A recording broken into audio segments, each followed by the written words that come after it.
Chapter 1879, Qualifications to Establish a Foothold. The sudden news of the Dark Witch's Tower's destruction stupefied the Dark players at Ancient Rock City. The Dark Witch's Tower is gone? What's going on? Pathless frowned when he received the system announcement. Shouldn't Shadow Claw be over there? The Dark Witch's Tower was an important stronghold for Dark players like him. It was also the only teleportation point in the Or Empire's southeastern region, serving as an important foundation for Dark players to take control of this region. Losing the Dark Witch's Tower meant that Dark players would have much more difficulty operating in the Empire's southeastern region in the future. After all, with how large the Or Empire was, traveling around the Empire without teleportation points was very inconvenient. Hence, Dark Soul and the other Dark powers normally stationed some experts to guard the Dark Witch's Tower. After hearing that Zero Wing had sent a 1,000-man team toward the town, Pathless had even made a point to instruct Veiled Spirit to bring some of Shadow Claw's experts over. Despite that, he was actually being told that the Dark Witch's Tower was no more. At this moment, Pathless felt as if the system was playing a joke on him. Veiled Spirit had brought 300 experts with her to the Dark Witch's Tower. Even if she didn't receive any help from the other Dark players there, with the town's defensive structures and NPCs, she could easily fend off a team of 1,000 players. Pathless immediately contacted Veiled Spirit to find out what exactly had happened at the Dark Witch's Tower. With the loss of the Dark Witch's Tower, Dark Soul would have a much more difficult time dealing with Zero Wing's Silverwing Town. This unexpected development might even severely affect the Alliance's plans. The various superpowers also launched their own investigations into this matter, some even offering to purchase the relevant information at high prices. They were very curious to find out just how Zero Wing had destroyed the gathering point that they had been helpless to do anything against all this time. The lucrative offers very quickly attracted the attention of the Dark players that had fled the Dark Witch's Tower. They promptly sold the battle videos they recorded to the superpowers.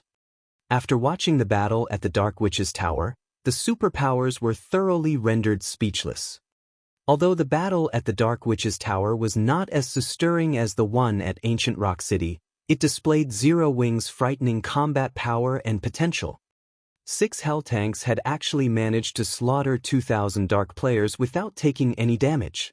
The destructive power the Hell Tanks possessed could practically rival that of the Magic Tower. Meanwhile, the battle against the evil dragons afterward was even more jaw-dropping. Despite being Tier 3 archaic species, the 2 evil dragons had actually failed to inflict any noticeable damage on the Hell Tanks. Even for the various superpowers, this was the first time they had heard of or seen such a frightening war weapon. The Hell Tank boasted both heaven-defying destructive power and defensive capabilities, which would make it an absolute nightmare on a battlefield. Of course, dealing with the Hell Tanks wasn't exactly impossible, only the cost would be exorbitant. For example, Tier 4 large-scale destruction magic scrolls. Attacks at the Tier 4 standard would definitely be effective against the Hell Tanks. However, the question was, how effective would they be? How many of such magic scrolls would be needed to destroy a Hell Tank? Even superpowers like themselves had great difficulty getting their hands on Tier 4 magic scrolls, not to mention Tier 4 large-scale destruction magic scrolls. These things were treated as their guild's foundations. They were tools that should not be used casually. Moreover, the most frightening aspect about the Hell Tank was that, aside from being useful in siege battles, it would also be effective in guerrilla warfare. 6 Hell Tanks could effortlessly slaughter over 2,000 expert players. In the future, when Zero Wing came across ambushes involving hundreds or thousands of players, it could deploy just 1 Hell Tank to fend off these ambushes. With this, trying to whittle down Zero Wing's strength by ambushing its members would become much more difficult. As for conducting ambushes on the scale of parties or small teams, such attacks would simply be a waste of time and resources, as they would not cause Zero Wing any substantial damage. So, this is the trump card Black Flame has kept hidden? Truly amazing. Blue Phoenix was filled with envy after she finished watching the video of the battle at the Dark Witch's Tower. The 6 Hell Tanks were akin to 6 mobile magic towers.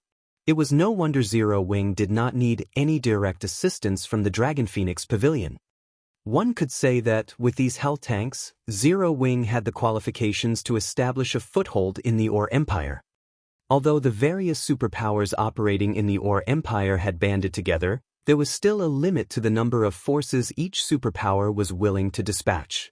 They would not send their main armies to fight Zero Wing in a frontal confrontation. After all, Silverwing Town's defenses were no laughing matter. Even if they could capture the town, the price of doing so was not one that the various superpowers were willing to pay. At best, they would dispatch some members to conduct guerrilla warfare against Zero Wing or economic wars. The appearance of the Hell Tanks threw a wrench into the various superpowers' plan of dealing with Zero Wing using guerrilla warfare. As for economic warfare, that was even more impossible. Zero Wing possessed Silverwing Town, Stone Forest Town, and Zero Wing City. So long as the safety of these three money-printing machines remained unthreatened, Zero Wing would not lack for income. Now that the various superpowers no longer had any means of dealing with Zero Wing without paying a huge cost, they would naturally give up on targeting Zero Wing altogether. After all, the superpowers were not actually friendly with each other. Every one of them had their own agenda. Unless they bore some deep-seated hatred for Zero Wing, or one of these superpowers lost their mind, none of them would persecute Zero Wing at all costs. Damn it! How did Zero Wing get these tanks? Nine Dragons Emperor frowned as he read the report in his hands. Immediately have someone look into this. Find out how Zero Wing managed to obtain these tanks regardless of the cost. He felt true jealousy toward Zero Wing at this point. When he looked at the Hell Tanks, it was as if the doors to a whole new world opened up to him. While expert players were important, tanks could also play a huge role in future struggles in God's domain. Understood. Martial Dragon nodded before turning around to leave. In reality, Nine Dragons Emperor wasn't alone in having such thoughts. Every major power that had watched the battle at the Dark Witch's Tower basically had the same thought as well. The appearance of the Hell Tanks signaled the end of the era of numerical strength. The upper echelons of every major power had immediately ordered their subordinates to conduct a thorough investigation into the Hell Tank. Meanwhile, over at Ancient Rock City, Zero Wing's members grew ecstatic after seeing the system announcement. They never thought that their guild had actually managed to destroy a dark gathering point without anybody finding out about it prior to succeeding. The Dark Witch's Tower was a dark gathering point that even the various superpowers were helpless against. Moreover, now that the Dark Witch's Tower was no more, they would have a much easier time operating in the vicinity of Silverwing Town. The guild leader did it? Aqua Rose could not help but smile when she saw the system notifications. Since that is the case, start retreating. With the destruction of the Dark Witch's Tower, Blackwater and Beast Emperor had lost a crucial tool against Zero Wing. Without the threat of the Dark players, Silverwing Town's development would recover to its peak. After including the benefits offered by the Secret Stone Fortress, Zero Wing would definitely be able to compete against Blackwater in the Ore Empire. After Aqua Rose gave the command to retreat, Zero Wing's members started slowly withdrawing from the battlefield. Boss, Zero Wing seems to be retreating. Should we give chase? Wind Hunter asked in a quiet tone. Chapter 1880, Descent. Hearing Wind Hunter's question, Beast Emperor could not help but turn towards the Blackwater members and Dark players watching the battle outside of the city. When Zero Wing had begun its retreat, a hunger to take action swept through the two groups of players. Although the movement-type defensive magic array protected Zero Wing's army, it could only withstand up to Tier 3 attacks. Tier 4 attacks would exceed the magic array's tolerance and shatter the array. Although the 3 divine magic dragons had the 5 mythic evil beasts tied up right now, he still had 2 mythic evil demons on reserve. Following which, Beast Emperor gazed at the many destroyed buildings behind him with a cold glint flashing in his eyes. He felt his heart ache as he looked at the destroyed buildings. Although the buildings had only been basic constructions, they were still important for nurturing evil beasts and evil demons. It would cost him a lot of Evil God's Temple contribution points to repair them all. Meanwhile, Zero Wing, the cause of this destruction, wanted to get away from the battle without suffering a single casualty. Zero Wing. First, you used me as a diversion to attack the Dark Witch's tower, and now, you want to disengage safely. Do you think you own this place? Beast Emperor sneered at Aqua Rose and the others' retreating figures. Mobilize all mythic and Grand Lord-ranked evil demons. Send in Elder Whales. I want to teach Black Flame how foolish his decision was to send an army up against Ancient Rock City. If he allowed Zero Wing City to leave Ancient Rock City unscathed after this incident, both he and the Evil God's Temple would become a laughingstock throughout the Ore Empire. He could not allow that to happen. Not only did he intend to display the might of the Evil God's Temple before Zero Wing, but before every major power watching this battle as well. Are we really going to mobilize Elder Whales? Wind Hunter gasped when he heard Beast Emperor's command. He hadn't thought that Beast Emperor would involve Der Whales, the Branch Temple's Tier 4 NPC in Ancient Rock City. Elder Whales was the strongest trump card Ancient Rock City had at the moment. They had also gone through great lengths to secure a single opportunity to request the NPC's assistance. Initially, they had planned to save the opportunity for their assault on Silverwing Town. He had never expected Beast Emperor to use it here. Of course, I wanted Black Flame to learn how foolish it was to send a measly army of 100,000 players to attack my city. If we destroy Zero Wing's army here, the guild's hold over the secret stone fortress will crumble, Beast Emperor said, a hint of madness in his eyes. Although mobilizing Elder Whales now would ruin his original plans, destroying 100,000 of Zero Wing's elite and expert players would land a heavy blow to the enemy guild. This defeat might even be enough to encourage the various superpowers to strike against Zero Wing. Understood, Wind Hunter said, clearly eager. He couldn't wait to see the enemy's expressions when they were dragged to the pits of hell only moments after celebrating a victory. Meanwhile, Blackwater's members quietly observed the battle outside of Ancient Rock City from a safe distance. Commander Scar, Zero Wing has begun its retreat. When are we going to make our move? Finally, this is our Heavenly Eagle Legion's chance to show the Vice Guild leader our worth. I don't think there's a need to wait until both sides are severely injured.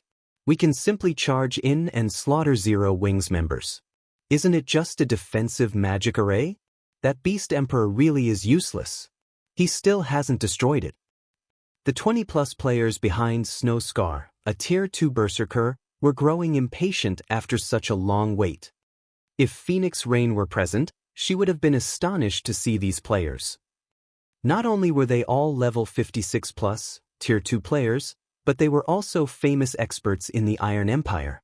Originally, they had either been known independent players or top-ranked experts from first-rate guilds. Some were even dark players. Overall, everyone in the Iron Empire was familiar with these players. They all wielded a level of power that even first-rate guilds were helpless against. Some of them even had special means that could cause the various superpowers headaches. Yet, these 20-plus players had gathered here. Moreover, they had joined Blackwater. Why wouldn't this be shocking? Let's wait for a bit. Ancient Rock City should make its move soon. If the situation hasn't changed in the next few minutes, it won't be too late for us to attack, Snow Scar said, smiling at the restless group of players around him. Honestly, even he felt somewhat powerless against this group. These people usually acted like lawless criminals in the Iron Empire since so few players weren't capable of challenging them. A few of these players even had the strength to rival him. If they decided to rampage, he wasn't confident that he could stop them. Only Xuan Wuxia was capable of truly controlling these madmen. However, she was also the reason that this bunch had joined the Heavenly Eagle Legion. After hearing Snow Scar's decision, the other Heavenly Eagle Legion members fell silent, returning their attention to Zero Wing's army. As Zero Wing's army organized its retreat from the battlefield, over a dozen figures flew out of Ancient Rock City. Upon seeing these figures, the watching crowd, all of whom had assumed that the battle had reached its end, were stupefied. What's going on? Why is a Tier 4 NPC here? There's not just the Tier 4 NPC. 2 mythic evil demons have joined the battle as well. I knew Beast Emperor wouldn't let Zero Wing escape. This is going to be interesting. Beast Emperor is too ruthless. Zero Wing will suffer a massive loss this time. Beast Emperor still had so much power hidden. The spectating crowd was stunned as they watched the dozen or so figures rapidly approach Zero Wing's force. Even the spectating superpowers were astonished.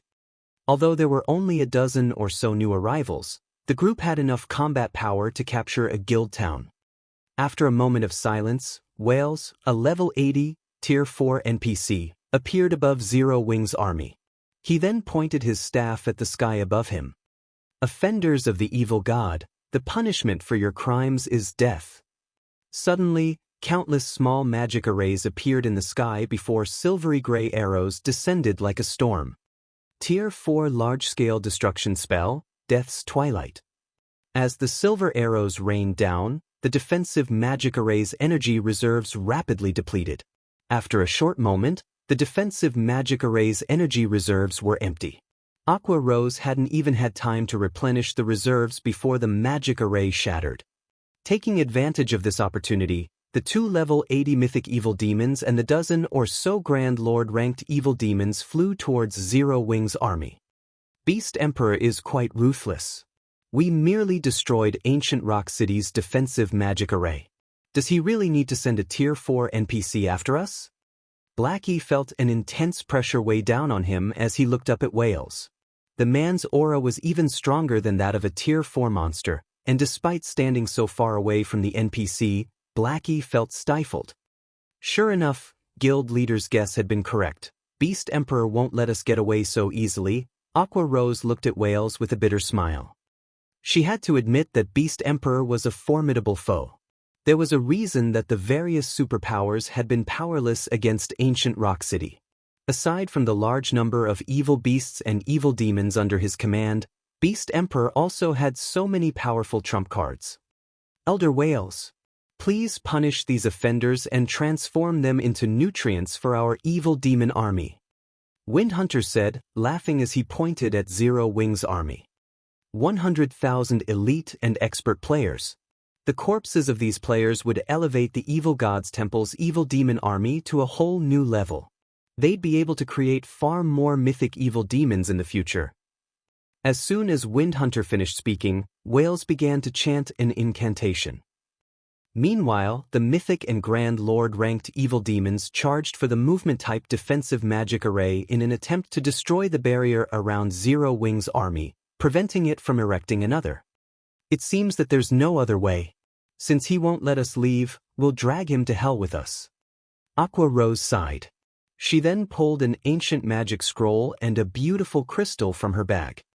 This magic scroll was none other than the Tier 4 continuous use magic scroll, Vulcan Psi. As for the beautiful crystal, it was an elemental source Melancholic Smile had acquired with great difficulty after scouring through the various kingdoms and empires. Source of blazing fire. Vulcan's kin, descend. Chapter 1881, Disaster Incarnate. When Aqua Rose activated Vulcan's Psi, which was powered by the source of blazing fire, darkness suddenly flooded the sky above the battlefield, following which, a gigantic spatial tear opened up in the sky. Meanwhile, at this moment, the players and the monsters on the battlefield had frozen in their tracks, gazing at the black hole in the sky in fear. What did she do?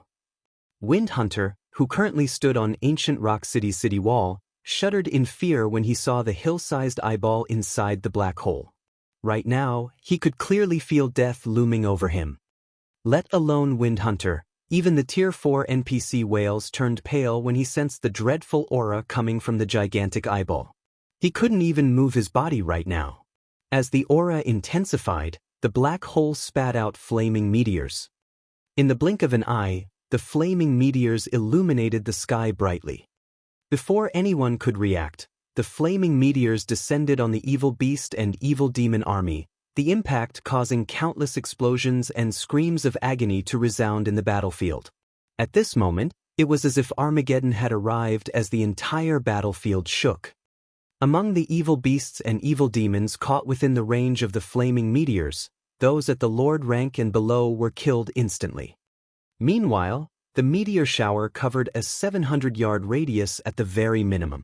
By the time the meteor shower ended, the terrain of the battlefield had undergone an earth-shattering transformation. Aside from the monsters at the Great Lord rank and above, everything else caught within the AoE of Vulcan's Sai was now ashes. Even the two mythic evil demons, which were unfortunate enough to be in the attack's AoE, had fallen into a heavily injured state, their combat power plummeting. In just one attack, more than 5,000 evil beasts and evil demons were killed. The destructive power of Vulcan's Sai stupefied everyone on the battlefield. The dark players that were originally planning on charging into battle all gulped audibly, their backs growing cold as they watched this scene play out before them. That was close. Fortunately, we didn't charge into battle too quickly. I never thought that Zero Wing would actually have such a trump card hidden as well. Had we charged into battle, we probably would have died to this large-scale destruction spell. However, Zero Wing is already at the end of its tether. The number of evil beasts and evil demons killed is nothing to Beast Emperor. How does Zero Wing plan on repelling Beast Emperor's remaining forces? I refuse to believe that Zero Wing still has another magic scroll like that. I guess you're right. Once Zero Wing's members get scattered by the evil beasts, it'll be our turn to make a move. Zero Wing's members are all walking sacks of money. We'll be able to make a fortune if we manage to kill a few of them. Although everyone was shocked by the might of Vulcan's Sai, none of them was an ordinary player. They understood that such a powerful large-scale destruction spell could be used only once. This was merely Zero Wing's last gasp before it got annihilated. It wouldn't stop Beast Emperor's forces from giving chase. At this moment, Snow Scar, who was watching the battle from a short distance away, unsheathed the two sabers he carried in his bag and commanded, "Prepare to move out." This was the moment he had been waiting for. When cornered, even a rat would bite back at the cat, not to mention a guild like Zero Wing. Meanwhile, now that Zero Wing's last-ditch defense was over, it was the perfect opportunity for them to take action. At Snow Scar's words, the eyes of Blackwater's members glowed with excitement and anticipation. The experts of the Heavenly Eagle Legion in particular had long since been dying to make a move. If not for Snow Scar holding them back, they would have charged at Zero Wing's army already. However, just as the Blackwater members and Dark players were preparing to rush down on Zero Wing's members, a deafening roar suddenly came from the fiery plains created by the meteor shower. Following the first roar, more roars shook the battlefield one after another. Then, the meteors that landed on the battlefield started transforming. The flames surrounding the meteors grew considerably. As for the meteors themselves, they took on a humanoid form. In the blink of an eye, over 500 flaming giants appeared on the battlefield. Even the weakest among these flame giants was a level 75 Great Lord that was 10 meters tall. Meanwhile, the majority of the flame giants on the battlefield were 20-meter-tall Grand Lords. There were also 4 60-meter-tall mythic flame giants.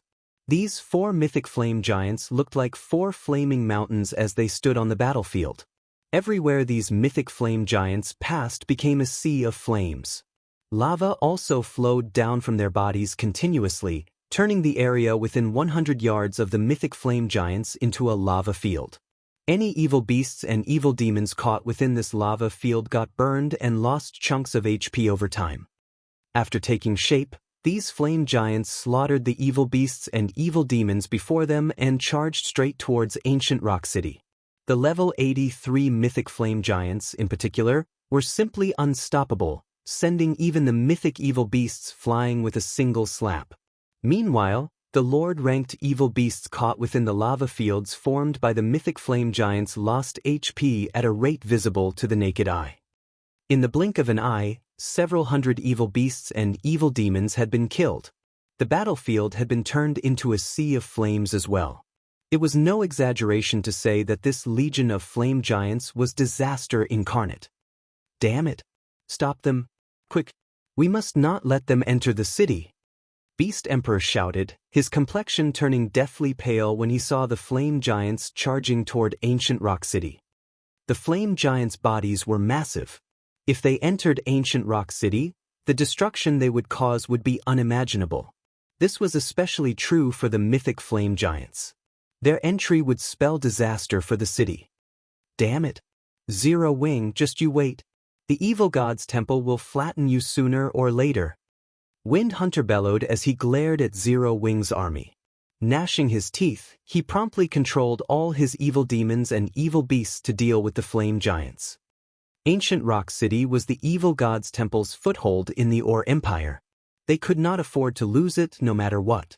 Although he did not think that the Flame Giant Legion could destroy the entire city, even partial destruction was not a loss they could afford. Following which, under Windhunter's command, whales and the two mythic evil demons moved to hinder the mythic flame giants.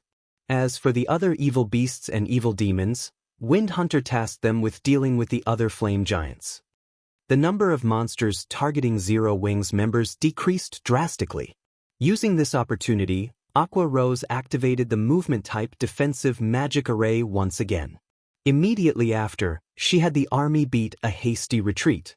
At the same time, she also had Flying Shadow and the others recall the divine magic dragons to support the army's withdrawal. Right now, the Flame Giant Legion was more than enough to handle the front line. This sudden development gave the players seeking to attack Zero Wing's members pause. With the 3 divine magic dragons guarding Zero Wing's army, no player could poke their nose into this battle. Moreover, Zero Wing's defensive magic array was up again. There were also the 200 miniature ballistas continuously firing exploding arrows. "We're retreating," Snowscar said, sighing as he sent a glance at Zero Wing's receding army. But the other members of the Heavenly Eagle Legion felt unreconciled as they looked at Snowscar.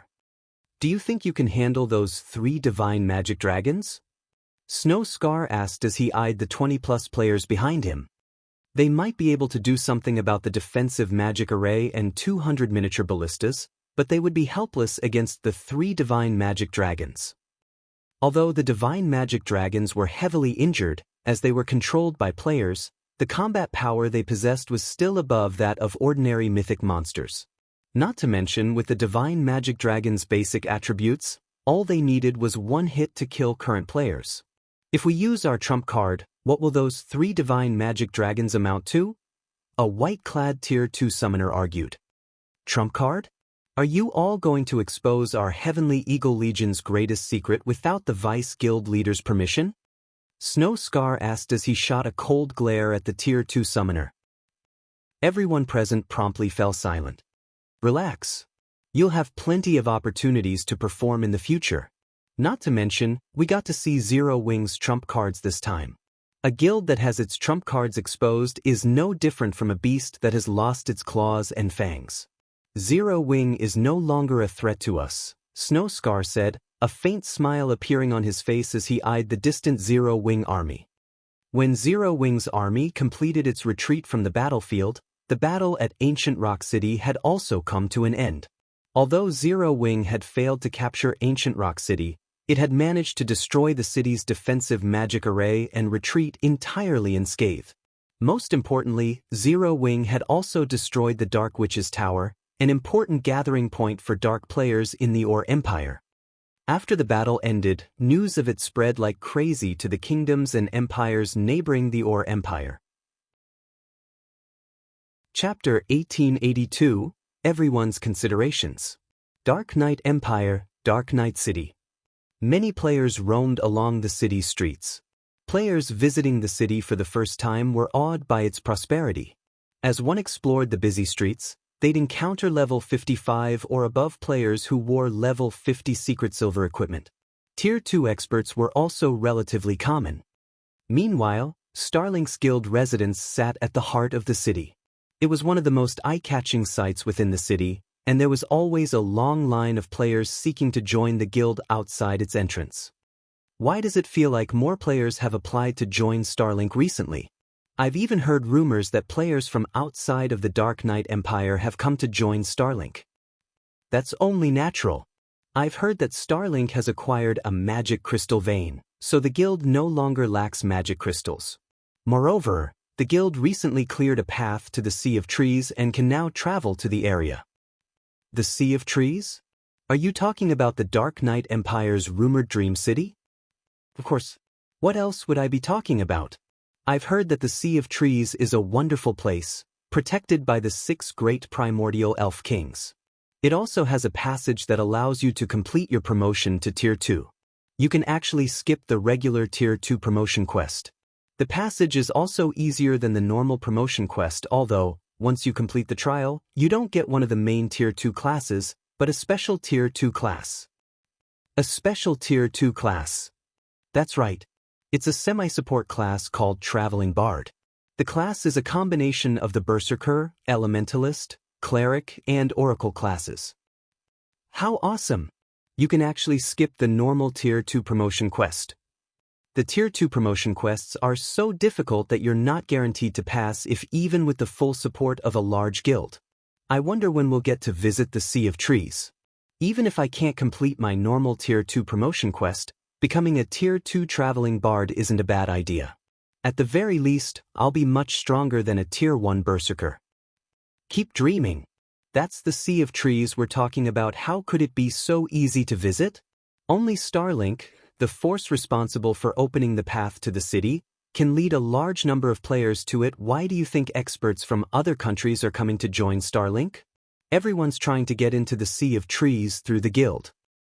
The independent players who loitered in the central district chatted as they watched the long line of players outside of Starlink's residence.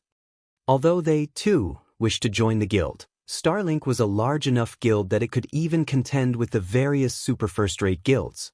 Its recruitment requirements were intensely strict. Not just anyone could join.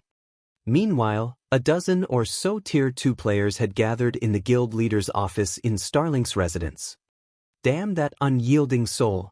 They actually secured the first clear of a large-scale Hell Mode team dungeon before us and promoted their guild to 3-star. Lu Xinglua frowned as he glared at the people before him. How did this happen? We've clearly held the lead. How did Unyielding Soul get the first clear instead? Guild leader, based on our investigations, Unyielding Soul has acquired a large number of powerful weapons and tools to increase their raid team's combat power significantly. Those items are the reason that they secured the first clear. Dawn Webb, who was now a level 57, Tier 2 Elementalist, explained. Powerful weapons? How is that possible? The situation left Lu Xinglua confused. Despite its current, dire straits, Unyielding Soul was still a super first-rate guild. Its main force should have already wielded the best equipment in God's domain. Even if Unyielding Soul borrowed equipment from other guilds, it shouldn't be able to increase its raid team's combat power by such a large margin. It's true. According to our spies, the guild has acquired a large collection of level 55 dark gold weapons, Dawn Webb said as he sent Lu Xinglua the information on the weapons. Although these level 55 dark gold weapons are inferior to most level 55 dark gold weapons, they are still more powerful than level 50 dark gold weapons. Level 55 dark gold weapons? How did they get their hands on these? Not even super guilds have such an armory.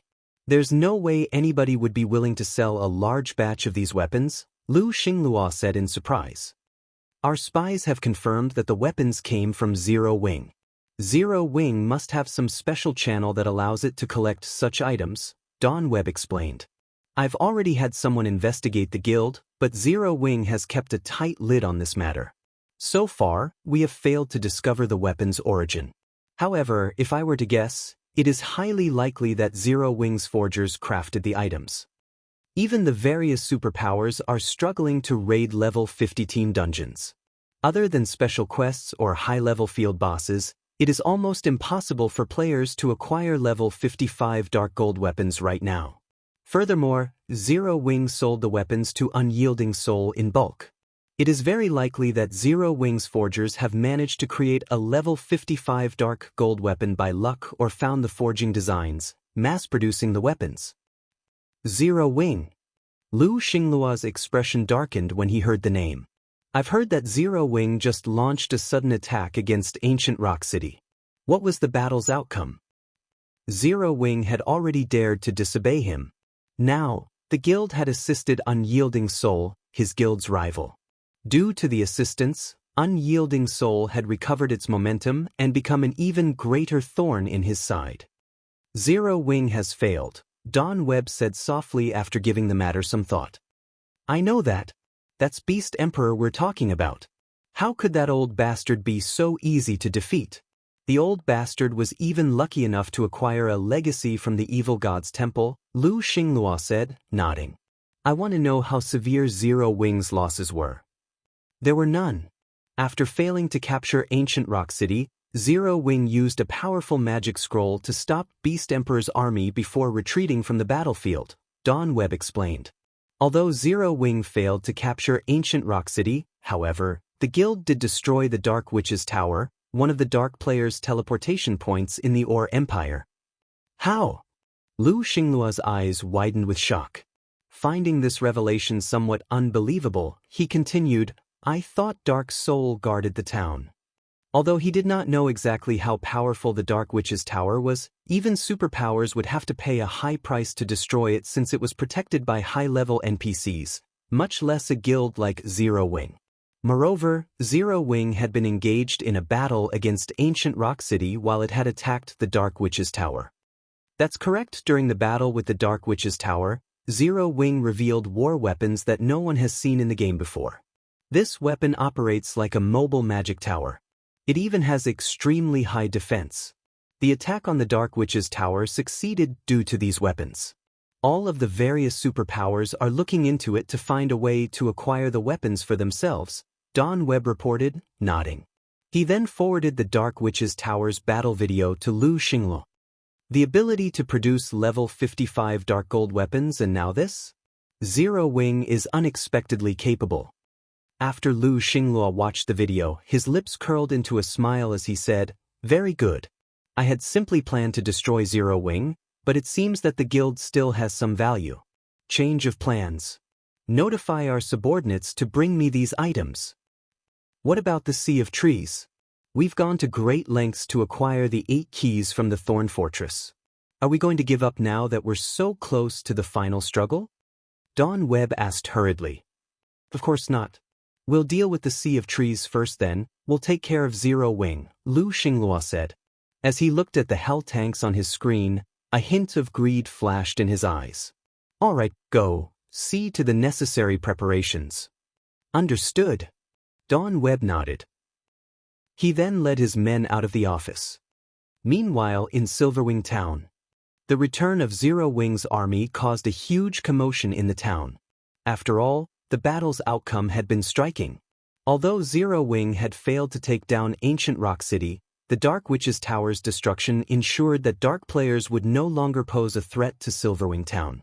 Including the guild's occupation of the secret stone fortress, Zero Wing had secured the Or Empire's southeastern region.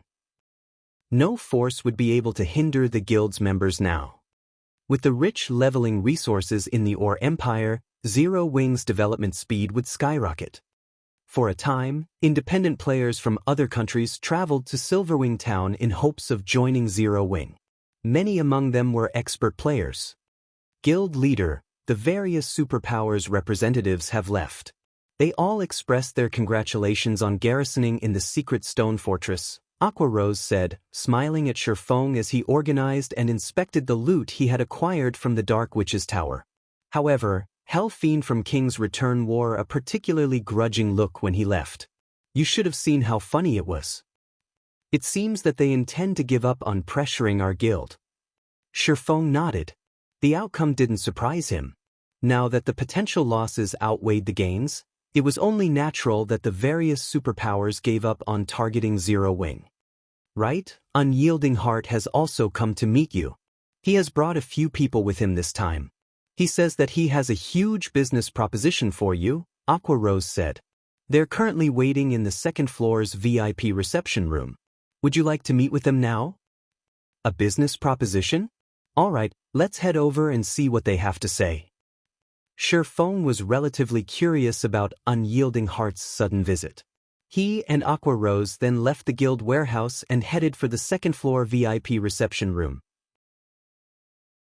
Chapter 1883, Set Equipment of Astronomical Value. for people sat in the second-floor VIP reception room in Zero Wing's guild residence.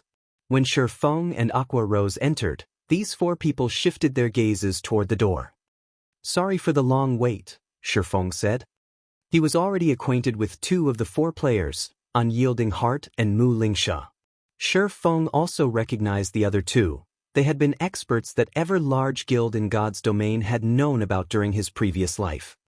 One of these 2 was a level 57, Tier 2 elementalist called Long Soul, while the other was a level 57, Tier 2 guardian knight called Hunting Blade. In the past, Long Soul had also been known as the Crimson Wizard, whereas Hunting Blade had been known as the Iron Giant. Although neither had ranked on the God's Domain's experts list in the past, the Secret Pavilion had given them official titles. They hadn't ranked simply because they hadn't wanted to. Every superpower had their own secrets, and none of them would display every expert they had. Hence, under pressure from the various superpowers, the Secret Pavilion hadn't included every expert on the God's Domain experts list. However, the Secret Pavilion had still provided a brief description of some of these experts. All of the experts that had earned a title had striking battle records. Although Long Soul and Hunting Blade hadn't been as famous as Unyielding Heart, they weren't any weaker than the guild leader. Of course, the 2 players had only earned their titles after reaching Tier 3 in the game. At this point, few people knew these players' true abilities. Guild leader Black Flame, "You've come," Unyielding Heart said, smiling as he stood. He then gestured to Long Soul and Hunting Blade and said, "Let me introduce you. This is Long Soul, Unyielding Soul's chief elementalist, and this is Hunting Blade, Unyielding Soul's chief guardian knight." "Hello." Both Long Soul and Hunting Blade nodded at Shi Feng as they carefully observed the swordsman's every action, attempting to determine Shi Feng's capabilities. Shi Feng was a large part of the reason for Zero Wing's current success. The guild had even secured a foothold in the Ore Empire and forcibly dissuaded the various superpowers from targeting Zero Wing. Some time ago, Zero Wing had even sold Unyielding Soul a large number of level 55 dark gold weapons, which allowed Unyielding Soul to earn the first clear in a level 50, large-scale team dungeon and become the first guild in the Dark Knight Empire to reach 3-star status. It was because of these achievements that Unyielding Soul now had more capital to contend with Starlink in its home empire. Once everyone had been introduced, Unyielding Heart removed a list from his bag and handed it to Shi Feng. A quick glance at the list left Shi Feng confused. "Guild leader Black Flame, I suspect that you might be interested in the items listed, am I correct?" Unyielding Heart asked, smiling. "You are. Zero Wing is very interested in acquiring these items," Shi Feng said, nodding. Every item on the list was a material that Zero Wing was currently trying to purchase in bulk. There were even materials for crafting the Hell Tank among them. Certain materials the Hell Tank required couldn't be acquired from team dungeons. Only a few special maps produced these materials. Unfortunately, the various large guilds valued these materials and usually didn't sell them. Hence, Melancholic Smile could only try her best to purchase these materials from other countries' independent players. Since he had no real reason to hide the fact, Shi Feng acknowledged his need for these materials. Any large guild could easily deduce that Zero Wing was attempting to collect materials, after all. Only, these guilds did not know what Zero Wing wanted the materials for. Unyielding Soul is willing to sell these materials to Zero Wing in bulk and at market price, Unyielding Heart said. "You're willing to sell Zero Wing?" Shi Feng smiled. "That would be wonderful, but I doubt that's why you're here." If Unyielding Soul only wanted to sell Zero Wing these rare materials, Unyielding Heart wouldn't have personally visited the guild. He could have simply sent a subordinate to initiate the transaction. Moreover, Unyielding Heart had gone so far as to bring the Crimson Wizard and Iron Giant with him. "Of course, that's not the only reason I've come. I would like to trade these rare materials for the Dark Corrosion set and Sundial set earlier than planned. I believe the price I have to offer will be to your satisfaction," Unyielding Heart said, nodding as he revealed his true motive. "You want to conduct the transaction in advance?" Glancing at Long Soul and Hunting Blade, Shi Feng realized why Unyielding Heart had brought these two with him today. Unfortunately, I've already informed you and the Phoenix Pavilion Master of the auction date for the 2 sets. If I trade with you now, I'm afraid that it won't be fair to the Dragon Phoenix Pavilion. The Dark Corrosion set and Sundial set were both level 55 to level 60 Dark Gold set equipment. If Long Soul and Hunting Blade could use these sets now, they could be of great help to their guild. It was no wonder why Unyielding Heart wished to conduct the transaction ahead of time. I understand. That is why Unyielding Soul is willing to offer you 70,000 golds worth of rare materials or magic crystals for the 2 sets. I don't believe that even the Dragon Phoenix Pavilion is capable of making such an offer. If you're uncertain, we can also contact the Dragon Phoenix Pavilion and conduct an impromptu auction right now. I believe the Dragon Phoenix Pavilion won't object to the arrangement, Unyielding Heart said. When Long Soul and Hunting Blade heard Unyielding Soul's statement, their expressions changed. They both wondered if their guild leader had lost his mind. This wasn't the price they had agreed on earlier. Not only had Unyielding Heart asked to purchase the 2 sets for 70,000 gold, but he even offered to settle the bill with extremely rare materials. For that price, they could purchase quite a few sets of individual level 60 Dark Gold equipment. 70,000 gold in rare materials? Shi Feng was astonished when he heard the proposal. Shi Feng had to admit that the offer was tempting. He had intended to set the starting bid for the Dark Corrosion set at 24,000 gold, and that price was only so high because the set was meant for MTs. He had thought he'd be lucky to sell the Sundial set for 10,000 gold. At best, he had estimated that he could sell the 2 sets for a total of 50,000 gold. Yet, Unyielding Heart had just offered 70,000 gold for the sets. Moreover, he was willing to pay with the rare materials Shi Feng needed to produce the Hell Tank. As Unyielding Heart had stated, Phoenix Rain couldn't match such an astronomical price. The Dark Corrosion set and Sundial sets were only level 60 Dark Gold set equipment at best, not epic equipment, which could be used until level 100 or beyond. Aqua Rose, who stood quietly to the side, flashed Unyielding a surprised expression. She hadn't expected the other guild leader to be so mad. Now that Zero Wing had garrisoned in the secret stone fortress and transferred a large number of guild members to it, the guild urgently needed a large number of coins and resources. If Zero Wing could secure the resources Unyielding Heart had just offered, this transaction could accelerate Zero Wing's occupation of the Ore Empire's southeastern region. When Unyielding Heart saw Shi Feng and Aqua Rose's satisfied expressions, his smile brightened. Although he had offered to purchase the sets at a much higher price than he had initially planned, he had done so to avoid a scene. If he had competed with Phoenix Rain in an auction, the risk of leaked information would increase. Remorsefully, Shi Feng shook his head. 70,000 gold is indeed tempting, but please, allow me to refuse, Shi Feng said as he returned the list to Unyielding Heart, firm determination in his eyes. Are you not satisfied with my offer? Unyielding Heart was stunned. Long Soul and Hunting Blade stared at Shi Feng as well. They both thought that Shi Feng had lost his mind. No one else would offer such a generous price, yet Shi Feng had rejected it. No, I find it quite satisfying, Shi Feng answered truthfully. Then why? Unyielding Heart's confidence began to crumble as he stared at Shi Feng. Unfortunately, I'm more interested in the Sea of Trees, Shi Feng said, chuckling. Chapter 1884, Tier 2 Special Class.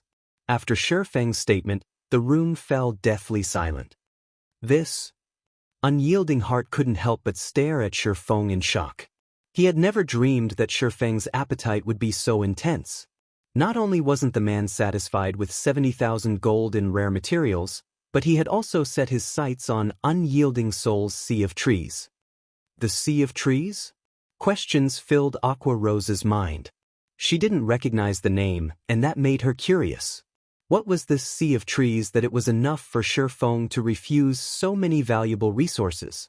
Moreover, based on Unyielding Heart and his companion's expressions, the Sea of Trees clearly wasn't ordinary. Guild Leader Black Flame, if you wish to involve the Sea of Trees in this transaction, Unyielding Soul will have to bow out, Long Soul firmly declared as he stood. It is best if you consider something else. The Sea of Trees was a legendary city in the Dark Knight Empire. Anybody could learn that much after a little research.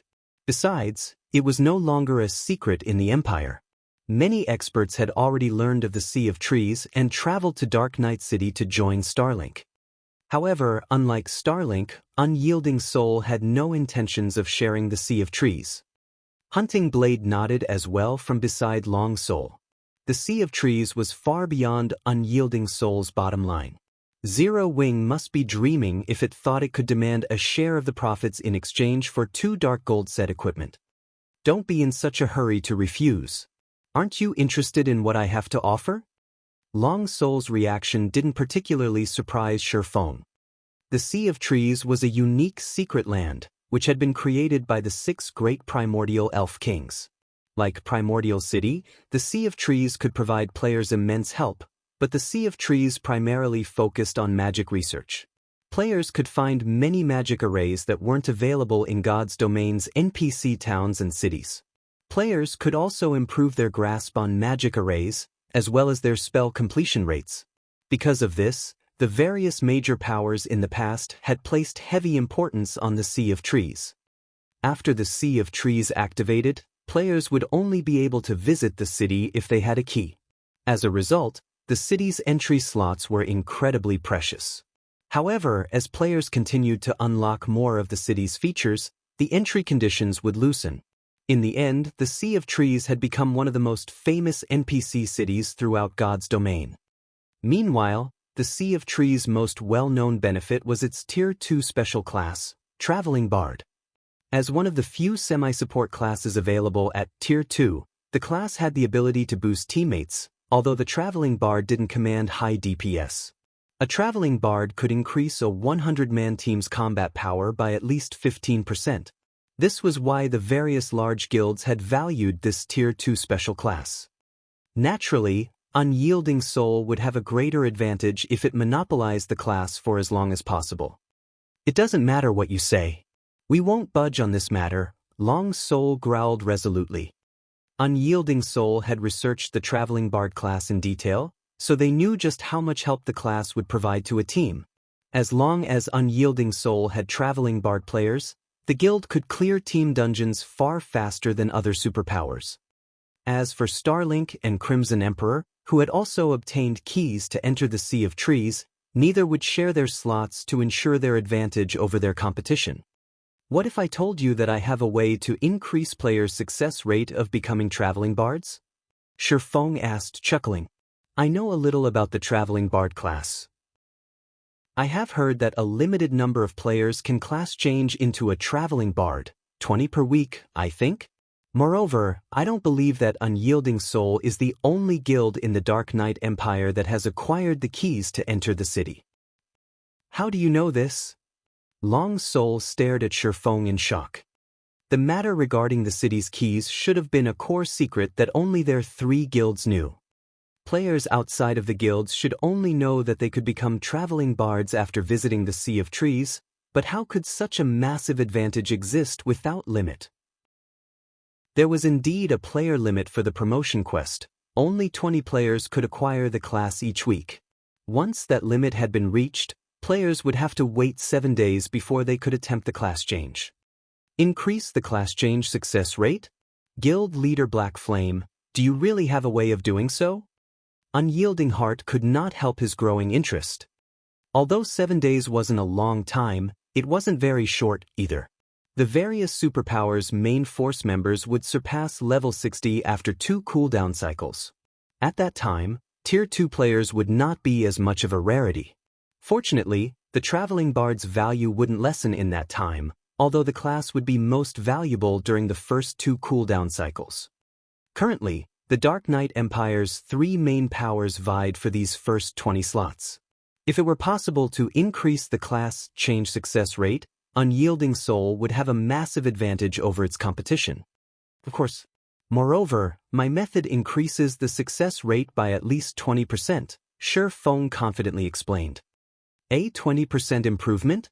Unyielding Heart gasped. Although the Traveling Bard's class change quest was slightly easier than the usual Tier 2 promotion quest, that didn't mean it was easy. The expert's unyielding soul had carefully selected to attempt the class change only had a success rate of roughly 50%. If it were possible to increase that by 20%, unyielding soul could monopolize the 20 slots. The Sea of Trees initial entry slots are incomparably precious. Besides, how do we know that you're telling us the truth? Long Soul stated. I don't have any proof. It is up to you to believe me or not. I only want 10 entry slots into the city. I'll also reduce the price for the 2 sets to 50,000 gold in resources, Shi Feng said, smiling. For a time, Long Soul was at a loss for words. All right, I'll agree to your offer on behalf of Unyielding Soul, Mu Lingsha, who had remained silent all this time, said suddenly. Miss Mu, what if he's just spouting nonsense? Long Soul tried to dissuade the woman. I don't believe that guild leader Black Flame would trick us. Furthermore, his understanding of the traveling bard class isn't inferior to ours in the least. This proves that he knows what he's talking about, Mu Lingsha said. Since Mu Lingsha was so determined, Long Soul had no choice but to nod silently. However, as Mu Lingsha had implied, only the core upper echelons of the Dark Knight Empire's 3 major guilds should know any details related to the traveling bard class. Information leaks should be impossible, yet Shi Feng had revealed accurate information on the class. This proved that he indeed knew something. All right, let us sign a contract then. Once Unyielding Soul's group had agreed, Shi Feng revealed a contract he had prepared beforehand. He then filled in some of the blank areas of the contract before handing it to Unyielding Soul's representatives. The conditions were very simple. Unyielding Soul would give Zero Wing 10 entry slots to the Sea of Trees and 50,000 gold in rare resources. In return, Zero Wing would hand over the 2 dark gold set equipment and the information on how to increase the class change success rate for the traveling bard class. After both sides had signed the contract, Shi Feng revealed his method to Mu Lingsha. In truth, the method was very simple. Learn how to produce magic arrays. As long as one could manufacture intermediate magic arrays, players would have a far easier time when attempting the traveling bard class change quest. Although the method was simple, nurturing players to the intermediate magician standard wouldn't be. Hence, Shi Feng had only asked for 10 slots. After all, the number of Tier 1 players that could craft intermediate magic arrays was incredibly low. Most expert players in God's domain would be fortunate if they could produce basic magic arrays, much less intermediate rank. Both sides then agreed to meet up in Dark Knight City 2 days before they'd head to the Sea of Trees. When Shi Feng had completed his side of the bargain, he received 50,000 gold in resources. These materials should be enough to set up the basic teleportation device. Shi Feng smiled at the magic crystals and materials Unyielding Heart had transferred to him. Although the system had awarded a basic teleportation device, setting it up in a town or city required additional magic crystals and materials.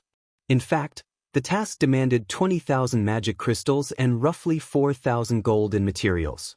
Previously, due to the battle against Beast Emperor, Zero Wing had spent most of the magic crystals it had stockpiled. Fortunately, Shi Feng's deal with Unyielding Heart had netted him 40,000 magic crystals, more than enough to set up the basic teleportation device. Immediately after the meeting, Shi Feng made his way for Silverwing Town's most popular attraction _ the airport. Chapter 1885 Basic Teleportation Device. Silverwing Town, Airport. Due to the airport's appearance, the previously desolate sector of the town had become a hub for players and NPCs. Many players lingered outside of the airport, hawking their wares or recruiting team members. So, this is Silverwing Town? The players here are so high-leveled.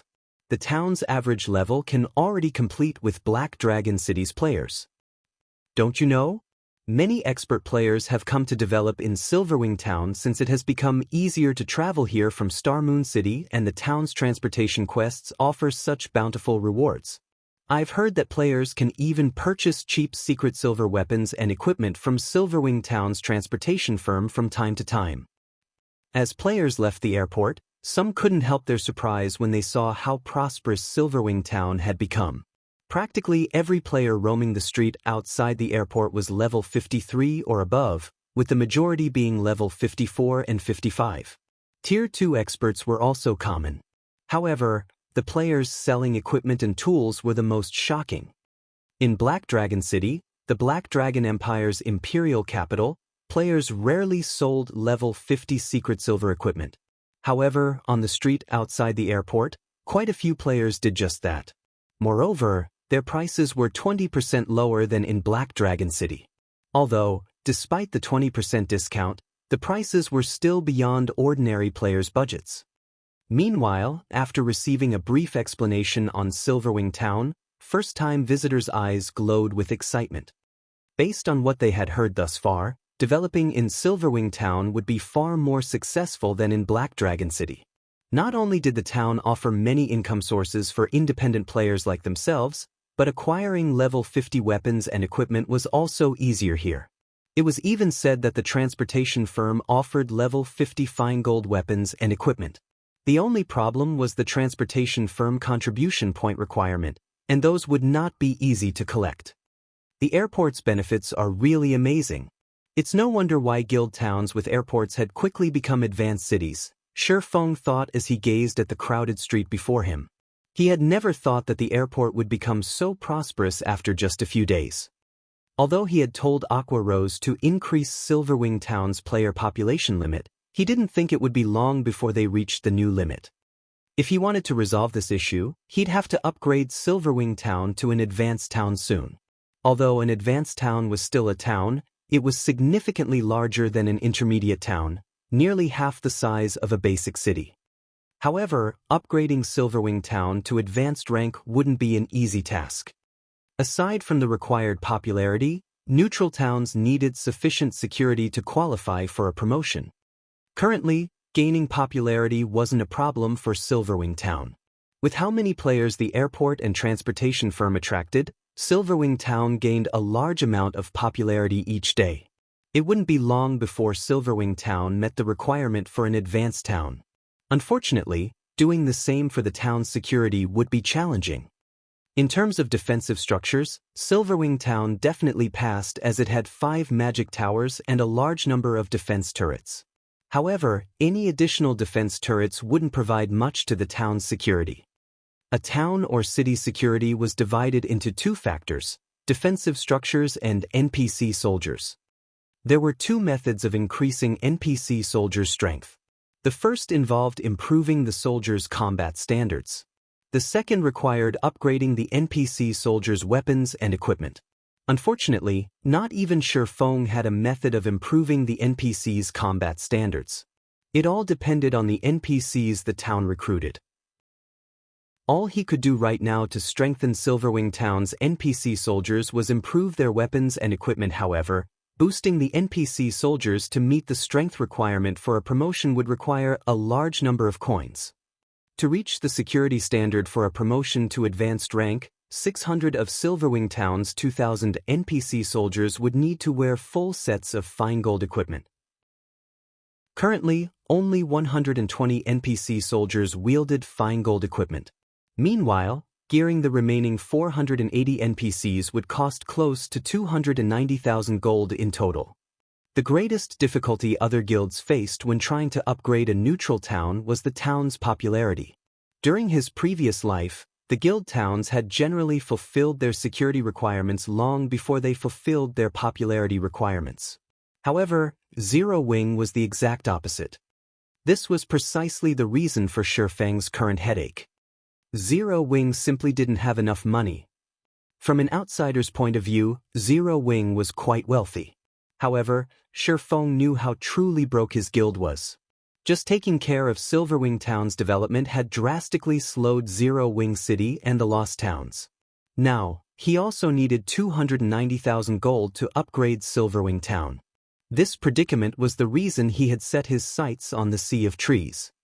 In Unyielding Soul's opinion, he just wanted the Traveling Bard class to strengthen Zero Wing's teams so that the guild could secure better weapons and equipment. In reality, however, the Traveling Bard class was nothing to him. The Sea of Trees itself was his true target. As players gradually unlocked the city's various features, the legendary Dream City would enjoy immense fame throughout the continent of God's domain.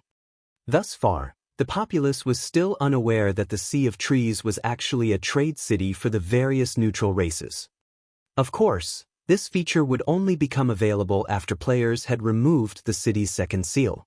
At that time, neutral NPCs would swarm to the Sea of Trees, and after the third seal was removed, neutral players would join them.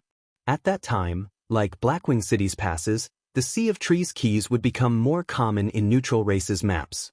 The keys would no longer be limited to the Dark Knight Empire. Unlocking this feature would also open trade between human players and neutral players. Although there did not seem to be many neutral players in the game right now, when they gathered, they would easily outnumber an empire's player population. After all, many players desired a stronger body, and becoming a neutral race would satisfy this desire. Since no one knew this secret yet, he had to prepare to secure a share of the profits, using this opportunity to make a fortune. It wouldn't be long before the Sea of Trees' second seal was removed, and if he didn't take action quickly, the Dark Knight Empire's three main powers would claim the Dream City's benefits. However, gaining these benefits had a prerequisite. Coins. Lots and lots of coins.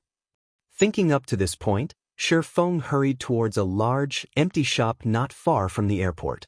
This was one of the many shops Shifeng had left empty specifically for the airport. Immediately, Shifeng took out the basic teleportation device and a large number of materials from his bag. He then began to set up the device in the center of the shop's main hall.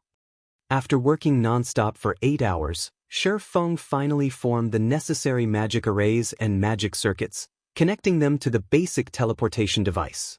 As he finished his work, he released a sigh of relief. The necessary magic arrays were not easy to form. Players needed a strong understanding of advanced magic arrays to do so. Creating the necessary magic circuits was even more complex. These magic circuits had to be connected to God's domain's ley lines. Normally, the task required 3 advanced magicians, but since he was Zero Wing's only advanced magician right now, he had to complete the task slowly. Fortunately, he had grasped the production process for advanced magic arrays. Otherwise, he wouldn't have been able to utilize the basic teleportation device at all. System, you have successfully connected the ley line magic circuit. Do you wish to activate the basic teleportation device? Activate. Chapter 1886, Prosper Silverwing.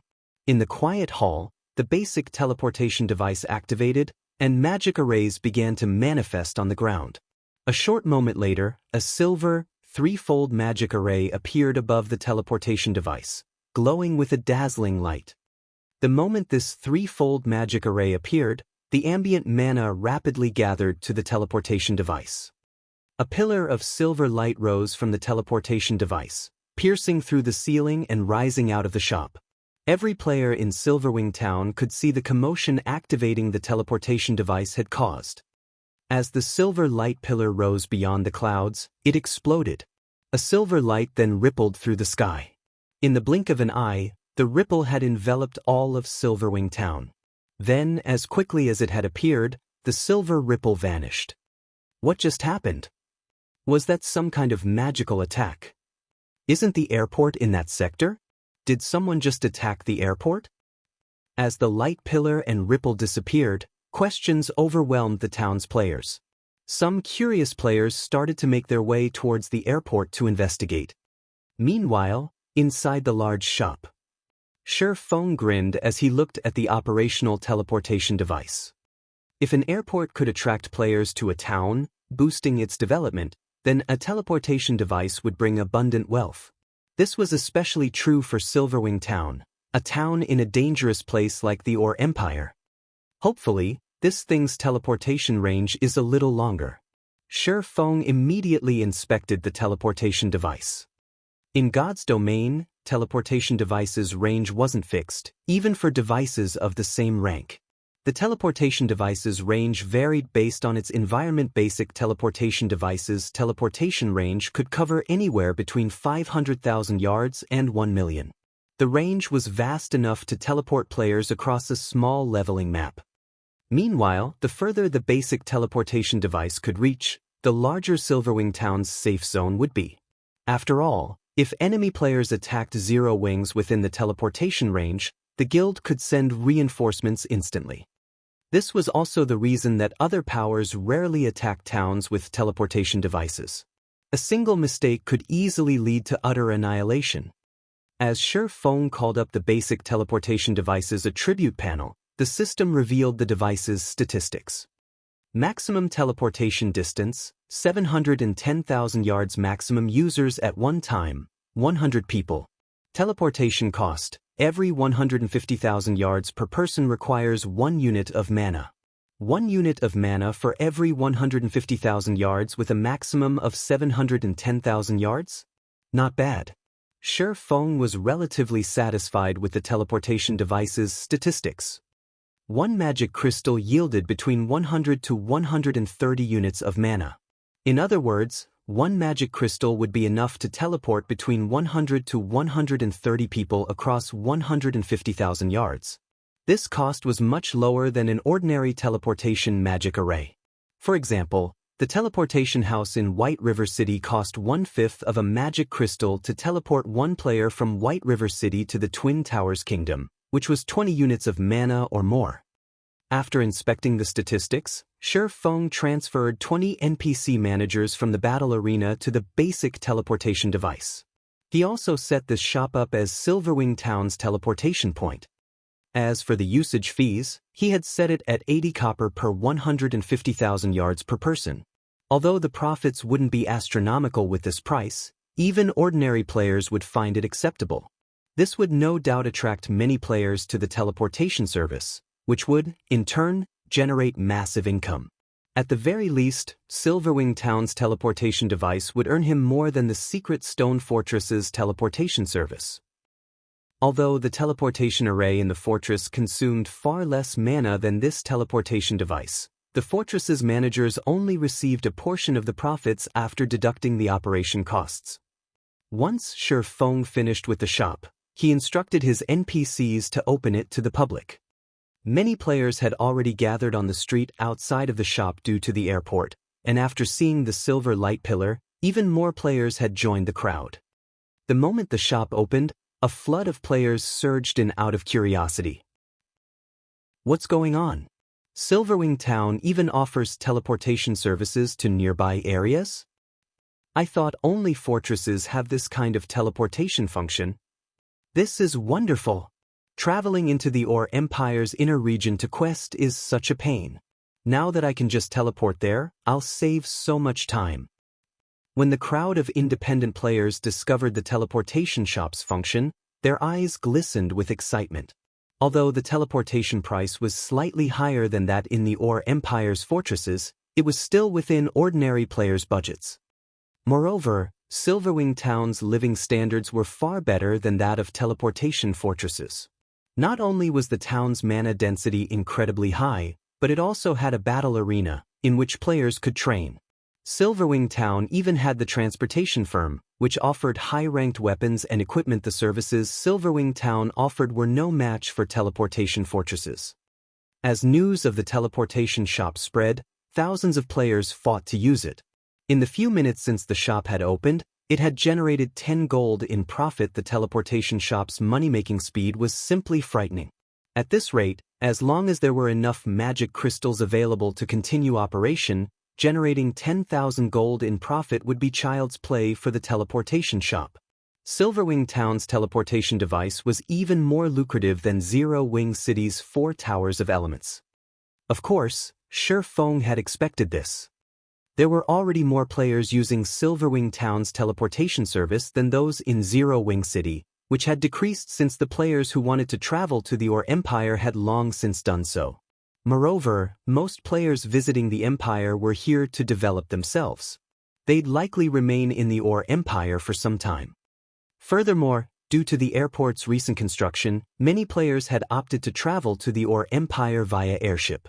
This further reduced the number of players who used Zero Wing City's teleportation services. In addition, Silverwing Town's teleportation service allowed players to teleport directly to the secret stone fortress. Players could then use the secret stone fortress's teleportation service to travel to the Ore Empire's inner region. Players who wanted to enjoy both Silverwing Town's benefits and grind in the Empire's inner region would frequently use the town's teleportation services. Including the players trying to enter the town each day, far more players would utilize the town's teleportation services than those in Zero Wing City. News of Silverwing Town's teleportation service quickly spread throughout the Ore Empire. It was enough motivation for players that quested and grinded in the Empire to shift their base of operations to Silverwing Town. Previously, not many players had settled down in Silverwing Town since it was so far from the Ore Empire's inner region, making travel to and from inconvenient.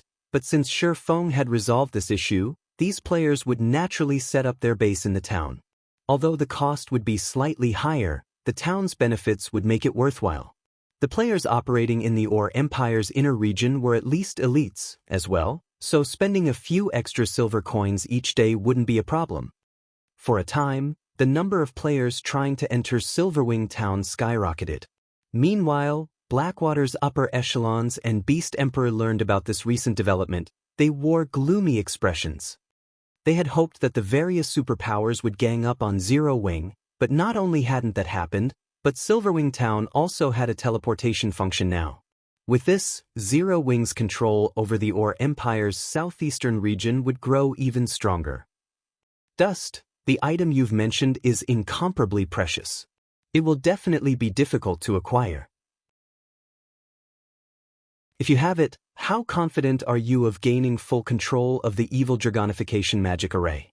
Beast Emperor asked the man beside him, Dust Edge, from his seat in the Evil God's branch temple in ancient Rock City. He had planned to use the dark players and bounty hunters to whittle Zero Wing's combat power and financial strength down, but now, this plan would likely fail. He also lacked the forces to launch a direct assault on Silverwing Town. Although Blackwater was powerful, it had recently acquired the Crimson Flame Fortress. It was still in the process of reinforcing its strength and also lacked the power to destroy Zero Wing's town. Currently, Dust Edge's evil dragonification legacy was his only hope. Unlike nurturing evil beasts and evil demons, producing evil dragons only required rare materials and players. I can't guarantee success, but I'm 80% confident I can gain full control over the magic array. Once I do, I'll be able to create even stronger evil dragons.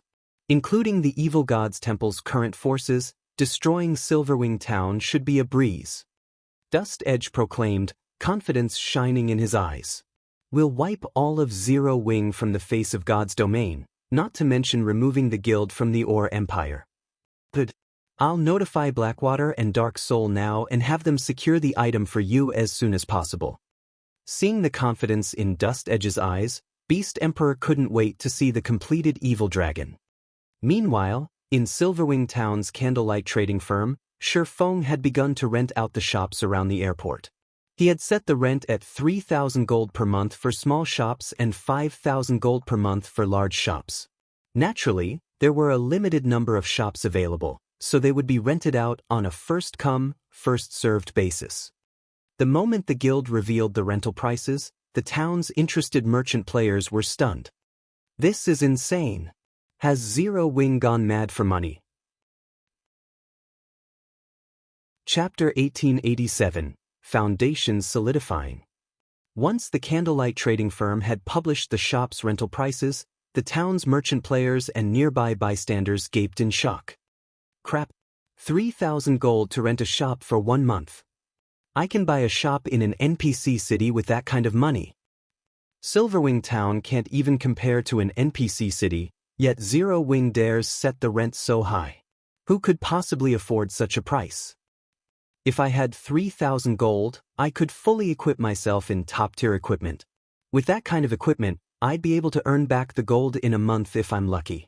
It'd be far more profitable than renting a shop in Silverwing Town. For a time, Silverwing Town's players heatedly discussed the astronomical rent. Guild leader, I'm afraid that very few merchant players will be able to afford this price. Many capable trading firms have offered to rent the shops long-term if we lower the price by 30% as well. Why don't we drop it just a little? Aqua Rose suggested from her seat in the second-floor hall. Truthfully, even she thought that Shifeng's price was a little too high. It might be acceptable for the shops in Zero Wing City since the city had over 5 million player residents. The city's merchant players would accept such a high rent.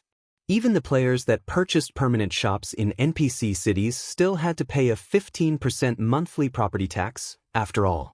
Moreover, this property tax would change based on the shop's monthly evaluation.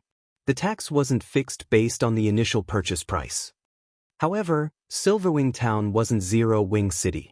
Although it had already become an intermediate town, it could only accommodate a limited number of players at a time. Right now, its player population was nowhere near that of a major NPC city, not to mention Zero Wing City. Tell them that my price isn't that high considering Silverwing Town's current prosperity. If they refuse, we won't push the matter. However, I can't guarantee that the prices won't increase after another fortnight, Shifeng said nonchalantly. Silverwing Town was home to the treasure trove known as the transportation firm, which allowed players to purchase rare items. If players purchased these rare items before reselling them in other countries, they could make quite a profit. In addition, the shops themselves could be used as warehouses to store items. If his plans for the Sea of Trees hadn't required so many coins, he wouldn't have chosen to rent out Silverwing Town's shops yet. Guild leader, I've also received a report regarding the Orc capital city. It seems that Blackwater has removed the seal on the Orc capital city's armory. The various large guilds have already dispatched expert teams to explore the armory. Although we are attempting to do the same, Blackwater's surveillance around the regional dungeon is quite tight. If we approach, Blackwater's members will intercept us. We can't get anywhere near the city, Aqua Rose said worriedly. However, the Orc capital city's armory is guaranteed to contain a plethora of war weapons. If we let Blackwater claim them, it'll be detrimental for our guild's development in the Empire. They've opened the Orc capital city's armory? Shifeng frowned. Blackwater is certainly impressive. The Orc capital city was an Azura mode regional dungeon, which doubtlessly had bountiful resources. Needless to say, plenty of war weapons were stored within regional dungeons' armories. It was a perfect location to secure war weapons for the large guilds that lacked such things. However, since Blackwater controlled the Crimson Flame Fortress, it essentially controlled the path to the Orc capital city. Moreover, Blackwater would have a much easier time eliminating Zero Wing's members once they entered the city since the guild had the home ground advantage. If Blackwater truly acquired a large number of war weapons, it would become a detriment to Zero Wing. Zero Wing had solidified its position in the Orc Empire because it had far more and stronger war weapons than other guilds. If it lost this advantage, Blackwater would have a much easier time capturing Silverwing Town. The various superpowers might even take advantage of the situation to strike at Zero Wing while it was down. Based on our reports, the various superpowers have begun to prepare for the armory's exploration. If we fall behind, Aqua Rose felt utterly helpless about the situation. While Zero Wing could sneak some of its experts into the Orc capital city, they could only send in so many before attracting Blackwater's attention. If they didn't send in enough, however, the participating superpowers could easily chase them away. We'll give up on the Orc capital city, Shifeng decided after considering the matter. Give up? But Shifeng's response surprised Aqua Rose. If they gave up on the Orc capital city, Zero Wing's situation would become quite awkward once the various superpowers had explored the armory and acquired a stock of war weapons. I'm not done. Although we'll give up on the Orc capital city, we can still explore other locations. The Orc capital city isn't the only regional dungeon in God's domain, Shifeng said, chuckling. How many Tier 2 players do we currently have? Thanks to the Primordial Souls, our members have had an easier time with their Tier 2 promotions than other guilds members. We now have more than 400 Tier 2 players, and quite a few players are still attempting to complete their promotion quests. I don't think it will be long before we have 1,000 Tier 2 players, Aqua Rose said, a little excited. Zero Wing already had enough Tier 2 players to rival superpowers, and as time passed, the guild might even surpass the various major powers in God's domain. She had to admit that monopolizing a large fraction of Primordial City's resources gave Zero Wing a massive advantage. Zero Wing had far fewer experts than the various superpowers, but after acquiring the Primordial Souls, Zero Wing's members had a much easier time with their Tier 2 promotion quests. The guild also had an advantage in the equipment its members wore. "We have so many already?" Shi Feng was a little surprised by this revelation. It was far more than he had expected. Currently, the various first-rate guilds were lucky if they even had 40 Tier 2 experts. Excellent. In that case, take Icarus's heart and organize a 300-man team to raid the Salic Mountains. Grind the giant rock beasts there. Kill as many as you can for their loot. It'll also be a good opportunity to level up. However, be careful as you explore the map. Although it isn't an Azura mode regional dungeon, it is still one of the rare Hell mode regional dungeons. The Salic Mountains occupied a level 60 to level 90 neutral map near the Storm Empire. Meanwhile, the regional dungeon was well known for its production of fine Titan Oregon. Fine Titan ore was far more valuable than Titan Oregon. Although it could be acquired from 100-man team dungeons, the drop rate was painfully low.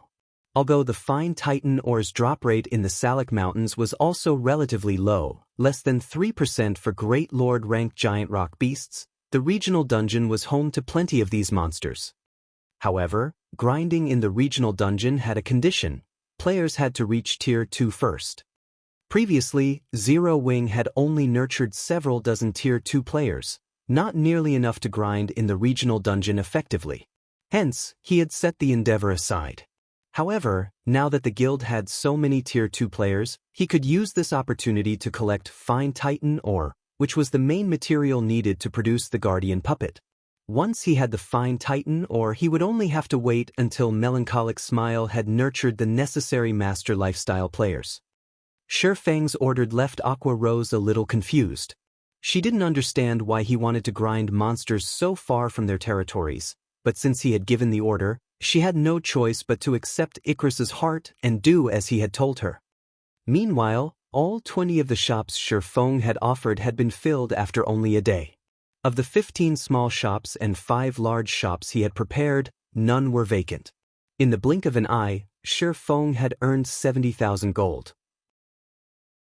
This dumbfounded many merchant and independent players. They all wondered if the shop's tenants were crazy to spend so many coins on these shops. By the time the appointed date to set off for the Sea of Trees arrived, Shi Feng had earned a total of 120,000 gold from Zero Wing's territories and selling the materials he had acquired from the Ice Crystal world. Following which, Shi Feng took his money and 9 Tier 1 experts to the Dark Knight Empire's Dark Knight City. Chapter 1888, Undead Knight Dark Knight Empire, Dark Knight City. When Shi Feng and the 9 experts Aqua Rose had carefully selected left the teleportation hall, they were greeted by a crowded street. Many of the players among the crowd were independent experts. Many of these independent players were at level 55 or above and very WH equipped, with quite a few pieces of level 50 secret silver equipment. As if they were on a pilgrimage, these independent players ventured towards Dark Knight City's business district. At a glance, there were easily more than 5,000 of these players. Why are so many experts here? Shi Feng was surprised by the number of experts on the street. While it was true that a large number of experts tended to gather in Empire's capitals, he had never seen so many independent experts in an imperial capital before. Not even the 4 major empires' capitals were this popular. As Shi Feng wondered about the reason for this gathering, he heard shouting from a short distance away. Players wishing to class change to a Tier 2 traveling bard, head to Starlink's residence to apply as soon as possible. The guild will only accept applications for another 30 minutes. Upon hearing the announcement, the independent experts began to charge down the street. Starlink is so stingy. Despite controlling the path to the Sea of Trees, it's only recruiting 200 non-guild players. I know, right? How could 200 slots be enough for so many people? I've heard that players had begun to line up outside of Starlink's residence 10 hours ago. There are already more than 100,000 players in line right now. The most infuriating part of it all is that instead of recruiting based on individual strength, Starlink is recruiting based on one's skill with magic arrays. I'm a berserker. I almost never have to deal with magic arrays. Even magical class players rarely learn that stuff. That subclass can't help improve one's combat power, and you have to waste a lot of time researching arrays. However, I've also heard that if you become a traveling bard, you instantly get access to the same treatment as Starlink's core members. If you don't want to compete in Starlink, you can do so over at Unyielding Soul. Shortly after Starlink began its recruitment, Unyielding Soul did the same for the traveling bard class change. However, it only has 100 slots available. Though, like Starlink, you'll receive core member treatment if you complete the class change. I really didn't expect a Tier 2 class change to require knowledge on controlling magic arrays. If I had known about it earlier, I would have studied magic arrays a while ago. The players on the streets chatted as they watched the swarm of players rush towards Starlink and Unyielding Soul's guild residences, discussing the two guilds' recruitment standards. They also expressed their regrets about not learning to control magic arrays earlier. Starlink is recruiting players with knowledge on magic arrays? Feng frowned a little when he overheard the nearby players' conversations. Does Unyielding Soul have a leak? Aside from himself and Aqua Rose, only Unyielding Soul's members knew about the method of increasing players' success rate during the Traveling Bard's class change quest at this stage of the game. Unless Starlink had discovered it as well, its recruitment conditions wouldn't have been so specific. Magic arrays were usually only useful to lifestyle players. The benefits of manipulating magic arrays would be minuscule at best to combat players. Moreover, that was limited to magical classes. Knowledge regarding magic arrays was basically useless to physical classes.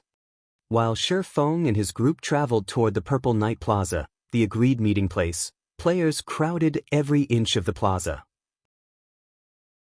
Tens of thousands of players from Unyielding Soul, Starlink, and Crimson Emperor surrounded the area, and every one of these players wore full sets of level 50 secret silver equipment at minimum. Some of these guild players even carried level 50 dark gold weapons. The scene made the lingering independent players envious. Meanwhile, only these three guilds members were allowed to enter the Purple Night Plaza right now. Outsiders could only watch from a distance. As Feng and his group approached, Mu Lingsha, who had been waiting for them for quite some time, led them to an area Unyielding Soul's members had cordoned off, instantly attracting many players' attention. Who are those people? Didn't they say that the three guilds have reserved the entire plaza? Based on their guild emblems, they don't seem to be from Unyielding Soul. I think I've seen that guild emblem before, right? That's the guild emblem for the guild that has garrisoned in the Ore Empire's secret stone fortress. That's Zero Wing's emblem. But why are Zero Wing's members here? Didn't they say that the three main guilds weren't even giving the Sea of Trees slots to players from first-rate guilds? Zero Wing is pretty impressive. It actually gained Unyielding Soul's favor and earned some slots for itself. So what if Zero Wing got some slots? It's not like they're guaranteed to complete the class change. As Feng led his team into the Purple Night Plaza, his 9 guildmates grew nervous. This was the first time they had encountered such a large group of experts. Of the tens of thousands of players in the plaza, all would be rare experts in a kingdom. With so many in one place, they radiated an immense pressure. Experiencing such a phenomenon would likely be rare for first-rate guilds' upper echelons. Moreover, Unyielding Soul and Starlink's members stared each other down in the center of the plaza. A chilling atmosphere lingered between the two guilds. As for Crimson Emperor, their players seemed slightly more relaxed, but although the guild was acting like a spectator, it would take action if given the opportunity. Bright Dawn, I had truly never thought that you would betray the guild to join Starlink. Just what benefits did they offer you? Unyielding Heart hissed, rage flashing in his gaze as he glared at the indifferent man beside Lu Xingluo. The indifferent man carried a bone greatsword across his back. When Feng saw the indifferent man, he was stunned. This man was none other than Bright Dawn, Unyielding Soul's third vice guild leader. Bright Dawn was also a Tier 2 undead knight, given the title Undead Swordsman by the Secret Pavilion. In terms of strength, Bright Dawn was on par with Unyielding Heart. He had been one of Unyielding Soul's 3 main pillars. As far as Shifeng knew, Bright Dawn hadn't betrayed Unyielding Soul in the past, yet he had done so now. This wasn't the history he remembered. In response to Unyielding Heart's question, the indifferent man revealed a calm smile and responded, "You should be fully aware of Unyielding Soul's situation. Rather than fall with the ailing Unyielding Soul, isn't it better to join the Rising Starlink? Moreover, the Starline Corporation has offered me far more than Unyielding Soul. Why don't you join me? With your fame and strength, the Starlink Corporation won't offer you any less than it has me. As for breaching your contract, the corporation will handle everything."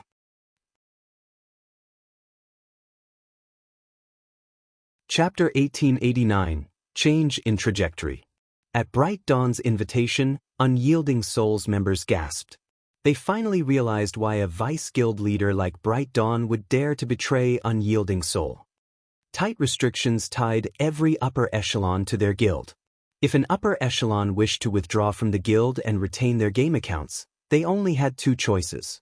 The first required automatic expulsion from the guild, while the second option required the upper echelon to pay a high compensation fee for breaching their contract. For a vice guild leader that had spent more than a decade with Unyielding Soul, the required compensation wouldn't be trivial. It wouldn't have been odd if Bright Dawn had even gone bankrupt after paying the compensation fee. Yet, not only had Starline Corporation foot the compensation fee, but it had even offered Bright Dawn a high salary. Including Starlink's limitless potential due to the Starline Corporation's backing, it was only natural that the guild had lured over Bright Dawn. Of course, I'm sure that you have no interest in these factors. In that case, I'll tell you about something that will definitely catch your attention. A fantasy star.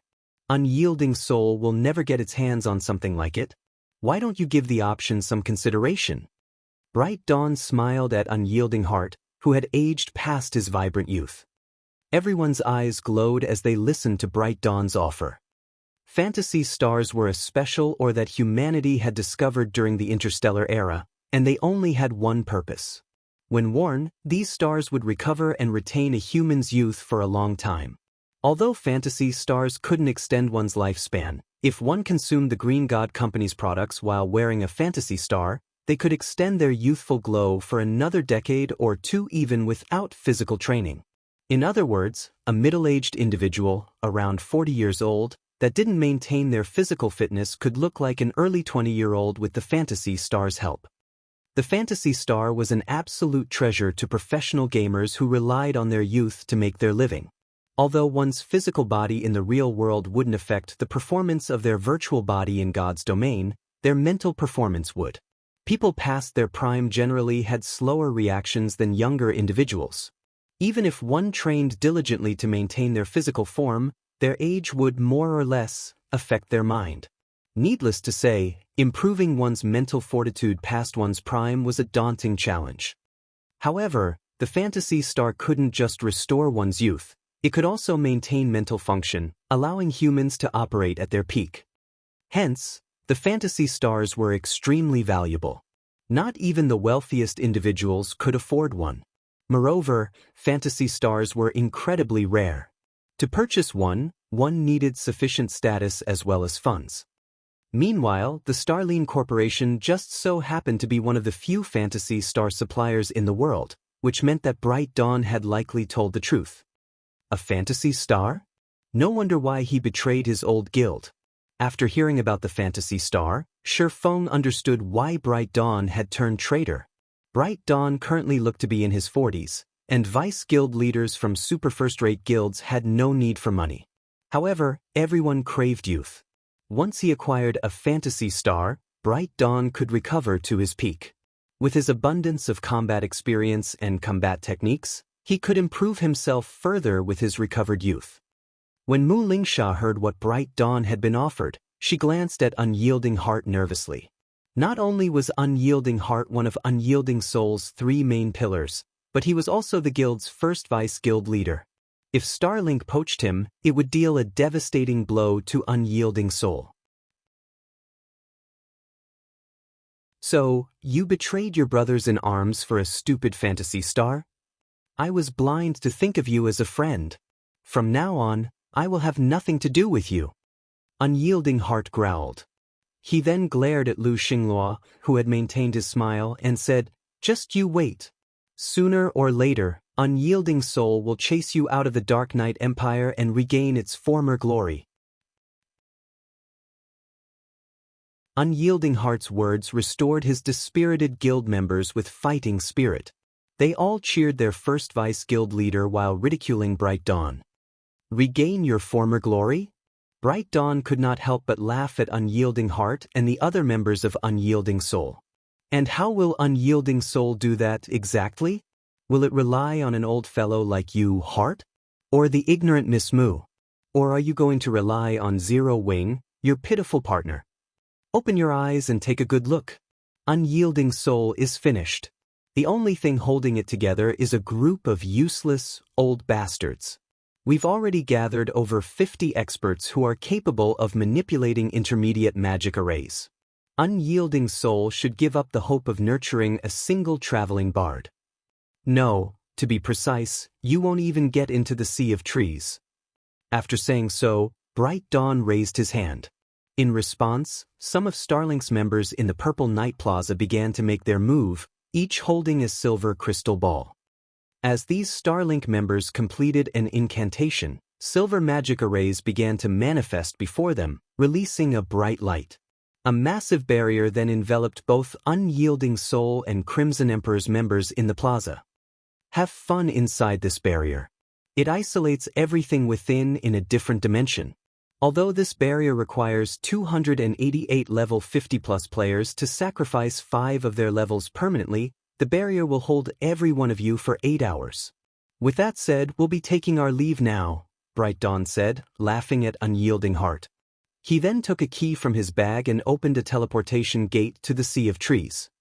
Unyielding Soul and Crimson Emperor's members could only watch as Starlink's members entered the teleportation gate and disappeared from the plaza. No matter how much they attacked the magic barrier, they couldn't damage it in the slightest. To make matters worse, the surrounding NPC soldiers were ignoring the magic barrier. Damn it! To think they had planned such a trap. Unyielding Heart cursed as he attacked the illusory magic barrier with his great sword. However, it felt as if he attacked nothing but air. The barrier didn't react as his great sword sliced through it. Currently, the magic array in the center of Dark Knight City's Purple Night Plaza was the only path to the Sea of Trees. Unfortunately, since they were now trapped in this magic barrier, they could open a teleportation gate even if they had the keys to enter the Sea of Trees. If they were truly stuck in this barrier for 8 hours, Unyielding Soul would fall behind Starlink. Starlink's players would likely complete at least 1/3 of their class change quests by the time they were freed. How were they supposed to catch up in that case? Meanwhile, Mu Lingsha glared at the barrier before her, clearly livid. Unyielding Soul had gone to great lengths to obtain the first clear of a level 50 large-scale team dungeon in the Dark Knight Empire, allowing the guild to catch a breather. However, if Starlink monopolized all 20 of the initial traveling bard slots, Unyielding Soul would suffer unimaginable consequences. After attacking for more than 2 minutes, Unyielding Soul's members gave up. They had no other choice but to wait until the barrier faded. Shifeng, however, approached the barrier, step by step, his nonchalant expression seeming as if he were admiring the Purple Night Plaza's view. At the same time, he pulled a magic scroll from his bag. What is he trying to do? Does he plan to test the barrier as well? It's pointless. Both our guild's experts and those from Crimson Emperor have tried everything we can think of. What could one person from Zero Wing possibly do? The plaza's occupants watched Shifeng approach the barrier in confusion, including Unyielding Soul and Mu Lingsha. They had already expended a precious Tier 4 magic scroll to attack the barrier, but they had accomplished nothing. Even if Shifeng did the same, nothing would change. When Shifeng arrived before the barrier, he activated the Summon Guard scroll in his hands. Immediately, a golden-haired beauty in sacred robes appeared beside Shifeng. Destroy this magic array.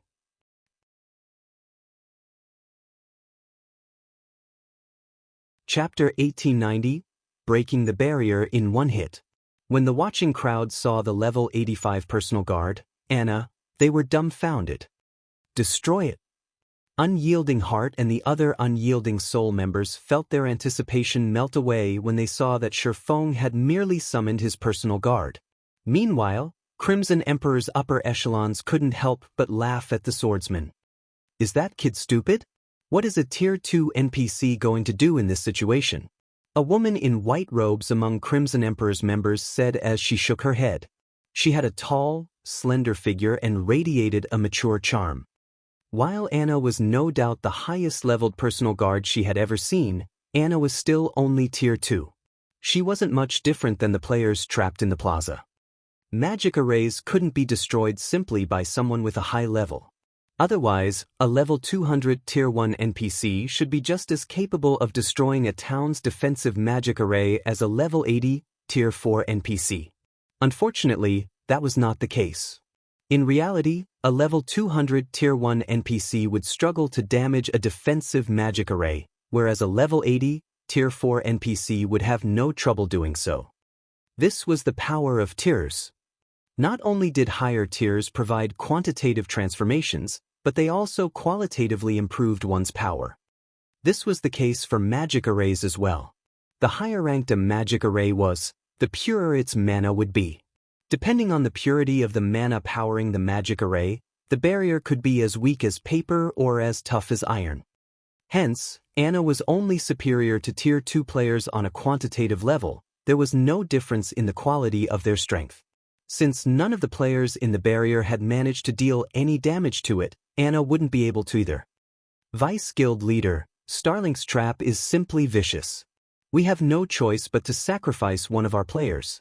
We can have them pass the key to the guild leader to prepare another team, a level 57, Tier 2 Guardian Knight quietly suggested to the white-clad woman. The white-clad woman was none other than Illusory Words, Crimson Emperor's second Vice Guild Leader. Illusory Words had also been recognized as one of the 10 great clerics by the Secret Pavilion. All right, get it done. Illusory Words nodded. There was a method to escape the magic barrier before its duration ended, although players wouldn't use this method unless absolutely necessary. That method was death. When players died, they'd automatically resurrect in the nearest graveyards half an hour after their death. While doing so would allow players to escape the barrier, it would cost a level. However, the current situation did not allow for such concerns. It was better to have one player die and get the key to their guild leader within 30 minutes than waste 8 hours in the plaza. Their guild leader could organize another team to enter the Sea of Trees while the player waited for resurrection. If they got lucky, they might claim 2 or 3 traveling bard spots. At the very least, it'd be better than nothing at all. As Crimson Emperor's members prepared to enact their plan, Anna finished chanting her incantation and writing the series of divine runes. Immediately, a golden magic array formed above the plaza, and a level 85 Valkyrie with pure white wings descended before the trapped players. The Tier 4 Valkyrie's aura was so intense that it felt stifling to the players in the plaza. A Tier 4 Valkyrie? When Illusory Words saw the white-winged Valkyrie hovering in the air, she could not help but turn to Shifeng's cloaked figure. Could he be Black Flame? A lot happened in God's domain each day, and a new power or rising expert practically emerged with each sunrise. Not even she, one of Crimson Emperor's Vice Guild leaders, could remember each of these powers and experts, but she had a clear impression of the Tier 4 Valkyrie. After all, the Tier 4 Valkyrie was a considerable threat to any superpower. With a slight flap of her wings, a storm brewed, and the Valkyrie vanished. By the time she reappeared, she hovered before the illusory barrier. The Valkyrie then thrust her sacred thunder spear at the semi-translucent wall. Boom!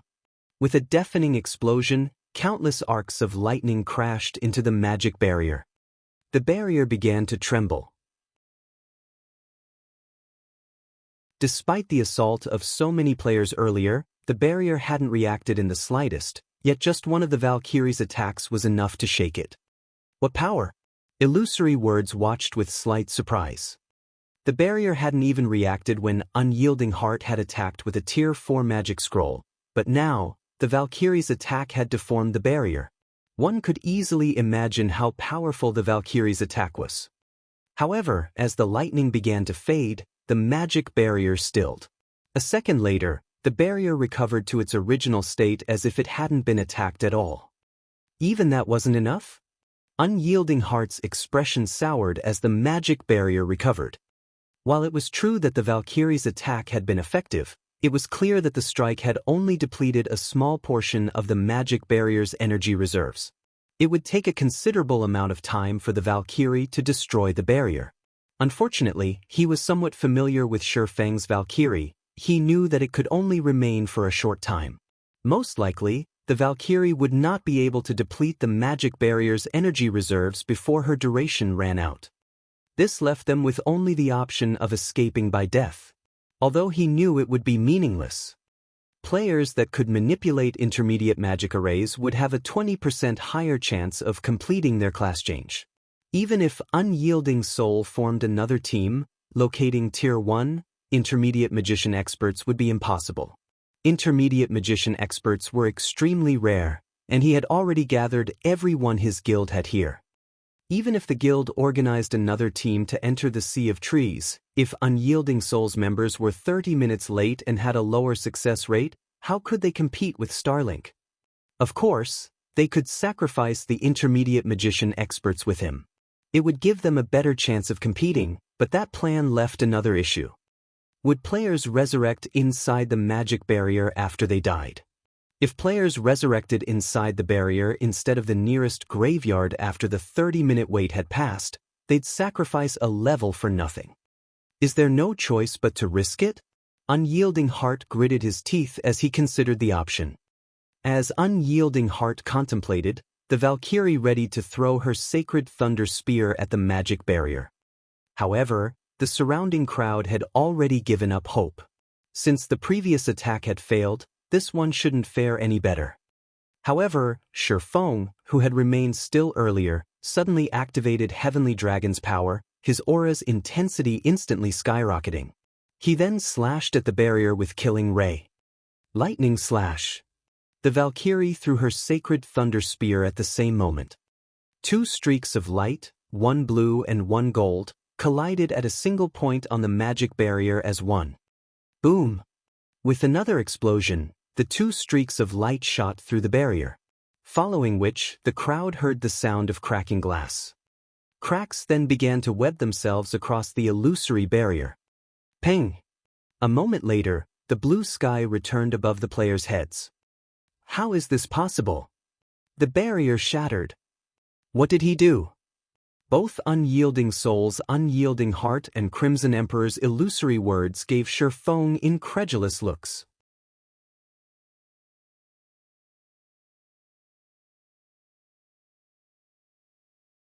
Chapter 1891.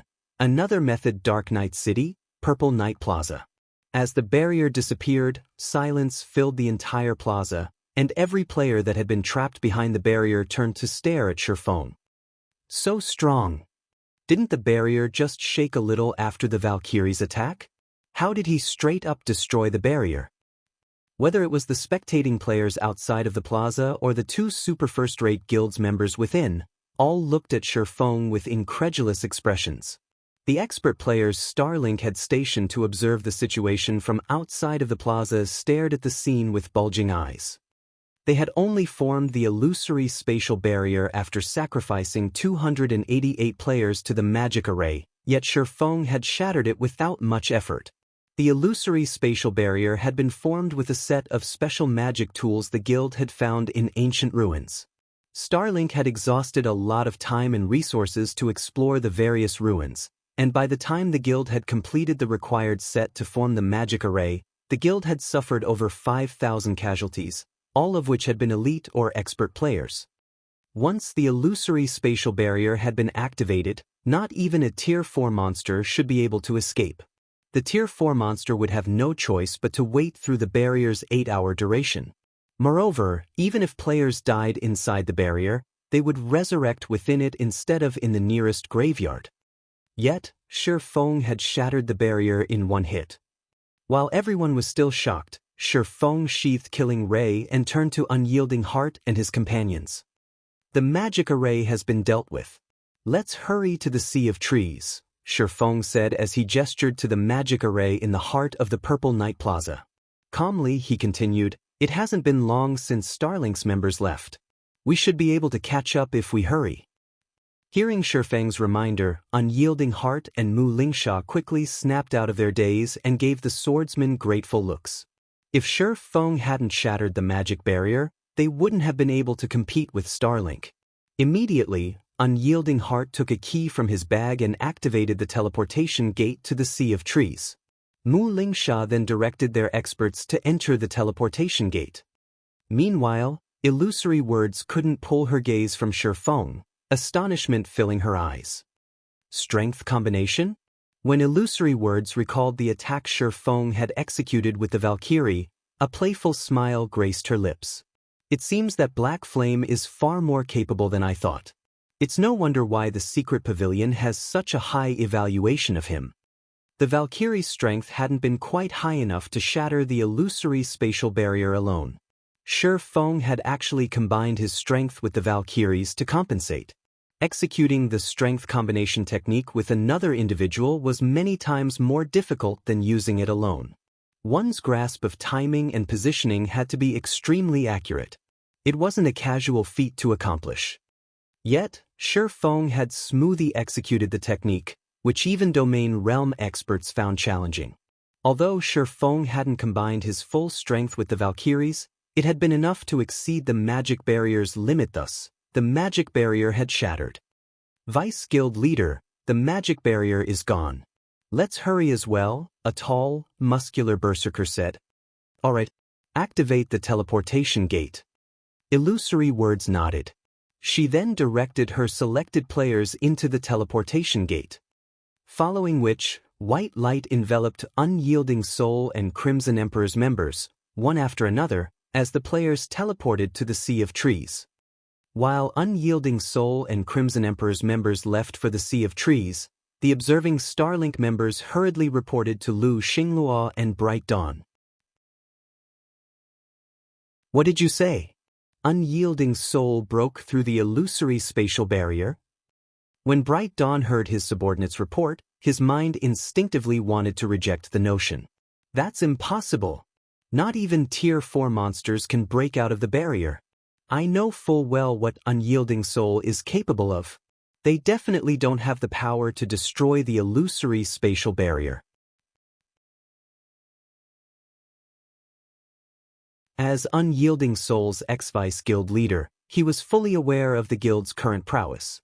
He even knew the guild's trump cards. At best, the guild could expend 5 Tier 4 offensive magic scrolls, which wouldn't be enough to destroy the illusory spatial barrier. The illusory spatial barrier really shattered, but Unyielding Soul's members didn't do it, the reporting assassin said. Not Unyielding Soul's members? Was it Crimson Emperor? Bright Dawn's expression darkened. It seems that I've underestimated Illusory Words, to think that she had such card hidden. While the illusory spatial barrier could be broken, doing so required immense power. One would need enough power to destroy a town's defensive magic array in one hit, and players had no chances of encountering such power at this stage of the game. However, God's domain had countless opportunities to offer. With how widespread a superpower's influence was, it wasn't impossible to acquire a tool with enough destructive power. No, it wasn't Crimson Emperor's members either. Based on our information, one of Zero Wing's members destroyed the barrier, the assassin said as he sent an image of Shi Feng to Bright Dawn. Zero Wing. Bright Dawn blinked in surprise as he looked at Shi Feng's cloaked figure and the sacred sword in the swordsman's hand. When Lu Xinglua heard the report, he was surprised as well. He had never thought that Zero Wing actually had a means to destroy the illusory spatial barrier. It seems that Zero Wing isn't all talk after all.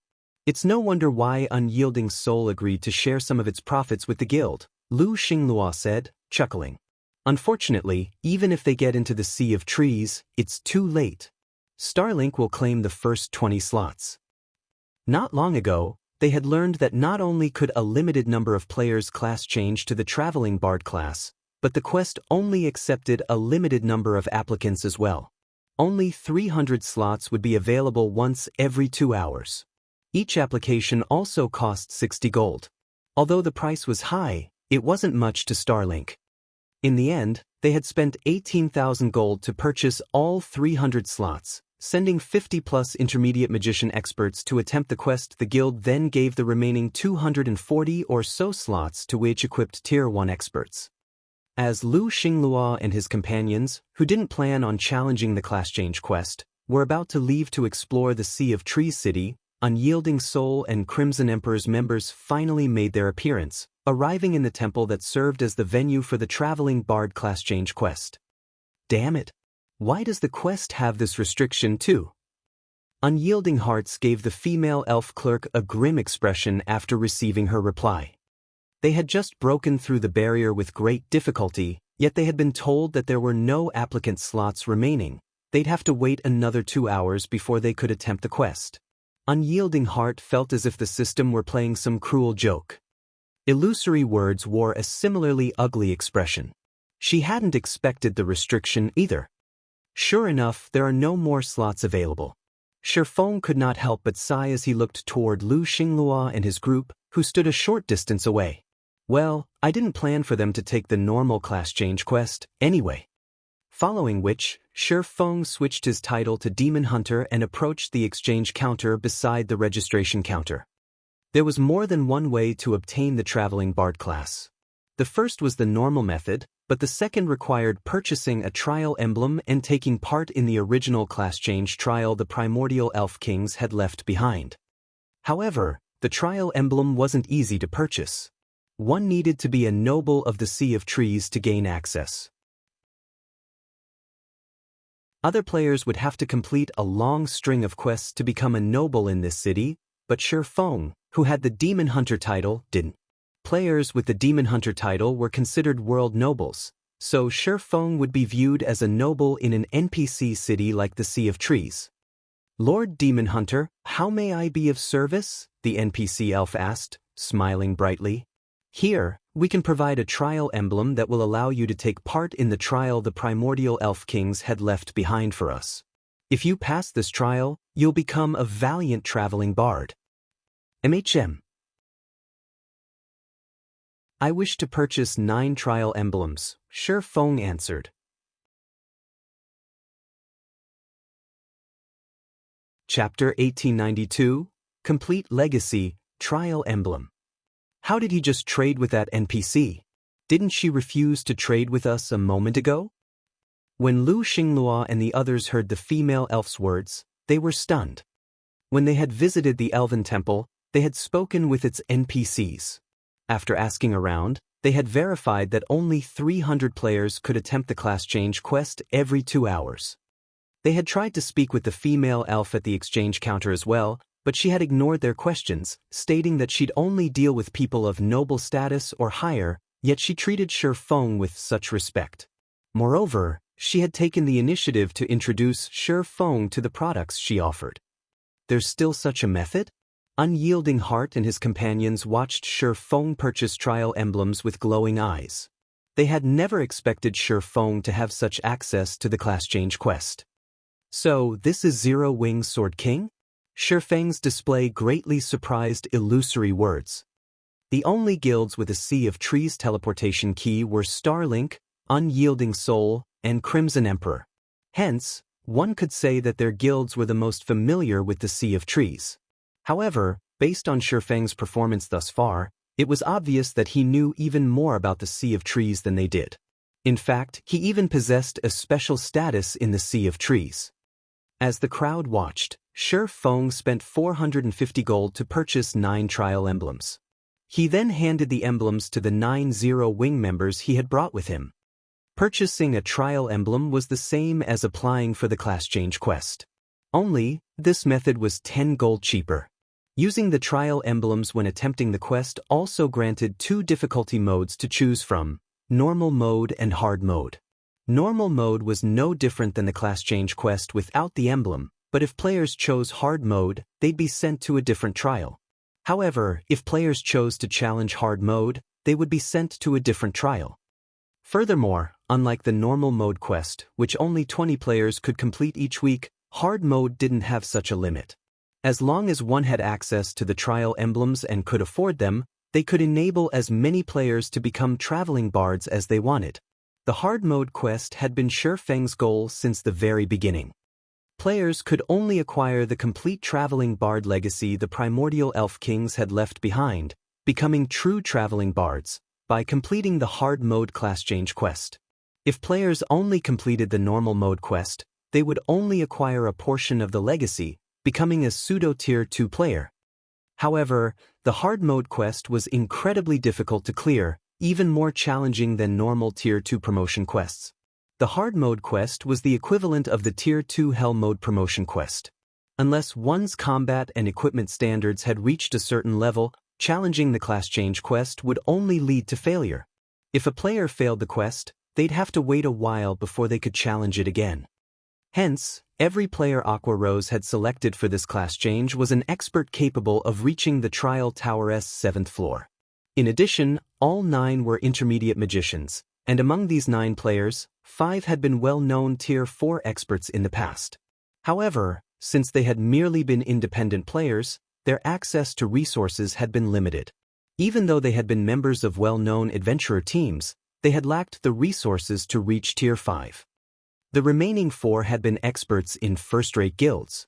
Even the weakest among them had reached tier 4 in the past, and the strongest, Happy Wind, had been a tier 5 traveling bard.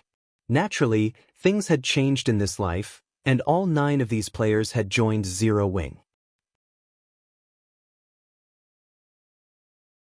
With these 9 players' combat standards, their chances of completing the hard mode quest should have been quite low, but Aqua Rose had given each of them a primordial soul before they had come to the Sea of Trees.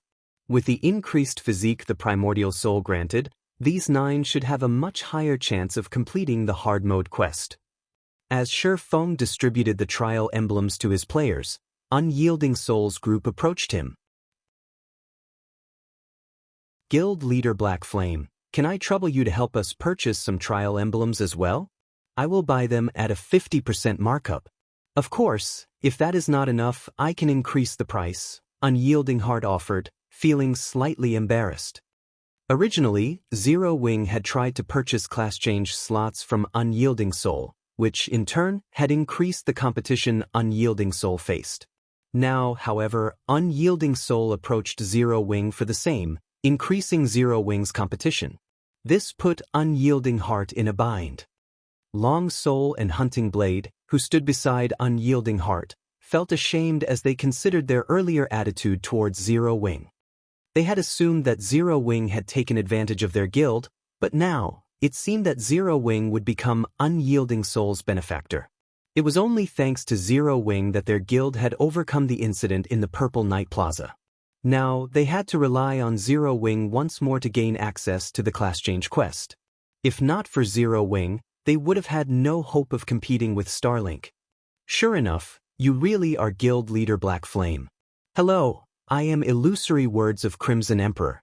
On behalf of Crimson Emperor, I wish to seek your help in purchasing trial emblems. I am willing to offer double the original price. May I know if you are willing to lend me your aid? Illusory Words asked gently as she approached Shifeng. Everyone was stunned as they watched the vice guild leaders of 2 super first-rate guilds approach Shifeng for help. If the public found out about this, they'd be shocked. Our guild leader is so amazing. Even superpowers are asking him for help. That's only natural. That's Zero Wing's guild leader we're talking about. Quick, look at the stupid faces Starlink's members are making. The 9 Zero Wing members that had obtained the trial emblem chatted about their guild leader, reverence flashing in their eyes as they looked at Shifeng. Before they had joined Zero Wing, even first-rate guilds had been colossal existences in their eyes, let alone super first-rate guilds. Super first-rate guilds were the virtual gaming world's overlords, yet 2 such guilds wanted their guild's help. This was simply unbelievable. That won't be a problem. Let's forget about the price markup. Instead, I hope that your 2 guilds can help with a problem of mine, Shifeng said, chuckling as he looked at unyielding heart and illusory words. Help! Both vice guild leaders gave Shifeng confused looks.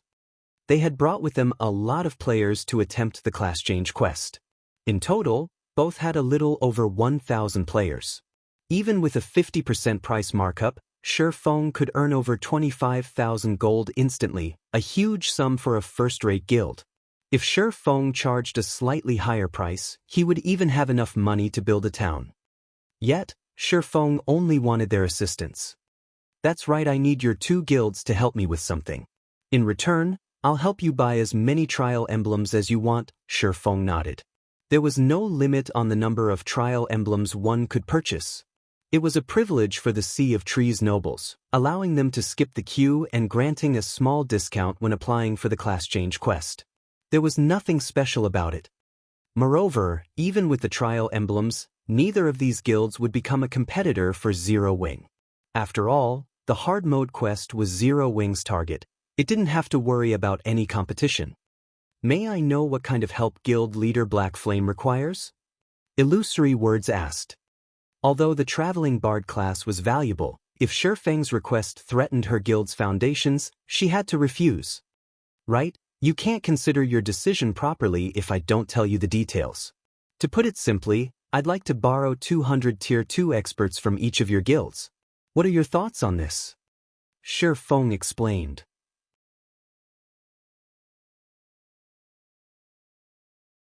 Chapter 1893, Age-Old Secret, Borrow Tier 2 Experts. Unyielding heart and illusory words stared at Shifeng in confusion, unable to fathom why Shifeng would need so many experts. At this stage of the game, Tier 2 experts were still quite rare in God's domain. Even a first-rate guild would only have around 30 to 50 Tier 2 players, yet Shifeng wanted their guilds to lend him 200 Tier 2 experts each. This was close to half of the Tier 2 experts in their guilds. Such a large number of Tier 2 experts would be far too many to raid a team dungeon. The largest team dungeon at this stage of the game could only accommodate 200 players, yet Shifeng wanted 400. Furthermore, Zero Wing had its own Tier 2 experts. That's right, I want to raid a field boss, but I currently lack manpower, Shifeng said, nodding. Of course, Zero Wing will compensate for any deaths incurred during the expedition. May I know your opinions on this? He might earn 30,000 gold or so if he resold the trial emblems to the 2 guilds at a markup, but 30,000 gold was not enough to change Zero Wing's situation. Besides, Zero Wing's financial need wasn't limited to the money required for Silverwing Town's upgrade. The guild also had to pay back the loan for the airport. In total, Zero Wing needed 500,000 gold. It was a significant sum, even for a superpower. Most importantly, Zero Wing wasn't as witch-off as everyone thought. While it was true that Zero Wing's members were improving their equipment and leveling rapidly thanks to the guild's expansion into the Ore Empire's southeastern area, there was a saying, the nail that sticks out gets hammered down. Now that Zero Wing had secured a large fraction of the Ore Empire's benefits, the various superpowers watched the guild closely. The only reason they had not taken any actions was Zero Wing's war weapons and teleportation abilities. However, now that Blackwater had opened the Ore Capital City's armory, it was only a matter of time before the various superpowers obtained a large number of war weapons or designs for them. If Zero Wing did not take any preventive measures now, the guild would suffer later on. Meanwhile, Shifeng had been nursing a headache over the last few days while trying to figure out a solution to this problem. Fortunately, an opportunity had just presented itself. He had planned to wait until Zero Wing had 1,000 Tier 2 experts before initiating the next step of his plan, but it seemed that he wouldn't have to wait that long. If he had the help of these 2 super first-rate guilds Tier 2 experts, he could definitely defeat the Void Serpent, a level 60 world boss. Although world bosses seemed like ordinary field bosses, they possessed a unique domain that prevented players from using external tools. Players had to rely on their own strength to face these world bosses. Hence, raiding world bosses was far more difficult than field bosses of the same rank and level. However, due to the extremely high raid difficulty, every world boss dropped impressive loot. World bosses also dropped some unique materials. Because of this, God's domain's countless powers had constantly challenged world bosses in his previous life. Guilds had still raided level 70 or 80 world bosses after players had reached level 200. Shi Feng's interest in slaying the Void Serpent wasn't only because of its loot. The Void Serpent also held a secret that Shi Feng wanted. Only with the Void Serpent's blood could players activate the greatest secret the Witch's Hill had hidden for several centuries, the Otherworld Gate. The Void Serpent was in a secret, underground temple in the Witch's Hill, and since the map was so large, locating the underground temple was quite difficult. The fact that the Witch's Hill was so far from civilization only made the temple even more difficult to find. As a result, the Void Serpent had remained hidden even after mainstream players had reached level 100 in Shi Feng's past. Players had only learned of the Void Serpent after a party exploring the Witch's Hill had discovered the world boss. After news of the creature had gone public, guild teams had rushed to the underground temple to kill the Void Serpent. They then discovered the Witch's Hill's secret. Although the Otherworld Gate had been activated relatively late in the past, the various powers had still treated it like a priceless treasure. Within the Otherworld Gate, players had discovered an abundance of rare, precious materials, all of which were difficult to acquire in Star Moon Kingdom. Among the most notable materials was Void Silver. Void Silver was no less valuable than Mana Stone. Not only could it strengthen weapons and equipment, but it could also increase production success rates for forgers, engineers, enchanters, and alchemists by a large margin. The Otherworld Gate was also a good place to acquire level 50+ top-tier weapons and equipment for independent players. Hence, the Witch's Hill had instantly become Star Moon Kingdom's focus. If Shi Feng could activate the Otherworld Gate now, Zero Wing City, which occupied the Witch's Hill, would become the most popular city in Star Moon Kingdom. Not only could Zero Wing rake in a fortune, but it could also acquire tons of rare materials, allowing the guild to grow rapidly. He had wanted to raid the Void Serpent for a while, but unfortunately, Zero Wing lacked the strength to do so. A world boss was not an easy raid, and he didn't have a quest to take advantage of, drastically weakening the Void Serpent as he had with the Flame Demon King. If he wanted to raid the Void Serpent, he'd need at least 1,000 Tier 2 players. Meanwhile, after pondering on Shi Feng's suggestion for a short moment, both Unyielding Heart and Illusory Words nodded. "All right, I'll agree to your proposal on Unyielding Soul's behalf," Unyielding Heart said. Although he did not know what Shi Feng wanted with so many Tier 2 players, saving over 10,000 gold by lending the swordsman 200 experts to raid a boss was a worthwhile transaction. "May I know when Guild Leader Black Flame needs our players?"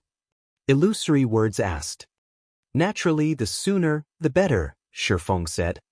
"My side will need some time to gather the necessary manpower. After all, many of our Tier 2 experts are either questing or raiding dungeons right now. I'll need a little over a day to gather 200 Tier 2 experts, so can we gather in 2 days?" Illusory Words proposed a time after giving the matter some thought. "That won't be a problem. I need to see to certain preparations as well," Shi Feng replied, nodding. In truth, even if Illusory Words hadn't suggested it, he'd still need 1 or 2 days to prepare. "Since both of you have agreed to the arrangement, let's establish a contract." Following which, Shi Feng signed a contract with Unyielding Heart and Illusory Words. In exchange for helping the two guilds purchase 1,000 trial emblems in total, each of the guilds would send 200 Tier 2 experts to help Shi Feng hunt a boss. Once the contract had been signed, the two guilds handed Shi Feng the coins to purchase the trial emblems. When Unyielding Heart and Illusory Words had the emblems in hand, they turned to distribute them to their respective guild members. These players then activated their trial emblems and teleported to the legacy grounds. While the exchange between Shi Feng and the two super first-rate guilds seemed cumbersome, they had completed the entire process in less than 5 minutes. It wasn't enough time to provide Starlink any noticeable advantage. Moreover, to the two super first-rate guilds' surprise, they had the option of choosing the quest's difficulty, and hard mode didn't have a slot limit. However, the two guilds sent the majority of their experts into normal mode to increase their chances of success. They only sent a small number of experts to test the hard mode quest.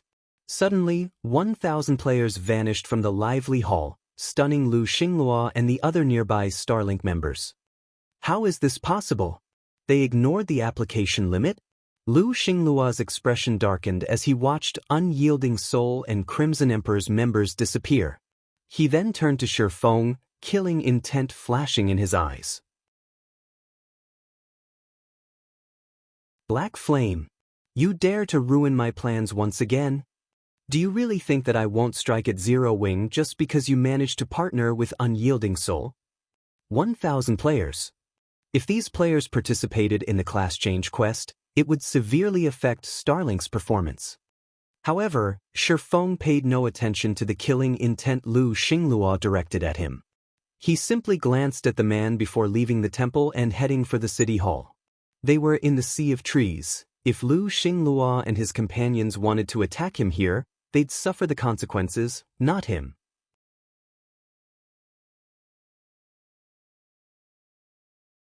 Chapter 1894, City of Foreign Races. The Sea of Trees was located in a secret land the primordial elf kings had created.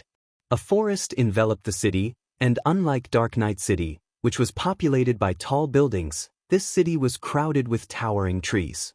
Every tree pierced the clouds like a skyscraper. Houses had been built within the gigantic trees, and thick vines connected one tree to the next. Currently, Shi Feng rode his mount down the spacious roads made of vines. When he looked down, he gazed at a sea of clouds below him. Since the Sea of Trees hadn't been fully unlocked, most of the people wandering on the streets were NPCs.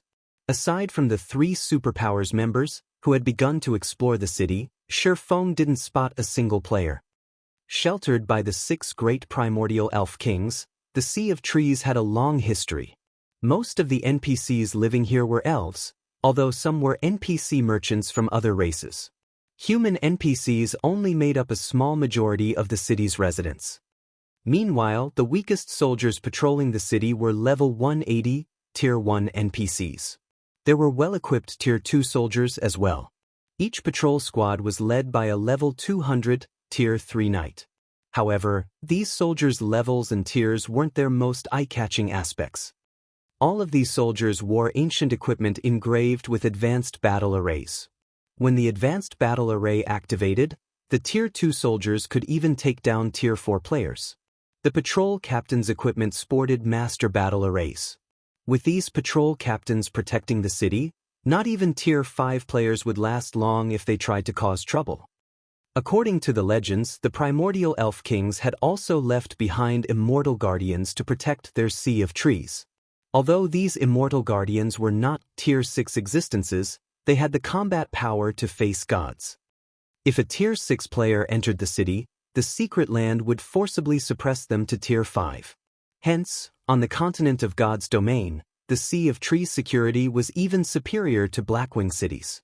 During Shi Feng's previous life, Tier 5 and Tier 6 players had frequently caused trouble in NPC cities, but none had dared to do so in the Sea of Trees.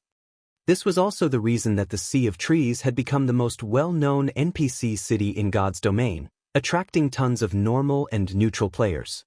These players didn't have to worry about their safety while inside the city. After roughly 20 minutes, Shi Feng arrived before the largest, oldest tree in the city. This primordial tree was both the Sea of Trees City Hall and the city's heart. There are so many foreign race merchants here already? As Shi Feng approached the city's central district, he noticed many NPC merchants hawking their wares alongside the road. These merchants all sold rare goods such as magic scrolls, potions, materials, tomes, engineering tools, weapons, equipment, etc. The sight was dazzling. The 3 Superpowers members, who had arrived before him, browsed the goods with sparkling eyes. They could easily make a fortune by reselling these items, especially the magic scrolls, weapons, equipment, and rare materials. Some merchants even offered Tier 2 magic scrolls and level 50 dark gold equipment. Only, the items' prices were far higher than market value. However, the Superpowers members weren't fools.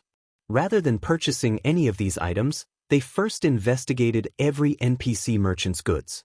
They then proceeded to survey the central district, empty lands, and establishments, compiling the information to allow their companions in the city hall to make the best decision when purchasing the city's lands for their guilds. When Shifeng stepped into the city hall, the merchant players that represented the superpowers had already busied themselves with researching the lands and shops, carefully selecting which to purchase. Naturally, the three superpowers had sent these merchant players since they were more adept with business negotiations than the guild's upper echelons. Moreover, the merchant subclass allowed them to bargain for discounts and learn more from NPCs. But despite their expertise, these merchant players had headaches as they selected lands for their guilds.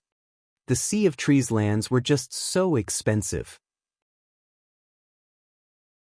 Even the ordinary lands in the city's outer area cost between 7,000 gold and 15,000 gold, whereas lands in the city's inner area cost between 12,000 gold and 30,000 gold. The cheapest plot of land in the central district cost 50,000 gold, while the more expensive options cost over 100,000. Even superpowers at this stage of the game couldn't afford to purchase the Sea of Trees lands casually, but that wasn't the most important issue. To purchase the Central District's lands, one needed sufficient status and reputation.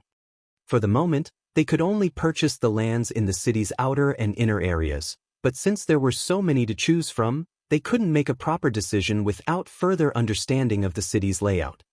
Lord Demon Hunter, how may I be of service today? A male elf in a suit and tie asked gracefully as he approached Shifeng.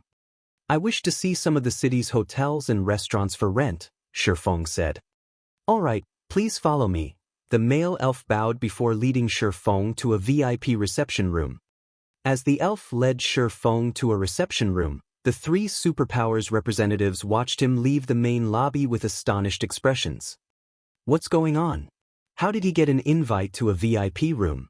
We've already bought 2 plots of land and earned quite a few contribution points, yet we haven't earned such treatment? Clearly he's an idiot. He's actually trying to rent hotels and restaurants instead of purchasing lands. What benefit could he earn by doing so? They won't be profitable in the least. Many of the merchant players watched enviously as Shifeng was led to a VIP reception room, but the man's statement had also confused them. When players gained access to a VIP reception room, they also gained access to better benefits. Aside from refreshments and privacy, players would also be offered lands, which weren't usually available to the public, for purchase. Moreover, every one of those lands would be worth their price or more. In contrast, the lands offered in the lobby varied. Not every plot would be worth its selling price, and whether players made a profit or not would rely on them.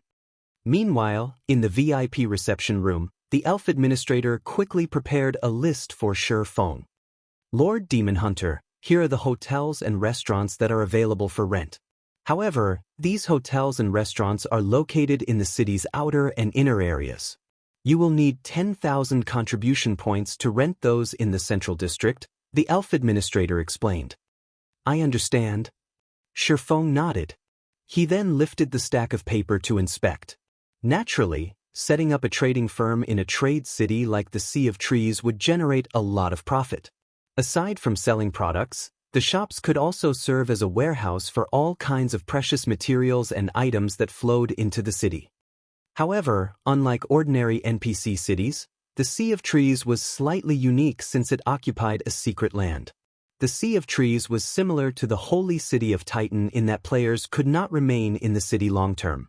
Once the sun set, players that hadn't rented a hotel room or purchased a private house would be automatically teleported out of the Sea of Trees. Furthermore, getting into the city wasn't an easy task. Even once the Sea of Trees had been fully unlocked, players would still need to expend a lot of effort to visit the city, especially ordinary and elite players. Unfortunately, purchasing a private house in the city was out of the question for most players. Not even large guilds' upper echelons could necessarily afford a private house here. Purchasing a private house in this city was even more expensive than setting up a shop. Most importantly, players needed a very high status and a ton of reputation points to buy one. Even expert players would need to quest in the Sea of Trees for a very long time to fulfill these requirements. Aside from private houses, players could stay in hotels or advanced restaurants. Of course, since shops had living spaces for players, they could own a shop as well. Only, shops accommodated far fewer players than private houses, but how could many players afford shops just for the living space? As a result, the only options remaining were hotels and advanced restaurants. Needless to say, staying in these establishments was also quite expensive. Depending on the environment, accommodation fees could range from 50 silver to 5 gold per day. Even elite players would feel a sting from these prices. Meanwhile, if players rented the whole hotel or advanced restaurant, they would earn 20% of the profits. While the Sea of Trees was in its early stages, this was the best way to earn money. Moreover, renting these establishments cost far less than purchasing them directly. After reading through the list, Shifeng quickly set his sights on a few hotels and restaurants that had been particularly popular during his previous life. However, when Shifeng reached the final page and saw the small restaurant listed, he was stunned. What? Even this restaurant is available for rent.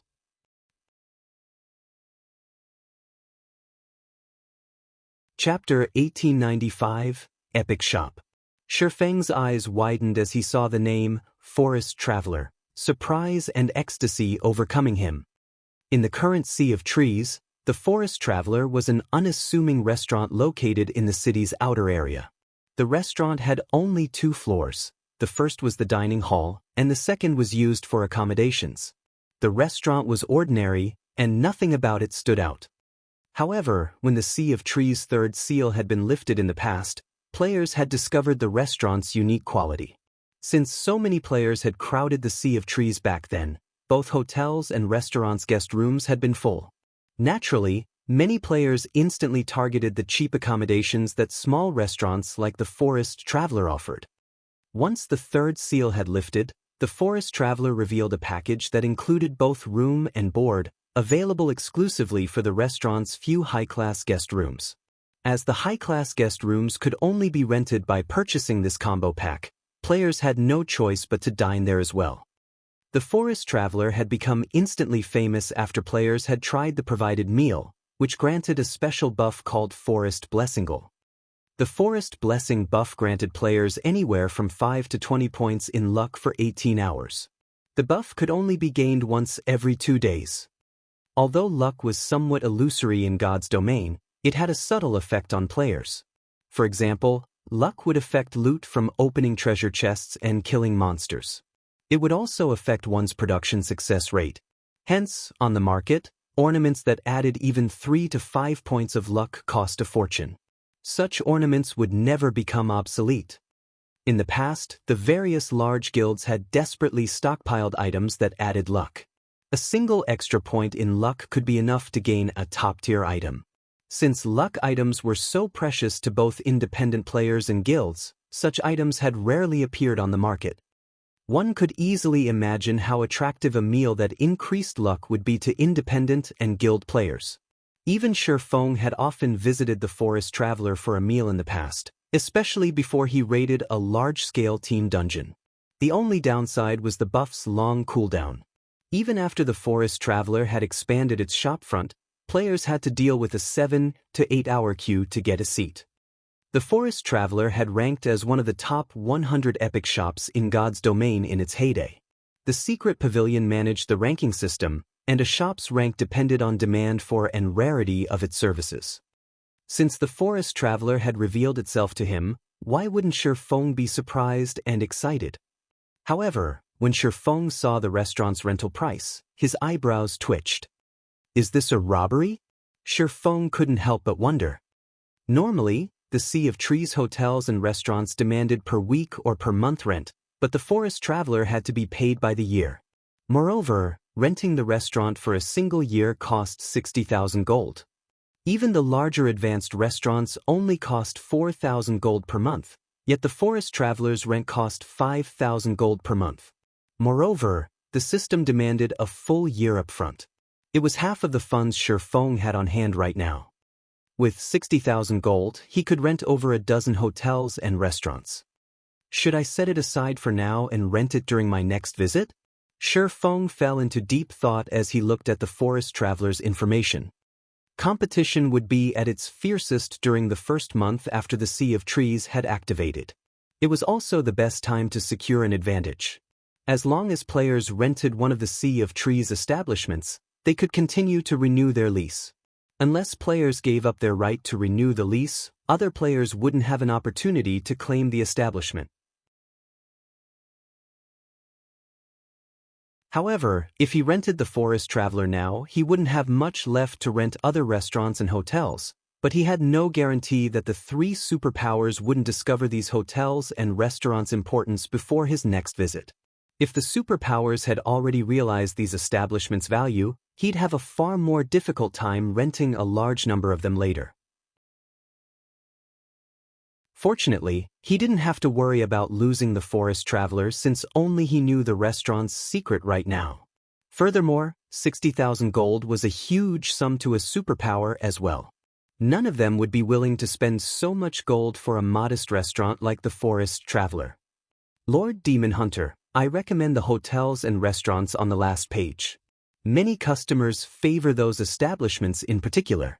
I cannot guarantee that these establishments will be available during your next visit, the elf administrator said, flashing Shifeng a cunning smile when he noticed the swordsman stare tentatively at the list's final page. Shifeng rolled his eyes at the elf administrator. The administrator's comment made one thing clear: he would either have to give up on the Forest Traveler or give up on renting another dozen or so hotels and restaurants. Both options would rob Shifeng of profits. I'm interested in renting this Forest Traveler, but why must it only be rented by the year? Can it not be rented on a monthly basis? Shifeng asked as he gestured to the Forest Traveler's information on the list. He wanted to see if the system would grant him any other options. The Forest Traveler? The elf administrator repositioned his glasses as he took a look at the list. Smiling, he explained, this restaurant has encountered some operational problems and urgently needs funding. That is why the owner had decided to rent the restaurant. We have suggested that the owner accept a monthly rent, but the owner is adamant about his decision. Due to your status, Lord Demon Hunter, the city is willing to help you negotiate altered conditions with the owner. However, each negotiation will cost a 1,000 gold fee. May I know if you wish to open negotiations? 1,000 gold per negotiation? The corners of Shifeng's mouth twitched. Shifeng was no stranger to negotiations. This was the precise reason that the three superpowers had sent their merchant players to purchase the city's lands, not their upper echelons. The higher ranked a merchant player was, the more ability they'd have to reduce an item's price. Some merchant players could even negotiate for price cuts by offering NPCs favorable conditions. However, this was the first time Shifeng had encountered a 1,000 gold negotiation fee. That's right. As a noble in our city, you have the right to 3 negotiation attempts. Of course, the city cannot guarantee the negotiation's results, the elf administrator explained. All right, let's open the negotiations then. Shifeng sighed as he took 1,000 gold from his bag. After receiving the money, the elf administrator left the room. To put it simply, the purpose of these negotiations was to convince the owner to adjust the rental requirements. Whether or not the player gained the upper hand would depend on their luck. After 5 minutes, the elf administrator returned with new rental conditions for the Forest Traveler. Now, instead of paying a full year of rent for the Forest Traveler, Shifeng could secure the establishment for 10 months of rent at 54,000 gold. While this new condition had reduced the total payment and shortened the required lease duration, the average monthly rent had increased considerably. This wasn't a favorable option. Declining the option, Shifeng paid 1,000 gold for another negotiation attempt. The second negotiation's outcome still required annual rent, but it could be paid in installments. Shifeng would have to pay a 50,000 gold down payment. However, he'd then have to pay 15,000 within 1 month. Seeing this result, Shifeng regretted leaving Icarus's heart with Aqua Rose. If he had the godly necklace with him right now, he might have had a better result. With no other choice, Shifeng gritted his teeth and paid for the third negotiation attempt. If the conditions were still too stringent, he would have to give up on the Forest Traveler for now. After all, The forest traveler would not generate much income within a short period. Meanwhile, he was extremely tight for money right now. Although the forest traveler was tempting, he needed to earn a large sum of coins quickly. As the elf administrator returned for the third time, Shi Feng silently prayed that the new rental conditions were in his favor. Congratulations, Lord Demon Hunter. After our third round of negotiations, the forest traveler's owner has agreed to adjust the lease's duration to 6 months. However, you will have to pay 45,000 gold. In exchange, you will receive 40% of the forest traveler's profits instead of 20% during those 6 months.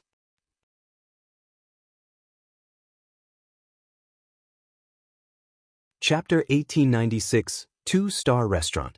Half a year and 40% of the profits for 45,000 gold?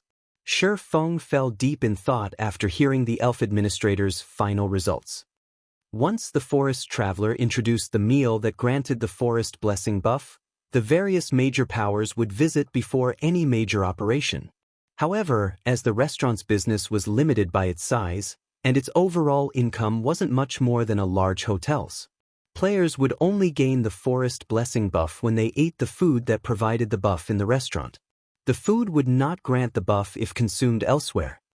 Hence, Shi Feng had considered giving the forest traveler up, selecting a dozen or so ordinary restaurants and hotels instead. However, the forest traveler's latest conditions were far better than they had been, especially the 40% profit sharing. This would grant him twice as much income as normal from the restaurant. With the forest traveler's advantage, it could generate enough income to rival a dozen or so establishments. All right, I agree to the owner's conditions, Shi Feng said after giving the matter some thought. Although renting a single restaurant for 45,000 gold was a little extravagant, not only would he get double the profits in return, but he would also have an advantage when gaining the forest blessing buff. This would ensure that Zero Wings members wouldn't have to wait in line for hours to get a seat before raiding an important team dungeon. He could simply reserve a table for Zero Wings' exclusive use. No power had taken control of the forest traveler in his previous life. It had been under NPC's full control. As a result, the restaurant's development had been left to the system's discretion. Compared to player-managed hotels and restaurants back then, the forest traveler's development speed had been pitiful. If he managed the forest traveler, the restaurant's development speed would increase by a significant margin. After all, with the forest blessing buff, the restaurant would not lack popularity or income. If he played his cards right, he could earn a fortune through the restaurant. Immediately, Shi Feng signed a lease contract with the elf administrator. In addition to the 45,000 gold for the forest traveler, he spent another 70,000 gold to rent 23 hotels and restaurants. Although the hotels and restaurants he had rented varied in size, they were all situated in strategic locations throughout the city. They were all near important buildings and special establishments. Once the city's second seal had been removed, which should happen in the next few days, a large number of players would surge into the Sea of Trees. At that time, his hotels and restaurants would officially begin to make money. The 24 hotels and restaurants he rented should generate even more profit than Silverwing Town's teleportation service. Silverwing Town's teleportation service would lure players to the town and increase its competitive edge. As a result, the town could only earn a small amount of money from each player with the teleportation service. However, such considerations weren't necessary when operating the Sea of Trees hotels and restaurants. Even if he only received 20% of the profits from each customer, he should earn at least 10 times more per customer than from Silverwing Town's teleportation service. Once Shi Feng had rented his establishments, he left the VIP reception room. The 3 superpowers merchant players were still carefully selecting lands for purchase. Over 20 of the available lands had already been bought, many of which were located in the city's inner area. Shi Feng had to admit that these superpowers' spending power was astonishing. Zero Wings simply couldn't compare. If these superpowers had known the value of leasing the city's hotels and restaurants, they would have claimed half of the city's establishments by now. They would have monopolized every hotel and restaurant, not including those in the central district, by the time the second seal was removed. They wouldn't leave other powers the opportunity to claim a share of the profits. However, the value of these establishments had been discovered quite late in the past, and the various major powers had still rented quite a few for themselves. As Shi Feng returned to the lobby, the superpowers representatives spared him a glance before returning to their lists. Now that my business here is done, I should take a proper look at the forest traveler. After glancing at the other players, Shi Feng left the city hall, making his way towards the forest traveler. He was not interested in competing with the three superpowers over the city's lands in the slightest. His lack of reaction wasn't due to a lack of interest in purchasing the city's lands, but because he didn't qualify to do so. Purchasing a plot of land and setting up a shop here would easily cost more than 10,000 gold. Although these shops would pay for themselves in the long run, he currently needed his money. He could not afford such long-term investments right now.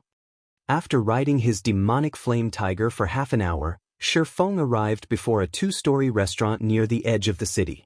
This area wasn't as lively as the central district as there were only a dozen or so NPCs roaming the street.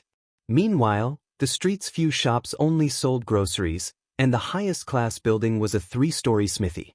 Smoke swirled out of the smithy as the sound of metal on metal echoed down the street. The view here was one of a kind. A sea of clouds enclosed the district, and flying beasts occasionally soared by. Due to the refreshing scenery, many leisure players would settle here long-term. Sure enough, business here is bleak. When Shi Feng entered the forest traveler, he noticed that, aside from the restaurant owner and two staff members, there was nobody inside the restaurant. The two waitresses were members of foreign races. One was a female catkin with cat ears and tail, while the other was a female foxkin with a pair of pointed ears atop her head and a bushy tail. The restaurant owner was a long-haired elf, but unlike most elves, the man was burly. He looked like a Naturebomb shield warrior or berserker. Based on the scars gracing the elf's arms and neck, it was clear that he had once been an adventurer. "Welcome, Lord Demon Hunter. Thank you for renting our restaurant. I am Joseph, the owner of this establishment." Joseph the elf said respectfully when he noticed Shi Feng enter the restaurant. "May I know what business you have here?" When the two half-beast women saw Shi Feng, they nervously lowered their heads. They did not even dare to look Shi Feng in the eye. Of course, Shi Feng didn't find this strange. Although the Sea of Trees was a trade city that welcomed both humans and members of neutral races, the secret land that contained the Sea of Trees was still within the Dark Knight Empire's borders. Meanwhile, humans weren't generally friendly towards other races. Hence, surviving in the Sea of Trees wasn't easy for them. The half-beast women couldn't afford to provoke nobles, in particular. A single mistake could even result in their enslavement. "I wish to see all of the information available on this restaurant. Can I trouble you to prepare it for me?" Shi Feng asked. Although he had rented the restaurant, he only had partial management rights. This was the case for other NPC-operated establishments as well. It was impossible for players to acquire full management rights over an NPC establishment. Players could only gain full rights over the establishments and lands sold at the city hall.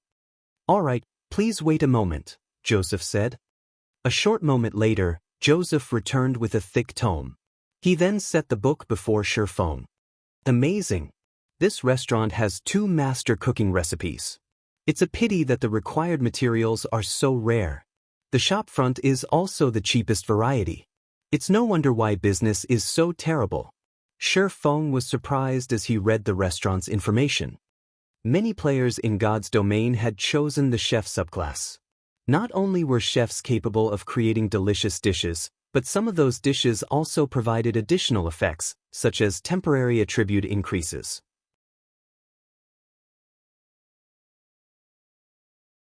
Master dishes, in particular, provided significant attribute boosts high enough to rival the effects of master potions. Although players could cook master dishes after becoming master chefs, producing one of these dishes was actually quite difficult. The first issue was the lack of recipes. Even a master chef would struggle when concocting a master cooking recipe. In the past, 8 out often basic master chefs lacked a master cooking recipe. The second issue was the lack of materials. Yet, the forest traveler actually possessed two master cooking recipes, which gave it an advantage over larger restaurants. Unlike the forest blessing meal, these master dishes would still be effective when consumed outside of the restaurant. Meanwhile, the attribute increase they provided was even superior to master potions. Both dishes would see very high demand. If he could mass-produce the dishes, he could make a fortune. When Shifeng inspected the restaurant's shopfront, he noticed that the forest traveler already met most of the conditions for its upgrade to a 2-star restaurant. All it lacked was sales. However, even NPCs weren't willing to visit the area. How could the restaurant earn an income without any customers? If the restaurant wanted to attract NPC customers and increase its sales, the easiest way to do so was to upgrade the shopfront. Only, upgrading the shopfront would require 1,500 gold. The thought of gaining a 2-star restaurant tempted Shifeng. Immediately, he chose to upgrade the shopfront. Suddenly, the system deducted 1,500 gold from the 3,000 plus he had remaining in his bag.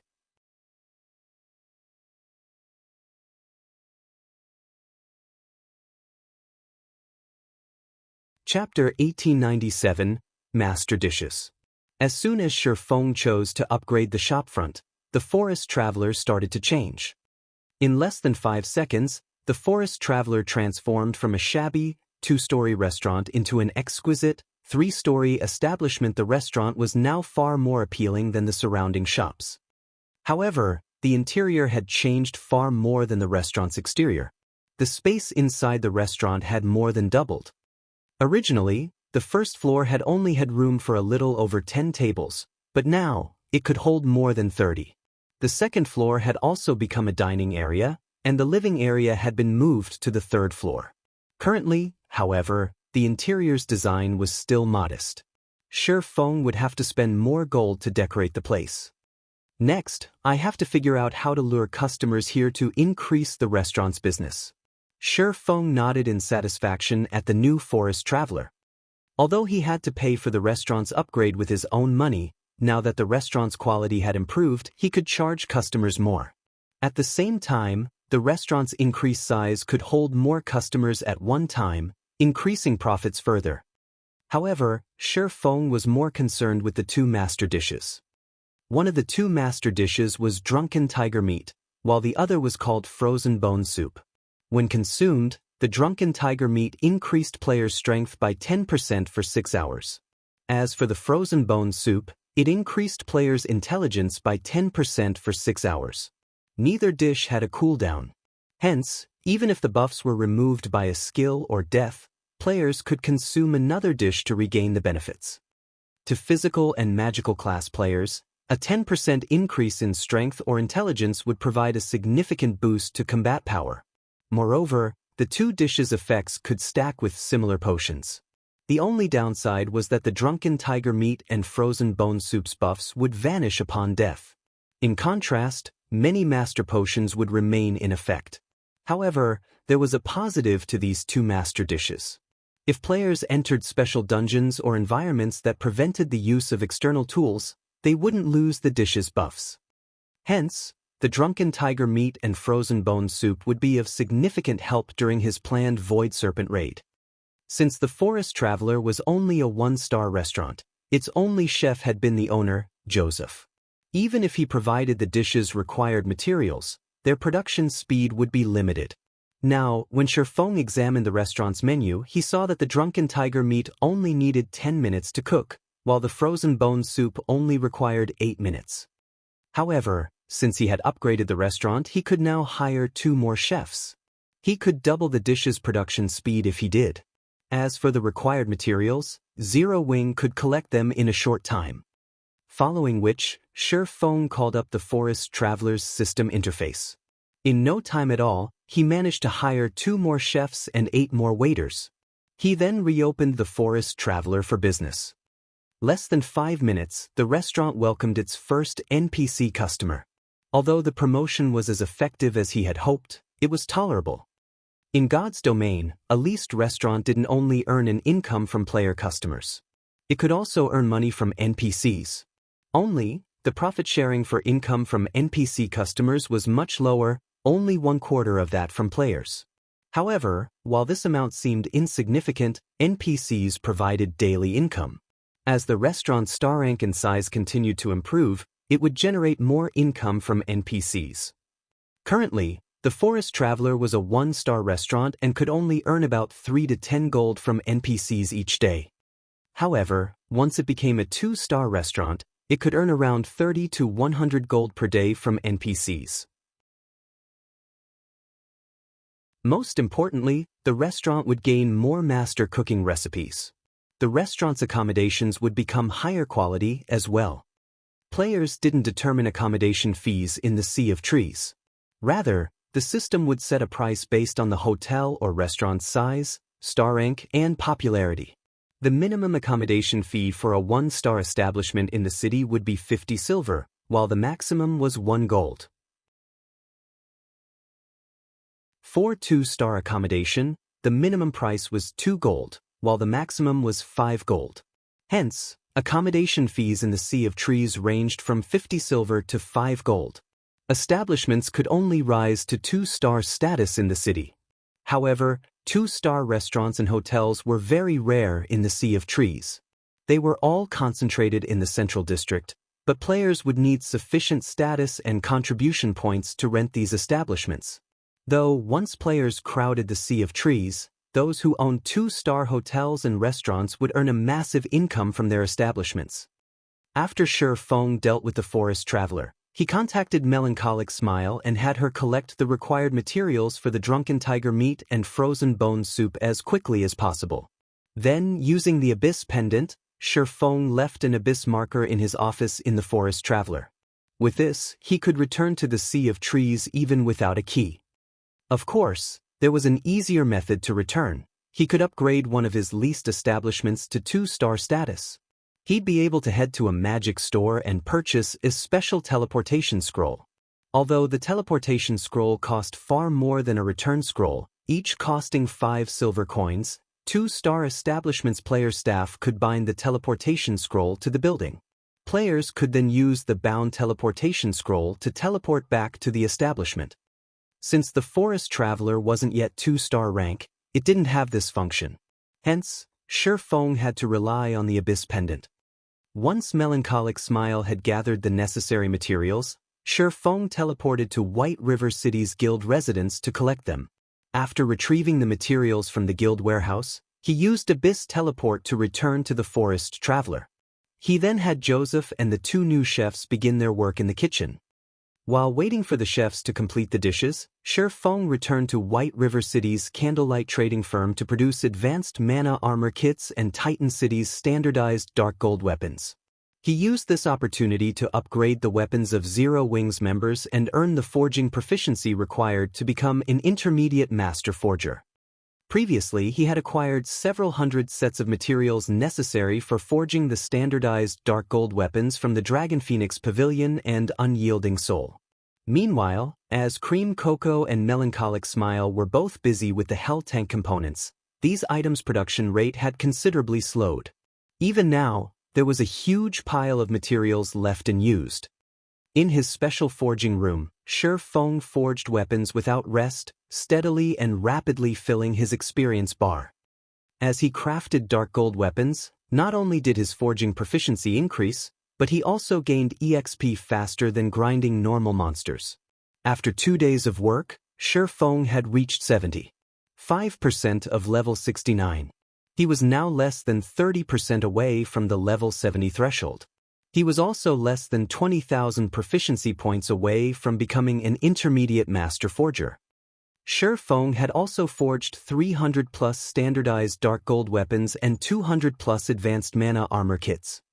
Shi Feng used 130 dark gold weapons to upgrade the Abyssal Blade to level 55. Although the improvement wasn't earth-shattering this time, its attack power had risen from 2,070 to 2,350.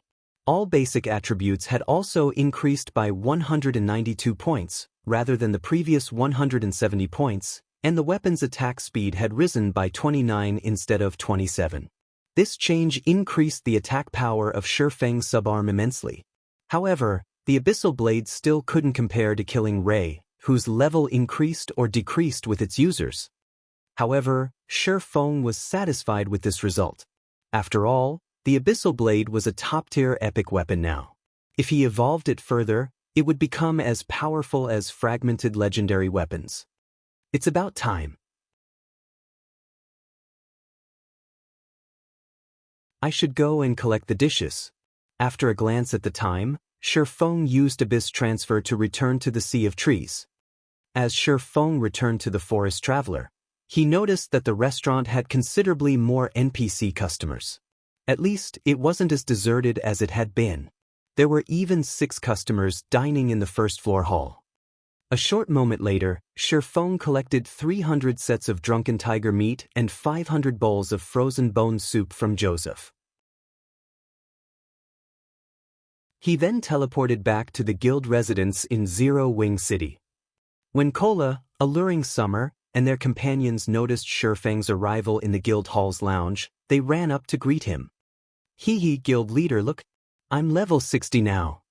Cola said as he gleefully revealed his level, proving to Shi Feng that he had worked very hard while grinding monsters. Every 5 levels was a minor turning point in God's domain.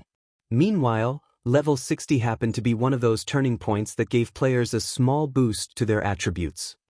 Guild leader, why did you recall us so suddenly? Alluring Summer asked after rolling her eyes at Cola.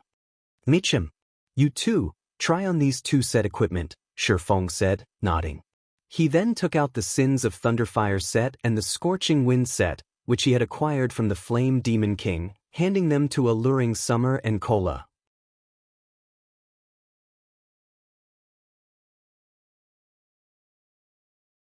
Chapter 1898, Gathering at Zero Wing City. Set equipment. Both Alluring Summer and Cola looked at the 2 set equipment Shi Feng had taken out, a little confused. While they were not trying to brag, their current equipment was among the best available in God's domain right now. Only epic equipment could surpass what they wore. Just try it out, Shi Feng said. Although he could see the confusion plaguing the 2, he didn't bother to offer any additional explanation. With no other choice, Alluring Summer and Cola complied, trying on the set equipment. This is a level 70 set equipment? Alluring Summer's eyes widened in shock when she saw the Sins of Thunderfire set's attributes. The Sins of Thunderfire set was a level 70 fine gold set equipment, though Shi Feng had only given her 4 of the 6 pieces. Even so, the Thunderfire set's attributes were far superior to the level 60 dark gold equipment she currently wore. Moreover, the Sins of Thunderfire set's set effects were simply tyrannical. The 2-piece set effect increased casting speed by 20%, cast range by 20%, and magic damage dealt by 20%. As for the 4-piece set effect, it increased all basic attributes by 15% and granted the use of the Tier 3 spell, Thunderburst, a dual-element spell that dealt both flame and lightning damage. Meanwhile, Cola was incomparably excited after receiving the Scorching Wind set. Unlike Alluring Summer, he had received a complete, 6-piece level 70 fine gold set equipment. As Shi Feng had already equipped the 2 sets with attribute gemstones and level reduction gemstones, Alluring Summer and Cola could equip the sets right away. Amazing!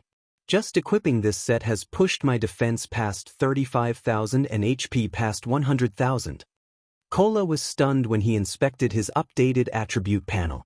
Not even a Tier 2 Berserker can budge me now. Not even receiving a level 60 mythic monster's attack will be a problem. If Turtledove and Yiwumian saw this, they'd die with envy. Even without any team buffs, he had 100,000 HP. He was basically a humanoid boss.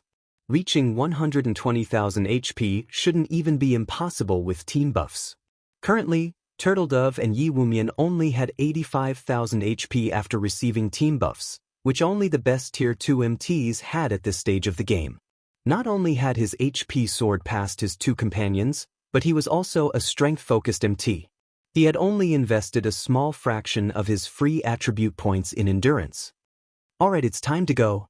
We can't keep the other guilds waiting for too long, Shi Feng said, nodding in satisfaction when he saw Cola and Alluring Summer's attributes.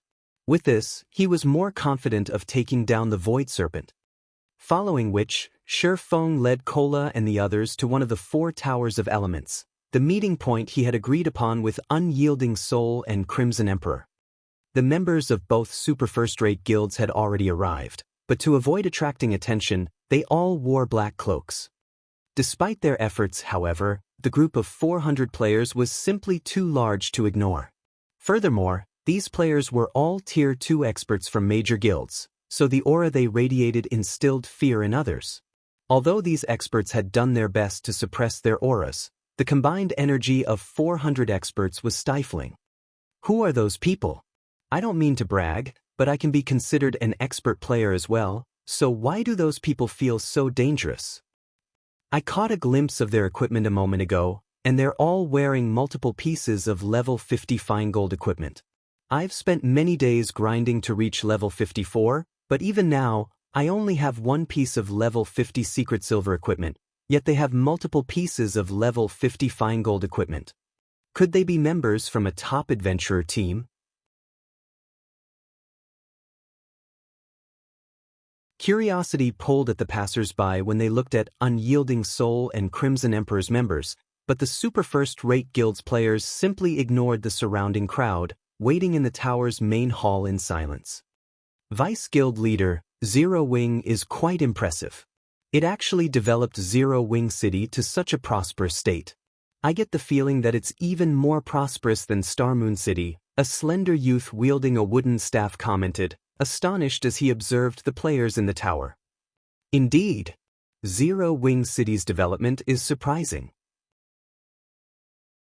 It's no wonder why so many corporations are trying to invest in it. The income of Zero Wing City alone could easily sustain a first-rate guild's daily operation, Illusory Words said, nodding. I wonder which mythic boss Zero Wing plans to raid this time. On their way to the tower, they had noticed that Zero Wing City's player population was in no way inferior to that of Star Moon City. Many of the city's residents were even elite and expert players. Quite a few major trading firms had also set up shop here. However, the most unbelievable part about the city had to be its number of NPC merchants, which sold plenty of rare items. According to our investigation on Star Moon Kingdom, there are only 16 known mythic bosses between level 50 and level 60 inches the kingdom. Since Zero Wing has gathered us in Zero Wing City, I assume that they are targeting the level 56 Emerald Dryad in the Witches' Hills Forest. However, I have heard that the Emerald Dryad is extremely difficult to deal with. There will be several hundred Treants guarding the Dryad as well, all of which are level 50 lords and above.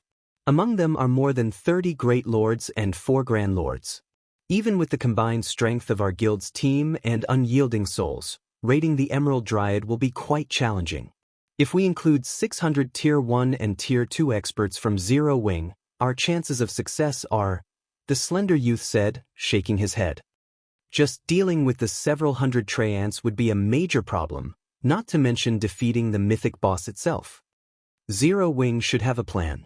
Otherwise, they wouldn't have given up such a good opportunity to make money, hiring our guild's experts instead, Illusory Words reasoned.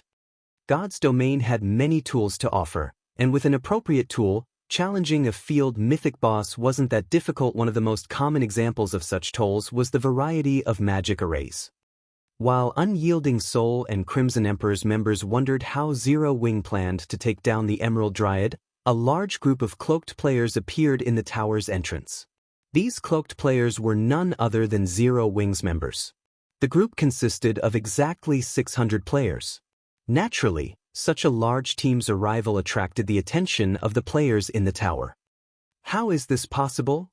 The slender youth beside Illusory Words stared at the approaching Zero Wing members with a flabbergasted expression. What's wrong? They're not Zero Wing's members? Illusory Words asked strangely. The slender youth was Dawnmaster, one of Crimson Emperor's top 10 elementalists. He also possessed an identification skill called Demon Eye, which allowed him to ignore Black Cloak's concealment. No, they are all from Zero Wing, but those people, they are all Tier 2, Dawnmaster explained in a trembling voice.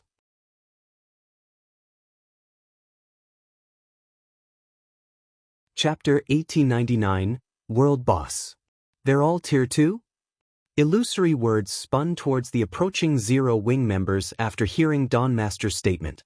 In a low tone, she asked, "There are 600 people here. Are you sure you're not mistaken?"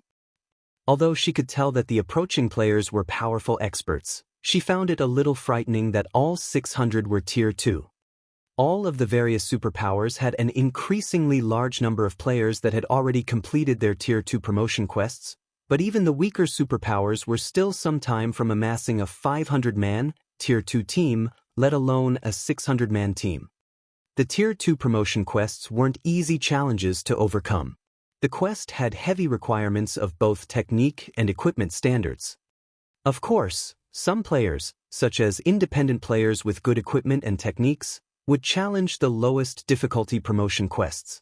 The advantage a Tier 2 class had over a Tier 1 was simply too massive. Not only would players gain a huge boost to their basic attributes once they reached Tier 2, but their physique would also improve significantly. With these improvements, players would have a much easier time questing and grinding monsters. However, players that selected a low-difficulty promotion quest would face severe consequences.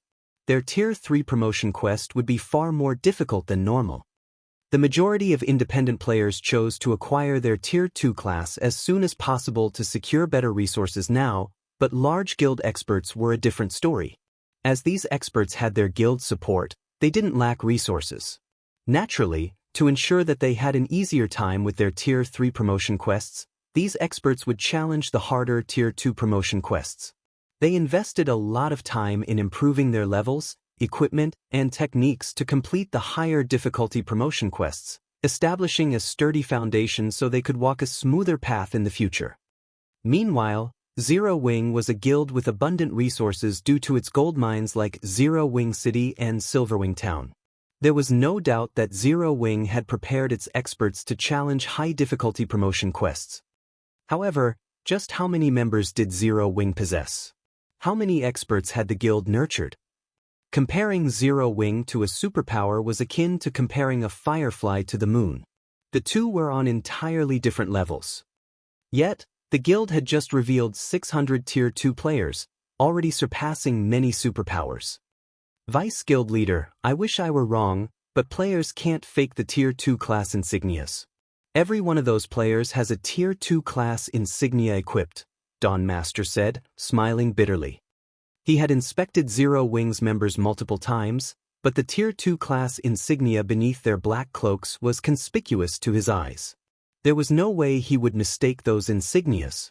Moreover, he hadn't told Illusory Words everything among the 600 Zero Wing members, for were level 60 and more than 50 were level 59. He also couldn't identify Shifeng's level. The highest level player in the Dark Knight Empire was only level 58. According to Crimson Emperor's investigation, this fact included the players that habitually hid their levels. Once players reached such a high level, they'd require a massive amount of EXP to level up, and although players could grind more efficiently and gain EXP more quickly once they had reached Tier 2, they'd still need a lot of time to grind to the next level. Yet, Zero Wing had over 50 Tier 2 players at level 59. There were even 4 level 60 players. If the guild wished it, it could easily monopolize the top 50 spots on the Dark Knight Empire's ranking list.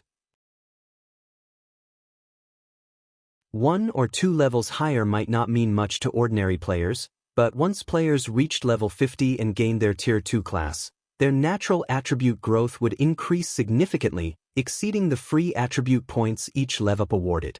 A gap of 2 levels could mean a difference of 30 points in one's main attribute. Taking into account the free attribute points, the gap would become even larger.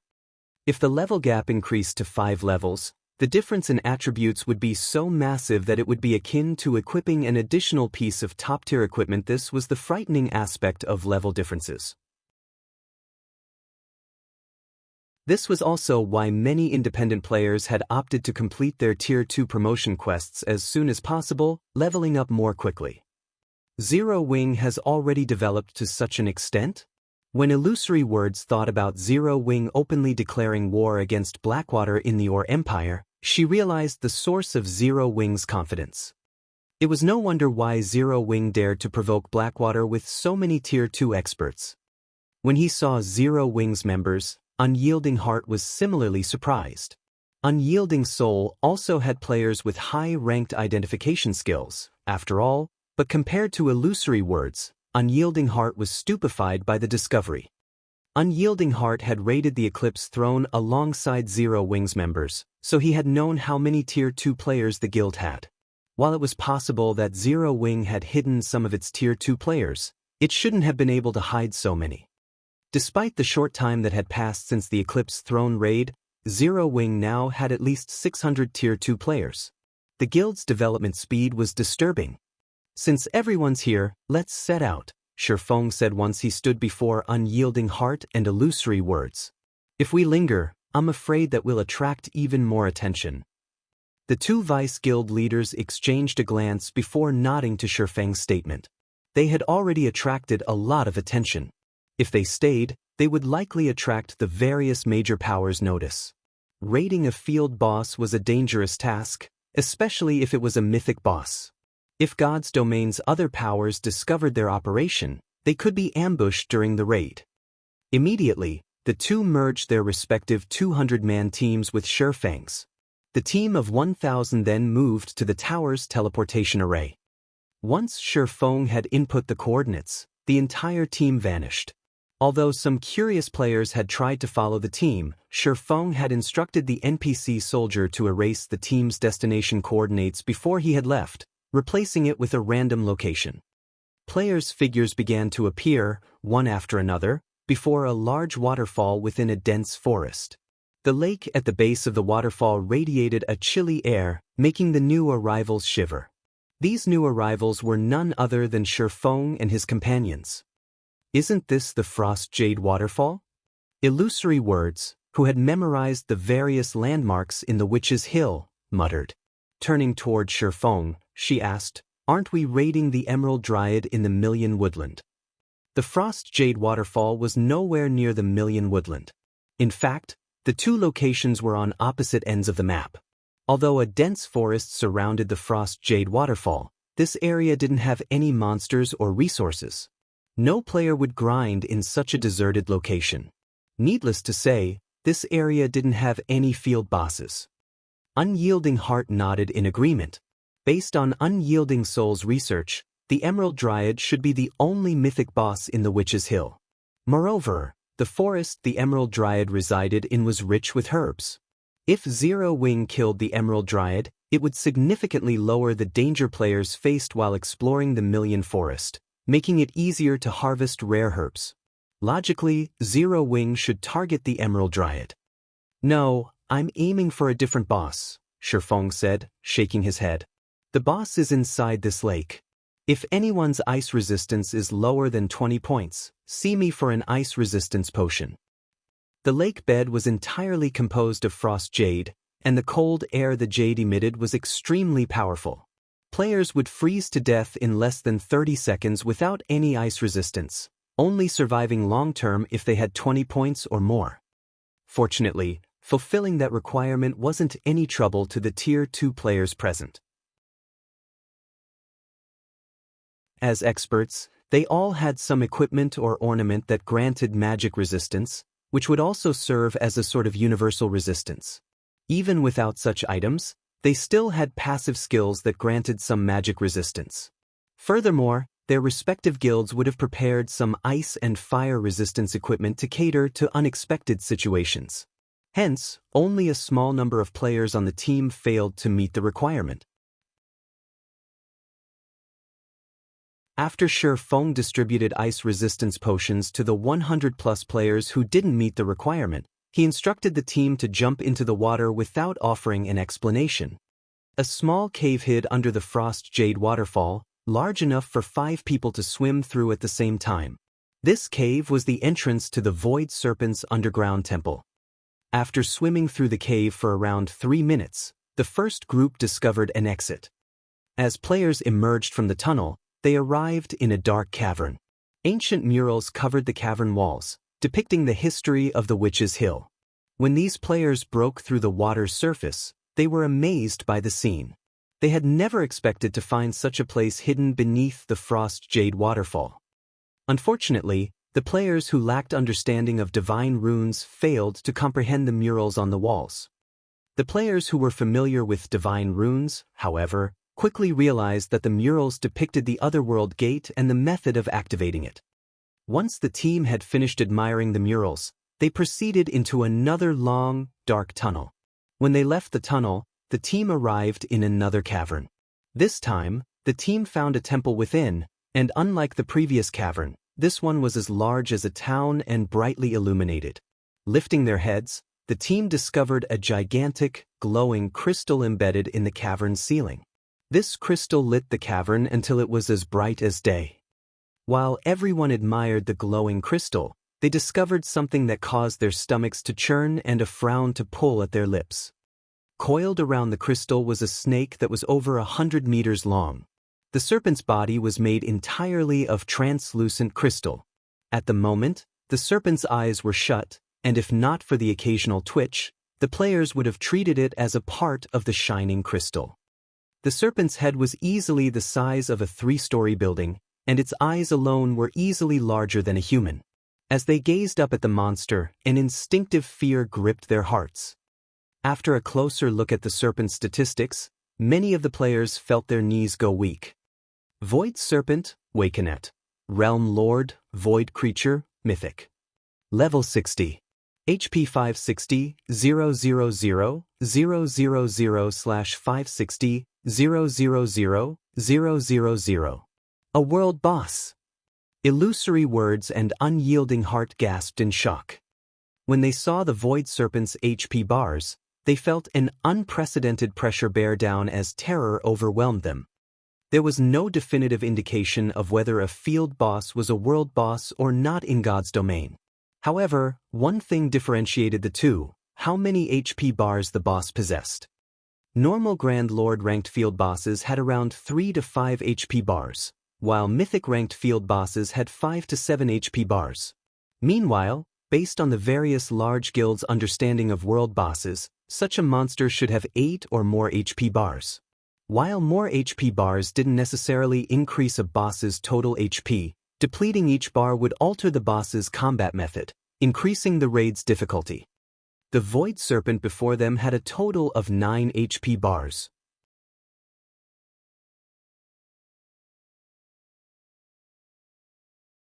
Chapter 1900, Madness. The Void Serpent was curled up and sleeping peacefully on the ceiling, and none of the present players dared to move for fear of awaking the world boss. They had never dealt with a world boss before, so they did not know how wide its perception range was. On the off chance that the Void Serpent discovered them, they would pay for their mistake with their lives. Guild leader Black Flame, you're not planning to fight that Void Serpent, right? Illusory words softly asked Shifeng. Although she understood that since Shifeng had brought them here, there was a 99% chance that the Void Serpent was his target, her sanity urged her to confirm her suspicion. For all she knew, this cavern might have 2 bosses, and they were actually here for the other one. It's this Void Serpent. Shifeng nodded. Illusory Words was silent for a long moment. She decided that Shifeng must be insane. That was a world boss they were talking about.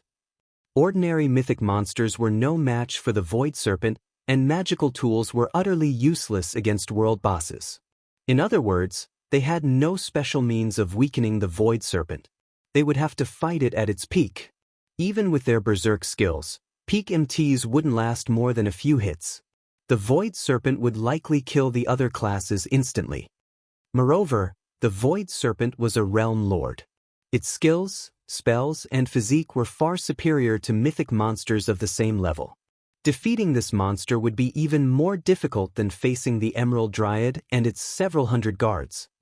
Although their team of 1,000 Tier 2 players met the requirements to raid a level 60 world boss, they barely managed it. If they wanted to raid the world boss effectively, all 1,000 members would have to be level 60 and wear level 50 fine gold equipment or better. Taking a deep breath, Illusory Words looked at Shifeng and said seriously, "Guild leader Black Flame, let me say this. The dangers of raiding a world boss are too great. Crimson Emperor will only help you once. If it looks like we'll team wipe, Crimson Emperor's members will retreat. If she allowed 200 of her guild's Tier 2 experts to lose a level, her guild would suffer a massive blow. She would not follow Zero Wing in its descent into madness. Unyielding Heart, however, said nothing. He simply watched the Void Serpent before turning to Zero Wing's members. Vice Guild Leader, aren't you going to inform Zero Wing of your limits? Long Soul whispered. That's a world boss we're talking about. Our guild can't afford to lose so many Tier 2 players. Lately, the intensity of the struggle between Unyielding Soul and Starlink had grown. As a result, the guild needed its Tier 2 experts to manage many affairs. Unyielding Soul could not afford to weaken 200 of its Tier 2 experts for no reason. If the raid turned sour, they had to retreat to minimize their losses. However, Unyielding Heart did not answer Long Soul's question. Instead, he walked up to Shifeng solemnly. Guild Leader Black Flame, Unyielding Soul is willing to fight to the death alongside Zero Wing. In return, please consider selling Unyielding Soul a few pieces of MT equipment once the raid is over, Unyielding Heart said sincerely. Heart, are you insane? Unyielding Heart's proposal shocked Long Soul. Illusory words also turned to the other Vice Guild leader, confusion flashing in her eyes. The various superpowers still relied on special tools for a small chance of defeating ordinary mythic bosses, yet not only were they about to raid a mythic world boss, but they also had to do so without any tools. Unyielding Heart was one of Unyielding Soul's supporting pillars of strength. He had invested a lot of time and effort into developing his guild. She couldn't understand why Unyielding Heart would take such a massive risk, especially with Unyielding Soul's current state in the Dark Knight Empire. Does Zero Wing really have a chance of defeating the Void Serpent? Illusory words could not help but wonder as she swept a glance over Zero Wing's members. She couldn't see what ability Zero Wing had to face the Void Serpent. Meanwhile, Unyielding Heart ignored Long Soul's attempts to dissuade him. Instead, he remained focused on Shifeng as he continued, "Of course, we will purchase the equipment at above market price as long as the items are level 60 fine gold weapons or equipment." The fact that Zero Wing intended to challenge a world boss had surprised him greatly, but he had witnessed the strength of Zero Wing's main force before. He doubted that the guild would attempt a challenge it wasn't confident of overcoming. After all, Zero Wing had dispatched 600 Tier 2 experts for this raid. Hence, he would gamble on Zero Wing's ability to defeat the Void Serpent. Even the various superpowers only had a small stock of top-tier level 55 equipment, let alone level 60 equipment. If he could acquire a few pieces of level 60 fine gold weapons and equipment for his MTs, it would definitely be of great help to Unyielding Soul during future team dungeon raids.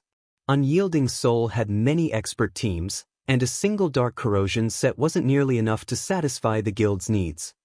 "Alright, I'll see what I can do." Shifeng replied to Unyielding Heart's sincerity with a serious nod.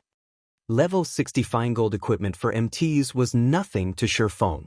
Selling a few pieces of such equipment in exchange for Unyielding Soul's full support in the following raid was definitely a worthwhile transaction. The difference between the combat power willing Tier 2 experts wielded and that of experts who were prepared to flee at a given moment was like the difference between heaven and earth. "Thank you," Unyielding Heart said. Normally, when a guild employed another guild's experts to take down a powerful boss, it wouldn't sell any of the loot. Such items were crucial to strengthening a guild's teams and weren't usually available on the market, after all. Has Unyielding Heart gone mad? Does he really believe Zero Wing can succeed? Chaos gripped Dawnmaster's mind as he watched Unyielding Heart thank Shifeng. After witnessing the exchange between Unyielding Heart and Shifeng as they discussed the Void Serpent's loot, he wondered if the monster coiled on the ceiling was truly a world boss. He also wondered if the two players knew what a world boss was. After discussing the agreement with Unyielding Heart, Shifeng began to split the team into smaller groups and designated tasks to each. The Void Serpent would transition through a total of 9 different combat methods as the raid progressed, and all 9 stages would be extremely dangerous. A single mistake could result in a large number of deaths. However, all of these players were experts, and many of them had even reached the refinement realm. As long as they were instructed properly, they could avoid any major mistakes. Then, they'd see if the boss would die before the team was annihilated. Since there are no problems, all MTs and magical class players, come here to collect a dish. I'll call up the physical class players after to collect their share, Shi Feng announced after organizing the team. Following which, under Shi Feng's instructions, everyone received the dishes Shi Feng handed out. What a powerful master dish! Illusory Words was stunned when she accepted a bowl of frozen bone soup. She hadn't expected Zero Wing to be capable of securing such a top-tier dish. She was no stranger to chef's products. She knew that some dishes could enhance players' combat power. Unfortunately, most of the buff's food and beverages provided were minor, but this master dish increased her intelligence by 10%. The frozen bone soup could already rival a master potion.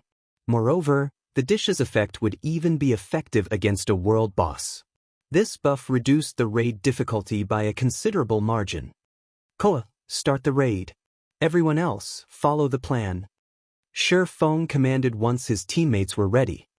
Hearing Shi Feng's command, Kola, who had long since grown restless, grinned fiercely as he charged forward to attract the Void Serpent's attention.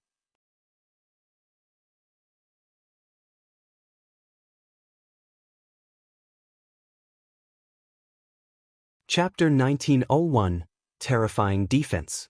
Inside the crystal-filled cavern, after Shi Feng gave the command to attack, the first MT party, led by Kola, charged straight at the Void Serpent. The other groups fanned out to set up an encirclement. As the Void Serpent was gigantic, even if they didn't fully understand the boss's attack range, it was common sense to stand apart from each other.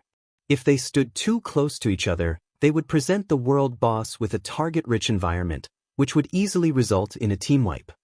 When Kola's party got within 500 yards of the Void Serpent, the Void Serpent suddenly opened its amber eyes. An unprecedented killing intent immediately washed over everyone, causing their hearts to skip a beat. At this moment, it felt as if countless threads bound their bodies, impeding their movements. Dirty and pitiful mortals, you dare step into my territory? I'll have you join the dust that fills this space. Following which, the Void Serpent let loose an angry roar. A silver ripple spread across the entire cavern, with the Void Serpent as the center, the ground cracking as it came in contact with this ripple. In the next moment, a mud wave swept into the surroundings, taking only a brief moment to reach Kola's party. Defend! Kola shouted hurriedly when he saw the approaching 4-meter-tall mud wave. The other 5 MTs in Kola's party were level 57 and level 58 MTs from Unyielding Soul and Crimson Emperor. With Kola as the core, they quickly fell into a defensive formation. Following which, Kola activated the Tier 2 Skill Guardian Wall, which increased the defense of himself and players within a 10-yard radius of himself by 30% when blocking frontal attacks. In the next moment, a wall of light formed by 6 shields appeared before the healer party positioned behind Kola's party. Boom! When the mud wave crashed into the wall of light, the powerful impact sent Kola's MT party stumbling backward, the HP of the 6 MTs decreasing at a rate visible to the naked eye. Only after the 6 MTs had retreated by 8 yards did they manage to stabilize their footing.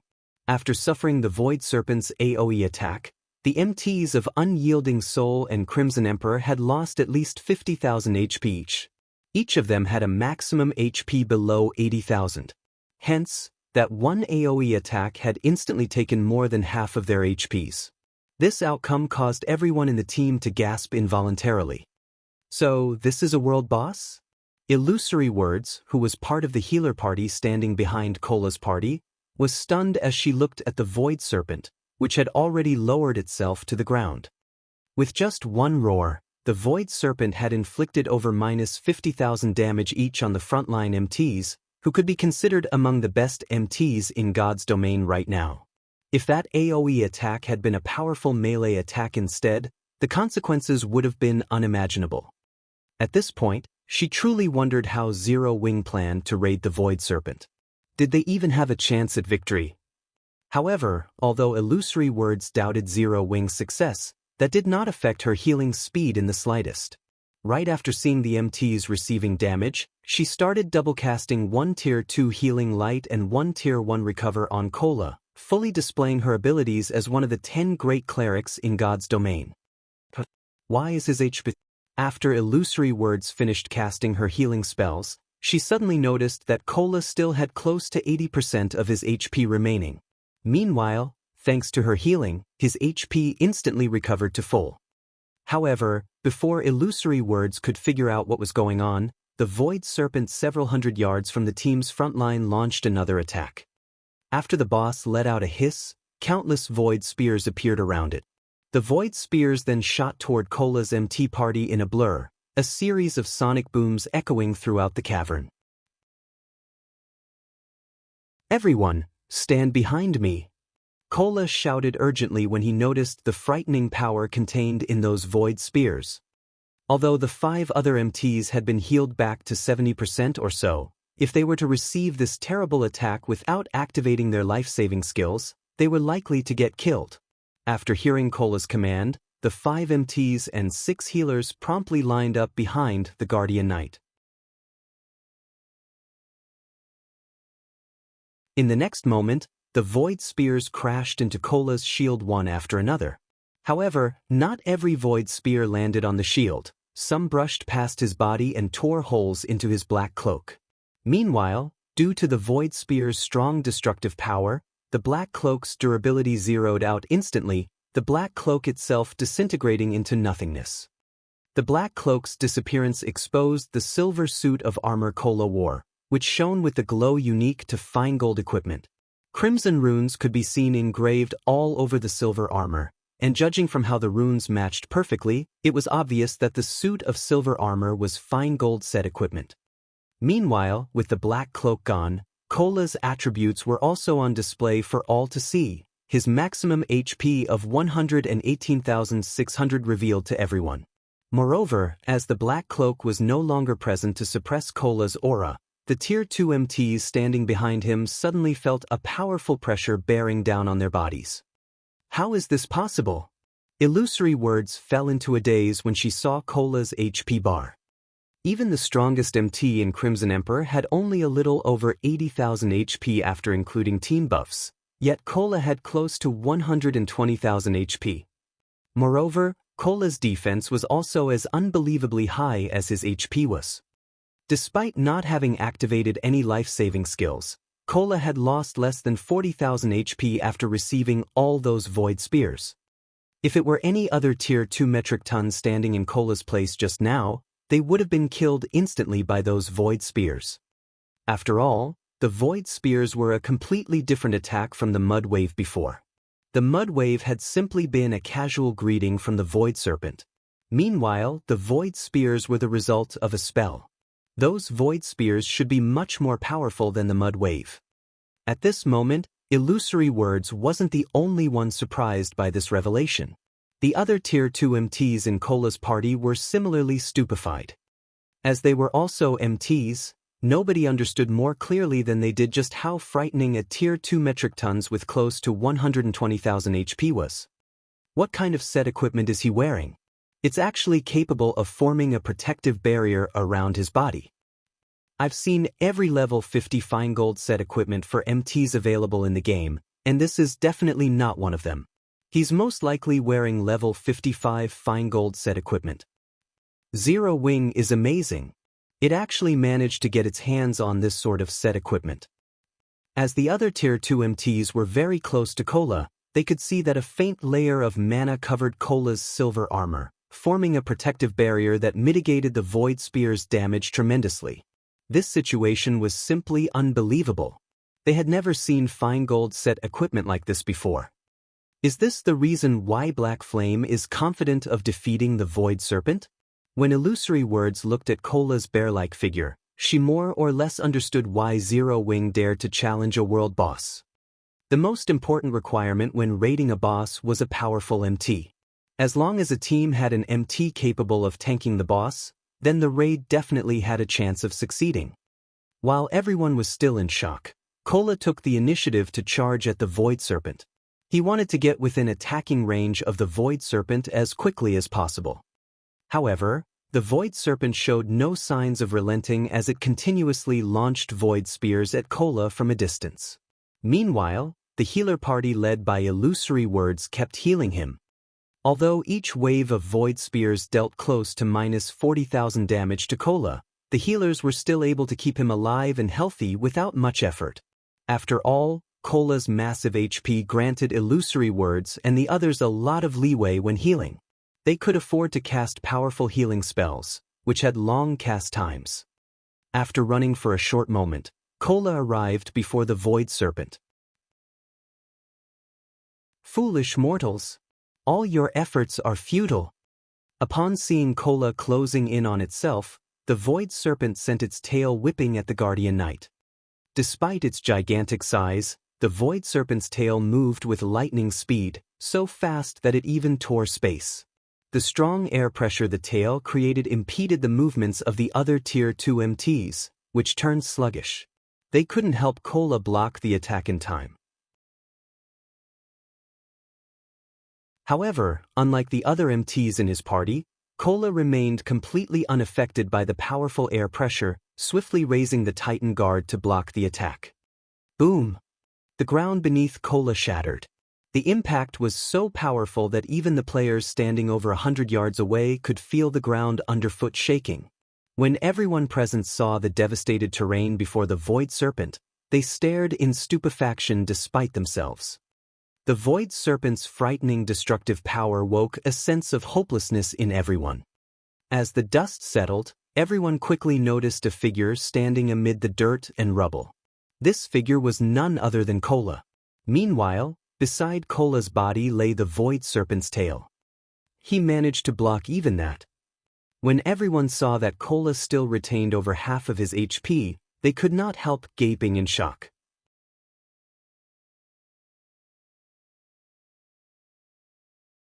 Chapter 1902, Overwhelming DPS. Crap. Just how high is his strength attribute? Hunting Blade, who was currently prepared to close in on the Void Serpent, could not help his surprise when he looked at Cola. He could not bring himself to believe that Cola had actually managed to offset the power of the Void Serpent's tail strike. Although he was currently equipped in the Dark Corrosion set, he wouldn't have had the strength to offset the Void Serpent's attack without activating a Berserk skill. He would only have been able to receive the attack head-on. The Void Snake's simple, physical attack had deformed its surroundings to such an extent. Its strength was so great that the resulting shockwave had sent the 5 Tier 2 MTs near Cola flying back over a dozen yards. The party of healers, who stood roughly 30 yards away from Cola, also nearly lost their footing. While offsetting a monster's attack was easy for expert players, the precondition for doing so was for the strength of both sides to be roughly equal. If a player tried to defend against an attack that carried strength far superior to their own, they would either go flying or get crushed on the spot. Yet, despite Cola not having activated a Berserk skill, he had managed to offset the Void Snake's attack. Cola's strength was simply extraordinary. Meanwhile, Unyielding Heart, who stood a short distance away from the Void Serpent, was similarly shocked by this outcome. Although he had known that Cola possessed frightening attributes since the Eclipse Throne raid, Cola was like a completely different person compared to back then. If Cola went to raid the Eclipse Throne right now, the dungeon raid would definitely be a piece of cake. Heal Cola. Everyone else, move according to the plan once Cola stabilizes his aggro. Shi Feng instructed through the team chat after seeing Cola arrive before the Void Serpent. Shi Feng did not find Cola's performance surprising even in the slightest. After all, Cola was equipped with not only a fragmented legendary shield but also a 6-piece level 70 Feingold set equipment. For him to be able to tank a level 60 world boss was very normal. Of course, Cola was still far from capable of dealing with the normal level 80 Flame Demon King. He would be able to tank the level 80 world boss all by himself only if he activated a Berserk skill. After hearing Shi Feng's reminder, the healer party promptly snapped out of their daze and started healing Cola and the others.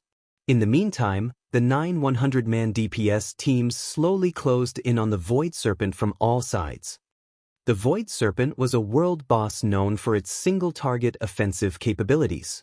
Only with an extremely powerful MT would players have a chance when raiding it. After Cola stabilized his aggro on the Void Serpent, the majority of the team started launching attacks at the world boss. The melee players struck at the Void Serpent's sides, while the ranged players mercilessly bombarded the Void Serpent's head with spells and arrows, using their attacks to disrupt the boss's vision. With several hundred players attacking the Void Serpent simultaneously, a series of damages rapidly appeared above the boss's head. Minus 6,064. Minus 7,348. Minus 5,541. Practically everyone's attacks dealt damage in the thousands, an outcome that rendered many people speechless. Why is this boss's defense so high? Unyielding Heart frowned involuntarily upon seeing everyone's damage. Even he had barely dealt over minus 10,000 damage after using a Tier 2 skill. Compared to other mythic bosses he had fought against before, the Void Serpent's defense was significantly superior. As a Tier 2 berserker, when he fought against an ordinary mythic boss, his Tier 2 skills could easily deal around minus 30,000 damage.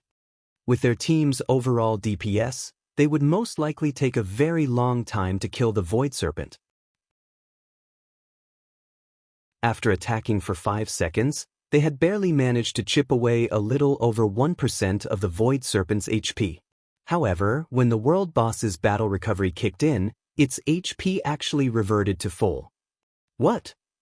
Illusory Words could not help but be surprised when she saw this situation, wondering what the Void Serpent had just done to recover so much HP. While everyone in the team was puzzled by this situation, Shifeng knew exactly what was going on. This was the effect of the Void Serpent's self-healing passive skill, which doubled its battle recovery. In other words, the Void Serpent regenerated 2% of its HP every 5 seconds. This boss also had another passive skill, called Void Body, which halved the damage it received and reduced chances of critical hits occurring by 70%. These two passive skills made the Void Serpent extremely difficult to deal with.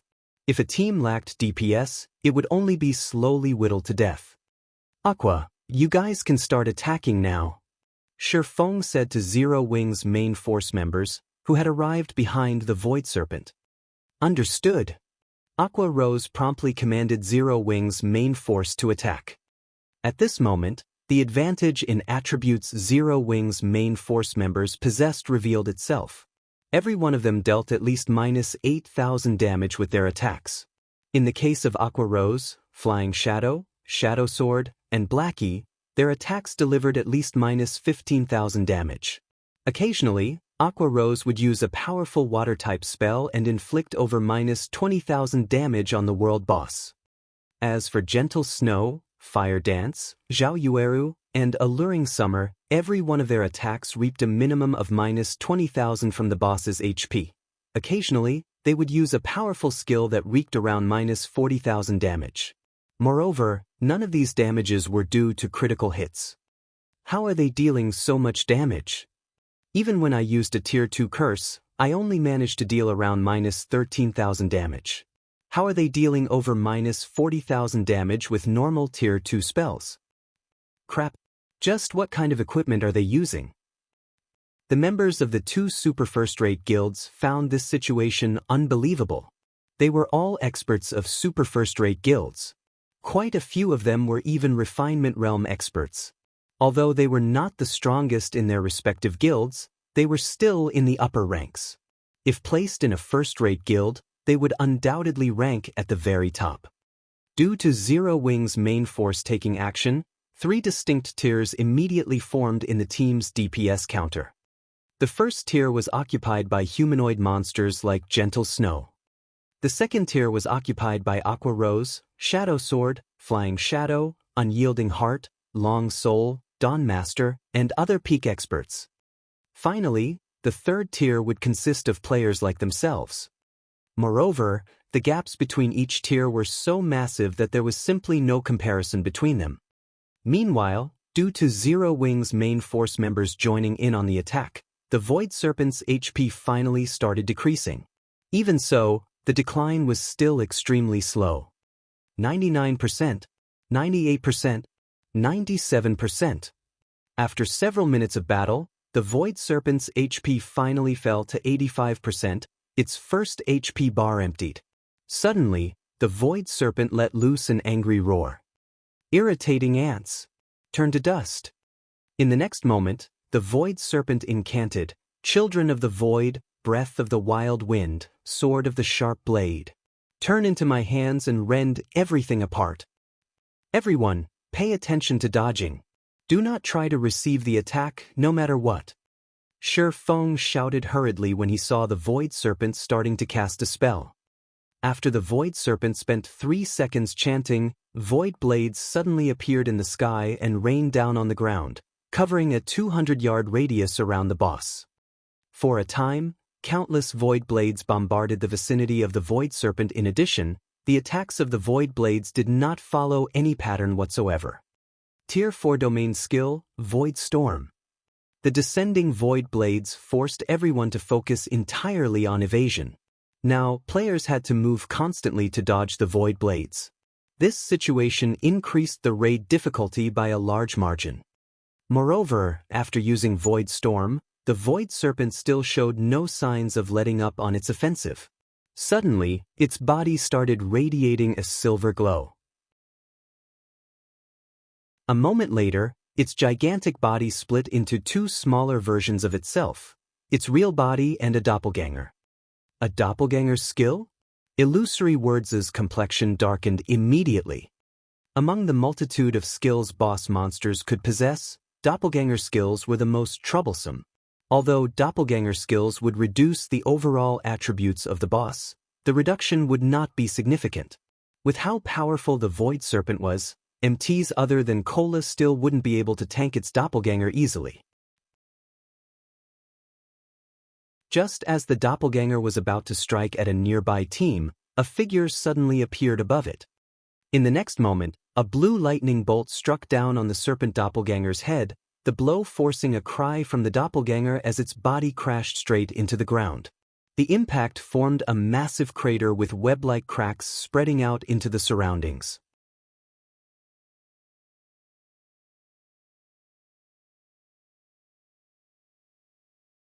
Chapter 1903, Combat Power Unleashed. As the team watched the serpent doppelganger smash into the ground, they gaped in shock before turning to Shi Feng and the glowing, blue longsword in his hand. Although the Void Serpent's doppelganger was not as strong as the main boss, it rivaled ordinary mythic monsters, yet Shi Feng had slammed it into the ground with brute force. The scene was on par with watching an ant topple a lion. It was hard to believe. Moreover, Shi Feng's attack had dealt over -60,000 damage to the Void Serpent's doppelganger. Seeing this, the Tier 2 berserkers broke out in a cold sweat. Before his teammates could recover from their shock of seeing such a formidable performance, Shi Feng brandished the abyssal blade and killing ray against the doppelganger once again. Purgatory Pentaslash. Shadow Blade. Sword lights glittered around Shi Feng, and the watching players were overwhelmed as they watched his rapid attacks. Damages of over -20,000 appeared above the doppelganger's head, one after another. In the blink of an eye, Shi Feng had landed over a dozen attacks on the doppelganger. In terms of DPS, not even Fire Dance and her companions, members of the first tier, were no match for Shi Feng. Everyone, focus your fire on the doppelganger. Shi Feng shouted after launching a series of attacks. Be careful to dodge the void blades. All MTs except Cola, protect the healers.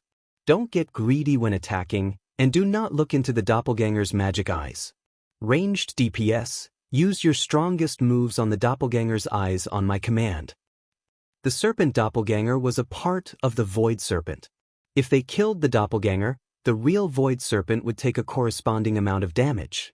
However, if they did not kill the doppelganger within a set time, the doppelganger would automatically disappear and heal the Void Serpent for a considerable amount of HP. They needed to kill the doppelganger immediately, or the Void Serpent would chip away at the team until they were all dead. Meanwhile, the serpent doppelganger's power wasn't its strength, but its passive skill, Void Magic Eyes. players would be briefly paralyzed if they looked directly into the doppelganger's eyes. In addition, the doppelganger could use the Tier 4 spell, Void Freeze, through its gaze. When cast, the spell would prevent all players within 150 yards of the doppelganger from using any skills and spells for 30 seconds. While players faced both the Void Serpent and its doppelganger, they'd team wipe if they couldn't use skills or spells for so long. Fortunately, there was a simple method of avoiding that outcome. They just had to destroy the doppelganger's eyes. All of these players were experts, and as Xianxia gave the command, the team redirected their attacks to the doppelganger. Every member of the team fully displayed the technique standards of guild experts. They easily avoided 2 or 3 void blades as they flew towards them while maintaining their attacks against the serpent doppelganger. If ordinary experts attempted to challenge this boss, they'd be at their limit just trying to dodge the void blades. They would have no energy for anything else. With Cola tanking the real void serpent and Xianxia, who had activated Heavenly Dragon's Breath, keeping the serpent doppelganger, which couldn't be aggroed, busy, the rest of the team was free to attack without worry. Whenever the doppelganger was about to cast Void Freeze, Xianxia instructed the team's ranged players to bombard the monster's eyes. Not only did the serpent doppelganger rapidly lose HP as a result, but the monster was also unable to deal any damage. So, this is the Sword King's strength? Illusory Words felt her admiration for Xianxia grow as she watched the man assault the monster, dodge void blades, and command the battle effortlessly. Despite such an intense fight against a mythic boss, Xianxia issued accurate and efficient commands for the team, effectively preventing one crisis after another. This ability was far more impressive than individual strength. When challenging a boss, there was a limit to how much an individual could achieve with their own strength. Only a cohesive team could effectively defeat boss monsters. Hence, leadership in a team was very important. With good leadership, a team could avoid unnecessary losses. This was also why the various large guilds and adventurer teams valued players with leadership skills. While an adventurer team's commander didn't need to be the strongest player on the team, they had to be able to command it. Not only was Xianxia ridiculously powerful as an individual, but he was also capable of commanding a 1,000-man team so precisely. After about 2 minutes, the serpent doppelganger, which had 40 million HP, fell, transforming into a gray smoke before flowing back into the void serpent as the doppelganger died. The void sparent instantly lost 40,000 HP, while the team hadn't lost a single player. After dealing with the doppelganger, the various guild experts refocused on the void serpent. 75%, 60%, 50%. When the void serpent's HP fell to 50%, it only had 4 HP bars remaining. At the same time, magic arrays began to manifest around the fight, and after a short moment, they merged to form a massive, blue magic array. Suddenly, translucent creatures began to pull themselves out of the blue array, and in seconds, hundreds and thousands of them joined the battlefield. The weakest of these monsters was a level 55 lord, while the stronger creatures were level 60 great lords. Everyone felt their scalps tingle when they saw the army of translucent creatures. It was as if the void serpent had opened a gate to another world, and the world's monsters poured out of the gate. Everyone, activate your berserk skills and attack the boss with everything you've got. Xianxia gave the blue magic array a serious look. This spell was one of the void serpent's team wipe moves, Void's Descent. If players did not reduce the void serpent's HP to 30%, the boss would continue to channel Void's Descent and summon more void creatures to the battle. There was no limit to the number of void creatures this ability could summon either. In the past, the first players to raid the void serpent had been very high-leveled, some of which had already reached Tier 3. They had been able to cope with the endless army of void creatures easily, as a result. However, the majority of Xianxia's team hadn't even reached level 60, much less reach Tier 3. If they didn't drop the mythic boss's HP quickly, they'd definitely team wipe. It was at this moment that the players understood that they couldn't afford to hold back against so many void creatures. These players immediately activated their berserk skills as instructed. their basic attributes skyrocketing. They then tried to maintain their attacks against the Void Serpent while fighting the waves of summoned creatures. Fortunately, the Void Serpent would not move or attack while it summoned its void creatures. Multiple void creatures assaulted every player on the team, and although they were all experts, the fight still crawled to a stalemate. Only Cola, Fire Dance, and the other humanoid monsters were able to cope with the summoned monsters. Feng didn't hold back, either, as he activated Power of Darkness. He even used Phantom Kill and 9 Dragons Slash, and every Abyssal Blade Phantom repelled a void creature. With 16 Abyssal Blade Phantoms defending him, none of the void creatures could get close. Without having to worry about the surrounding monsters, Feng and his doppelganger were free to launch a frenzied assault against the Void Serpent, each attack dealing more than -50,000 damage. Following suit, Zhao Yueru and Alluring Summer cast one large-scale destruction spell after another, targeting the world boss. 48%, 47%, 46%. Although the Void Serpent's HP continued to fall, the team began to suffer casualties as it faced the endless torrent of void creatures. Normally, players employed Zerg tactics when raiding bosses, but this boss had turned the tables. The team experienced how frightening a boss's Zerg tactics could be, and every one of its void creatures was either a lord or great lord. 50 players had died in less than a minute after the Void Serpent had begun to summon void creatures. Vice Guild Leader, at this rate will team wipe. Let's hurry and retreat, Dawn Master, who held off 2 Great Lords and 3 Lords, hurriedly suggested. Although they held on, that would change as more void creatures joined the battle.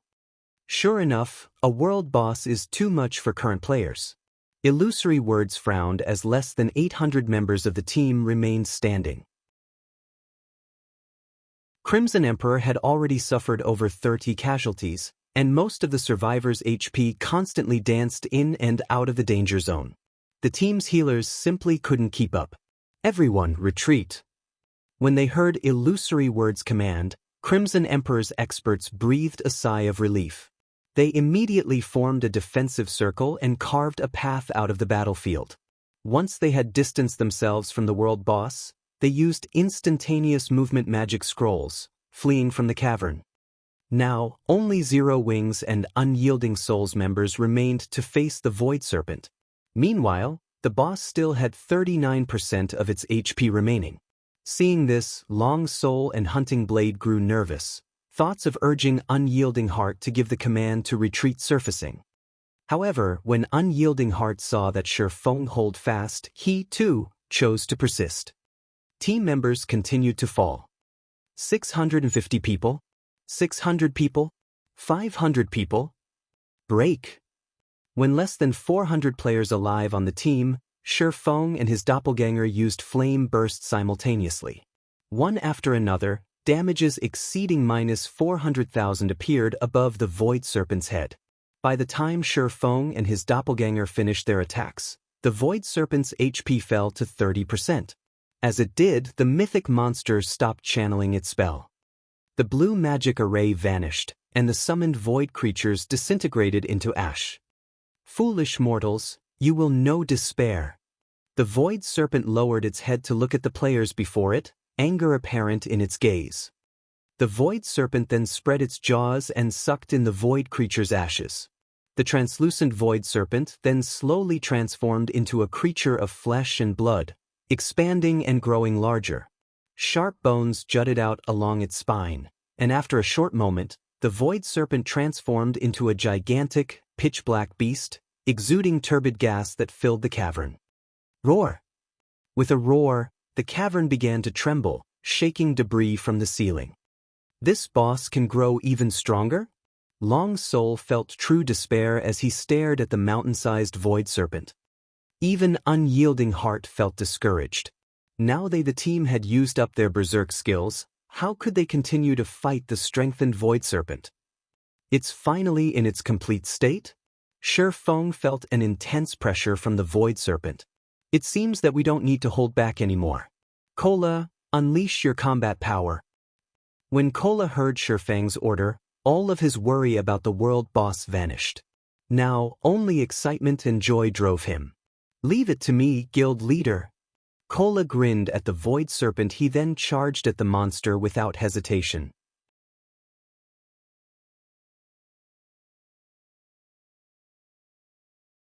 Chapter 1904 War God of Fire. With a light whip of its tail, the void serpent shattered the ground before the temple. Everyone could feel the stone beneath their feet quake. The void serpent's peerless strength and the turbid black gas instilled a sense of despair, and to make matters worse, the boss still had over 167 million HP. Unyielding heart. Get it through your head. Our guild cannot afford to sacrifice 200 Tier 2 players. We need to retreat immediately. Long Soul growled as he turned on Unyielding Heart. At this point, the raid's outcome was clear.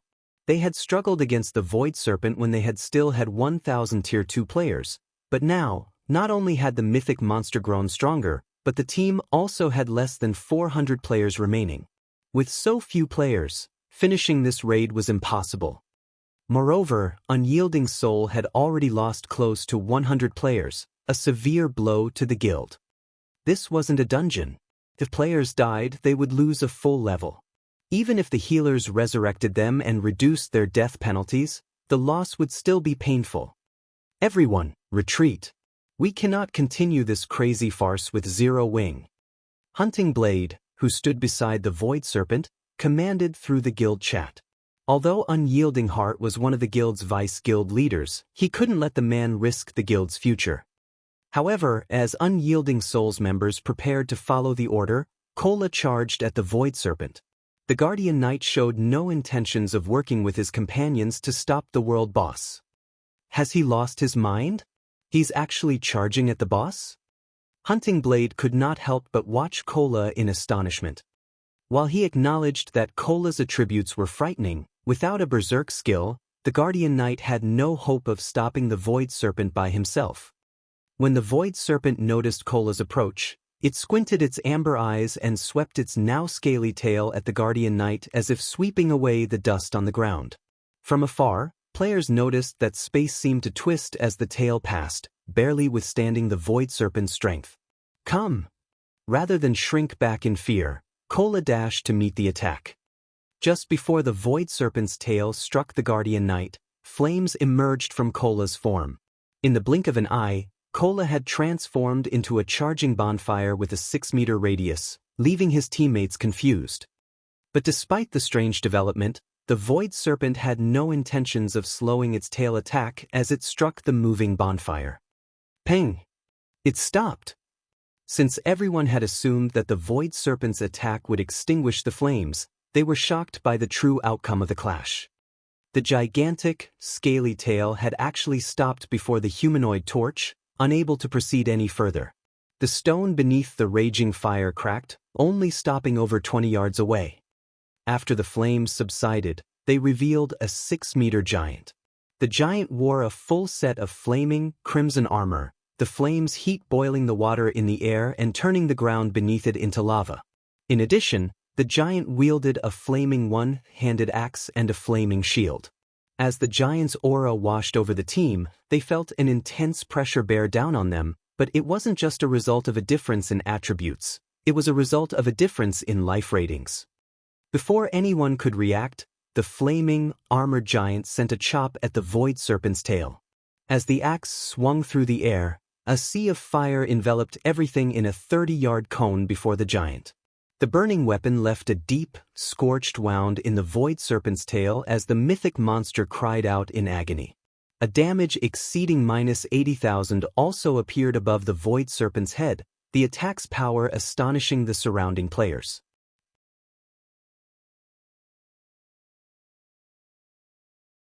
The injury enraged the Void Serpent, spreading its maw. The boss shot a spear of foul, black gas, and the spear flew so fast that not even the Tier 2 experts could keep up with the attack.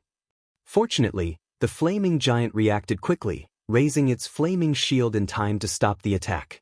The impact forced the giant to stumble 4 steps back, a damage of over -100,000 appearing above its head. The Void Serpent's destructive power had clearly improved. However, to everyone's surprise, the giant's HP bar had barely decreased despite so much damage.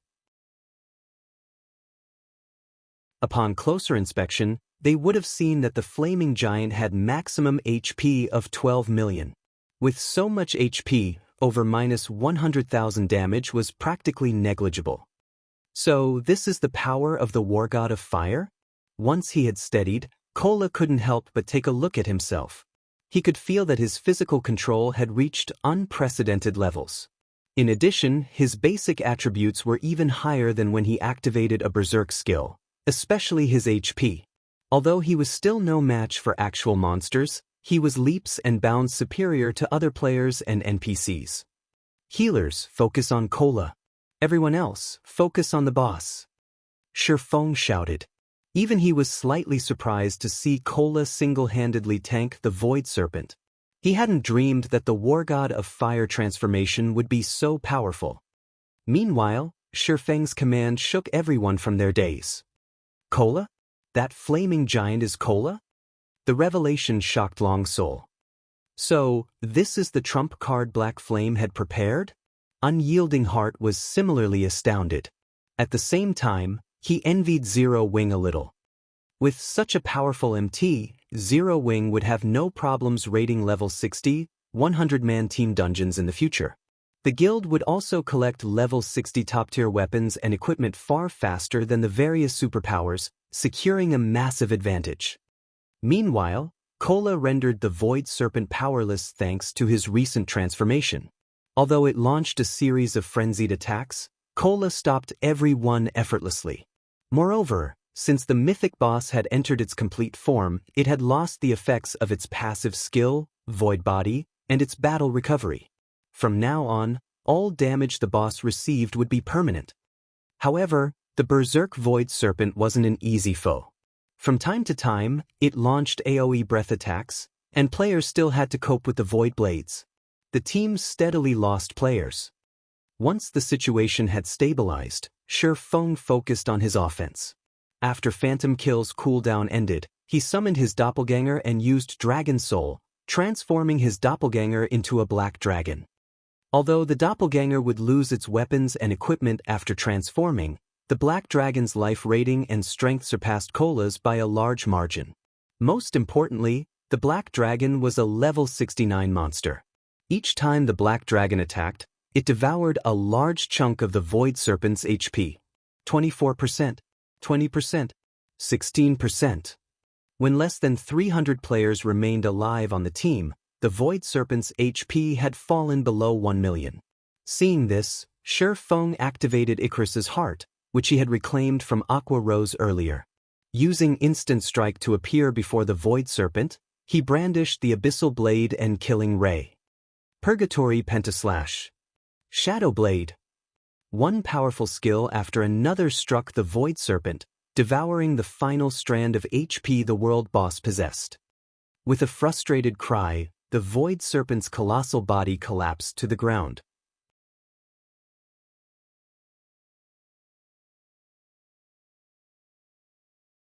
Chapter 1905, World-Class Loot.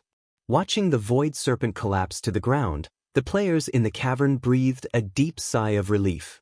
They had finally defeated the world boss. We did it. I nearly thought we were goners.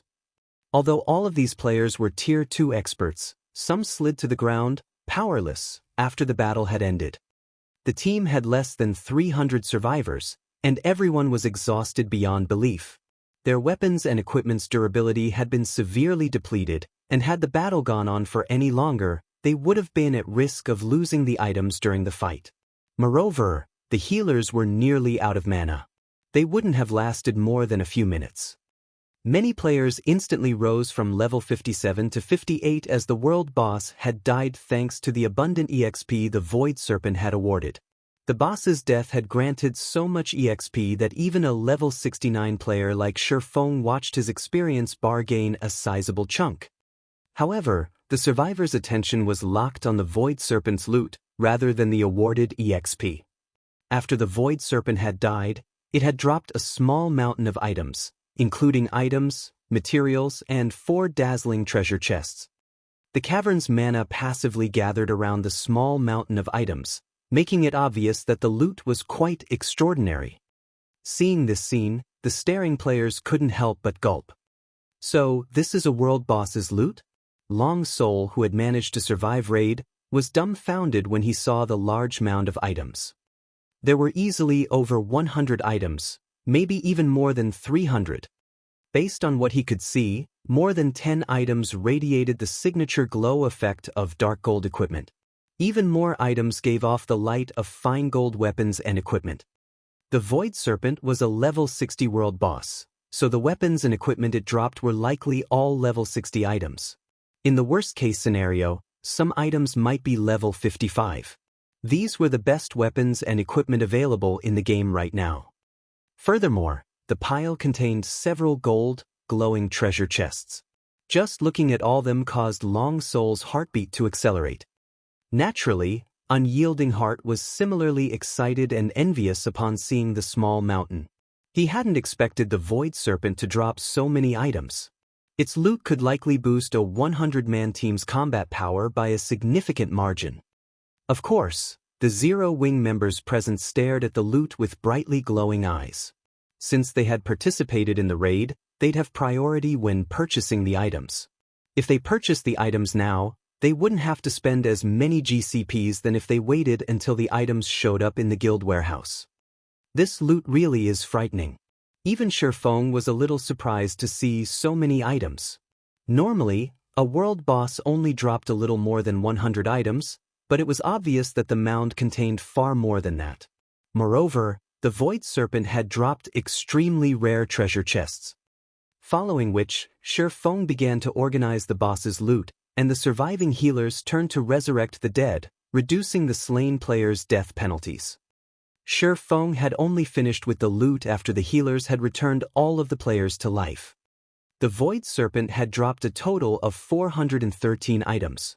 Among them, 267 were rare and precious materials. None of the rare materials were available on the market, and 17 were even inferior legendary rank. Take the Void Serpent scales, for example. Void scales were natural armor kits and far more powerful than advanced mana armor kits. When equipped, not only would one of these scales reduce incoming damage by 10%, but it would also improve physique by 5% and basic attributes by 8%. Unfortunately, players were only able to equip one Void scale. Even so, just one offered a massive boost. The Void scales were especially potent on an MT's equipment. A total of 11 Void scales had dropped. There were also 4 Void fangs among the inferior legendary materials. The Void fang could be used to strengthen weapons. When used, they would grant the weapon the Void Rend effect, increasing damage by 10% and ignoring one tier of defense. The last 2 inferior legendary materials were bottles of Void Blood, each containing 100 drops. Not only was Void Blood a key component in activating the Otherworld Gate, but it was also the main material to brew Void Wine. When consumed, Void Wine would permanently increase all attributes by 20 points and physique by 5%. Each bottle of Void Wine had sold for at least 600 gold during Shifeng's previous life, but even at that price, the various large guilds had fought to claim them.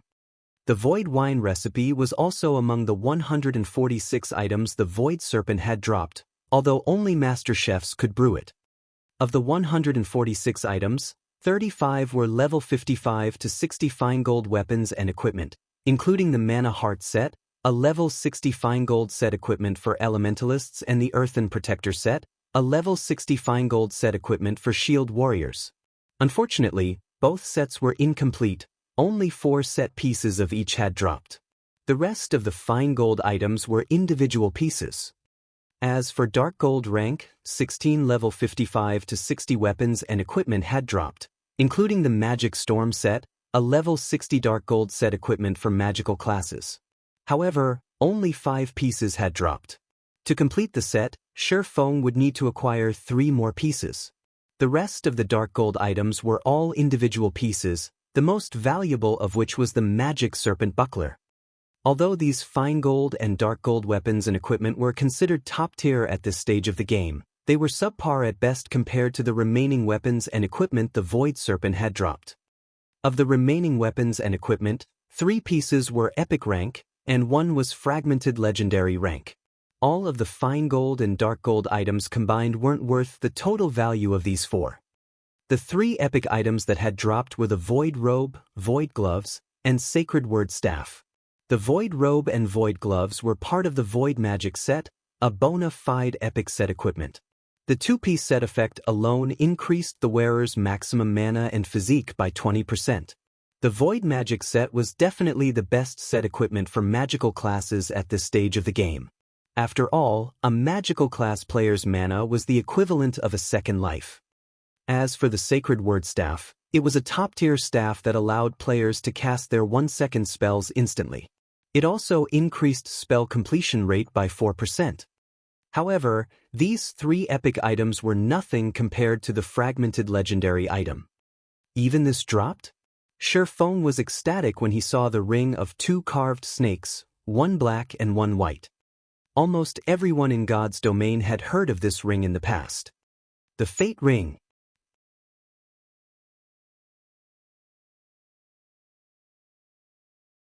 Chapter 1906, Fate Ring. Guild Leader, what is that ring? Aqua Rose, who stood nearby, asked in surprise when she saw the Fate Ring in Shifeng's hand. She could feel the mana density around her increase drastically. After Shifeng had stored the dropped items in his bag, the surrounding mana density had returned to normal, but the moment he had retrieved the Fate Ring, the mana density in a 20-yard radius around Shifeng had skyrocketed. In God's domain, items that passively attracted mana were incredibly rare. Even so, she had seen quite a few. However, this was the first time she had seen an item that could increase its ambient mana density so intensely despite being inactive. Looking at it now, it seemed as if the Fate Ring was the main cause for the intense mana around the Mountain of Loot. The Fate Ring, Shifeng said. It can help players develop until they reach the apex of God's domain. Help players develop to the apex? Aqua Rose was utterly confused. A top-tier weapon or equipment piece could significantly increase a player's combat power, and it would be a great help to the player's development, but even a fragmented legendary item's assistance would be limited. Yet, Shifeng claimed that the ring in his hand was capable of helping players reach the game's apex. No matter how she looked at it, he had to be joking. She had been Twilight Echoes, a first-rate guild, honorary elder. Hence, she knew exactly how difficult it was for a player to reach the virtual gaming world's apex. It wasn't something someone could do by relying on 1 or 2 pieces of equipment. Furthermore, unlike other virtual reality games, the competition in God's domain was particularly intense. However, Shifeng simply smiled at Aqua Rose's confusion. He did not bother to explain further. On its own, the Fate Ring didn't have any particular powerful effects. In fact, one might even consider it a weak item. Aside from providing some basic attributes, the ring only had 1 skill. Moreover, the ring's basic attribute bonuses were standard for an ordinary epic item. Even if players acquired the Fate Ring, they might be embarrassed to call it a fragmented legendary item. However, when a first-rate guild had purchased the Fate Ring at an auction during Shifeng's previous life, its guild leader had changed his fate after equipping the ring, eventually becoming one of God's domain's top powerhouses. Even after 10 years, that guild leader had still been a godly existence. The achievement had invoked the other large guild's jealousy, and the superpower that had sold the ring had been racked with regret. This skill was incomparably powerful. When activated, it granted players an opportunity. However, the impact of the opportunity varied. A small opportunity would most likely lead players to a piece of mysterious iron equipment that was suited to them, while a larger opportunity could lead players to a fragmented legendary item. The skill had one downside, though. Using Fate Guidance had a massive cost. Each time a player wanted to use Fate Guidance, they had to expend 1 unit of 7 Luminaries crystal. Only after paying this price would the skill guide players to their opportunity. 7 Luminaries crystals were an important resource, necessary to construct one's mind space. the various large guilds treated them as peerless treasures. Nobody would sell a unit of 7 luminaries crystal unless they had no other choice. Although the superpower that had acquired the Fate Ring had tested the ring's ability out of curiosity, it had quickly discovered that Fate Guidance was a fraudulent scam. Moreover, the scam knew no bounds. Of the 100 attempts the superpower had made, more than 90 had yielded mysterious iron weapons, equipment, and tools. The remaining attempts had led the superpower to secret silver items, and only one had led to a fine gold item. To the various large guilds, 1 unit of 7 luminaries crystal was worth more than the latest top-tier dark gold weapon or equipment piece.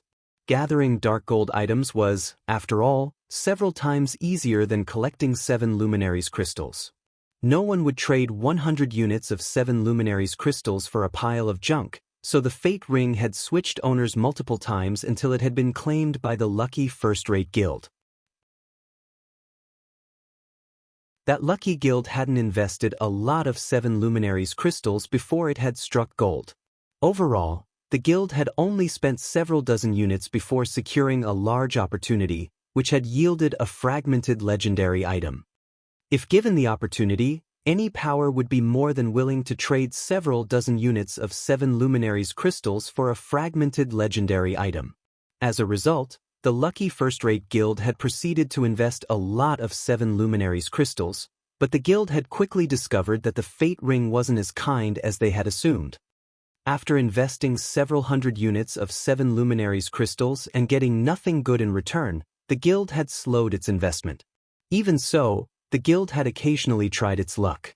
It had only discovered the Fate Ring's secret after hitting a second jackpot and acquiring a Master Magic Array design. The Fate Ring only guaranteed one major opportunity once every 1,000 uses.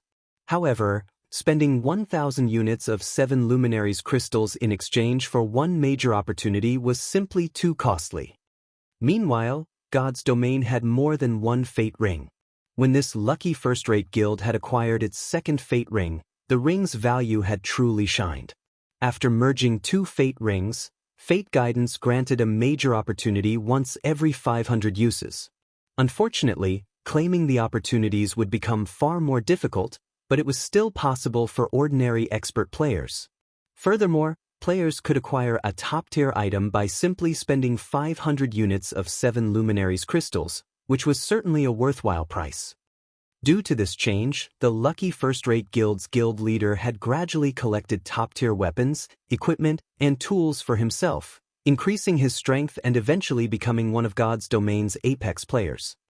Of course, the heaven-defying items acquired via Fate Guidance were only suitable to help one player reach the apex, since each opportunity only yielded items suitable for the player that activated the skill. If other players used the items, their performance would suffer. Other players couldn't even use certain items, such as those that granted skills and combat techniques. In other words, the lucky first-rate guild had spent a frightening amount of 7 luminaries crystals to nurture a single apex powerhouse. However, Shifeng had no intentions of replicating that guild's actions. While nurturing a single apex expert might be worthwhile to guilds that didn't have any, the same couldn't be said for Zero Wing. In fact, doing so would be a waste of time and resources. Zero Wing had far more experts than any first-rate guild, and those experts' potential was far superior to those in first-rate guilds. It was only a matter of time before the guild had multiple apex powerhouses. Hence, instead of wasting tons of 7 luminaries crystals on nurturing an ordinary expert, it would be much wiser and more efficient to use the Fate Ring to help an expert, who was only a step away from the apex, cross the final hurdle. It seems I'll have to find an opportunity to secure some 7 luminaries crystals, Shifeng inwardly decided. Zero Wing already had a lot of guild members capable of contending with peak experts, but it had very few members that could rival apex experts. Although Shadow Sword, Turtle Dove, Flying Shadow, and a handful of other members of Zero Wing's main force were capable of contending with Superpower's peak experts by relying on their equipment advantage, as players progressed, this advantage would shrink. If Shadow Sword and the others didn't improve their combat standards, it would only be a matter of time before others surpassed them. However, if they used fate guidance, they could quickly gain the combat power they needed to rival Apex experts. As Shi Feng finished examining the loot, he sold 16 pieces of equipment for MTs and DPS classes, including the level 60 Dark Gold Shield, Magic Serpent Buckler. He did not, however, decide to sell the Earthen Protector set. The situation surprised Unyielding Heart. He had expected Shi Feng to refuse to sell both the Magic Serpent Buckler and the Earthen Protector set. The fact that Shi Feng had allowed him to purchase the buckler, which was even more valuable than the set equipment, was shocking. However, what Unyielding Heart did not know was that Zero Wing did not need powerful shields. Even the weakest shield. Zero Wing's 3 core MTs used was an epic shield. A level 60 Dark Gold shield was nothing in comparison. The Earthen Protector set, though, was different. Yi Wumian still wore the level 50 Magic Light set, which was weaker than the Earthen Protector set. Hence, this was a perfect opportunity for Yi Wumian to upgrade his equipment. Aside from weapons and equipment, Shi Feng had decided to sell a few Void Scales to Unyielding Heart. Upon seeing the Void Scales attributes, Long Soul's eyes went bloodshot. If given to an MT, the Void Scale would elevate the player's standards to a whole new level. In the past, Void Scales had sold for around 5,000 to 7,000 gold on the market, so Shi Feng sold them to Unyielding Heart for 10,000 gold each. With so much money, one could afford a low-quality piece of epic equipment. Although Unyielding Heart could not help but wince at the price, he still agreed to buy 3 Void Scales. Meanwhile, Shi Feng's transaction with Unyielding Heart had instantly earned him 42,000 gold. With this much money, he could rent a few more hotels and restaurants in the Sea of Trees. After Shi Feng had finished his business with the Vice Guild leader, he led the team out of the cavern. Since the cavern was isolated from the outside world, players couldn't use return scrolls while inside. Even an instantaneous movement magic scroll would only teleport players to the edge of the cavern. It would not teleport them out of it. When Illusory Words and her guild members, who had waited in the first cavern, saw Shi Feng and the others emerge, they were astonished. How did so many people get out of there?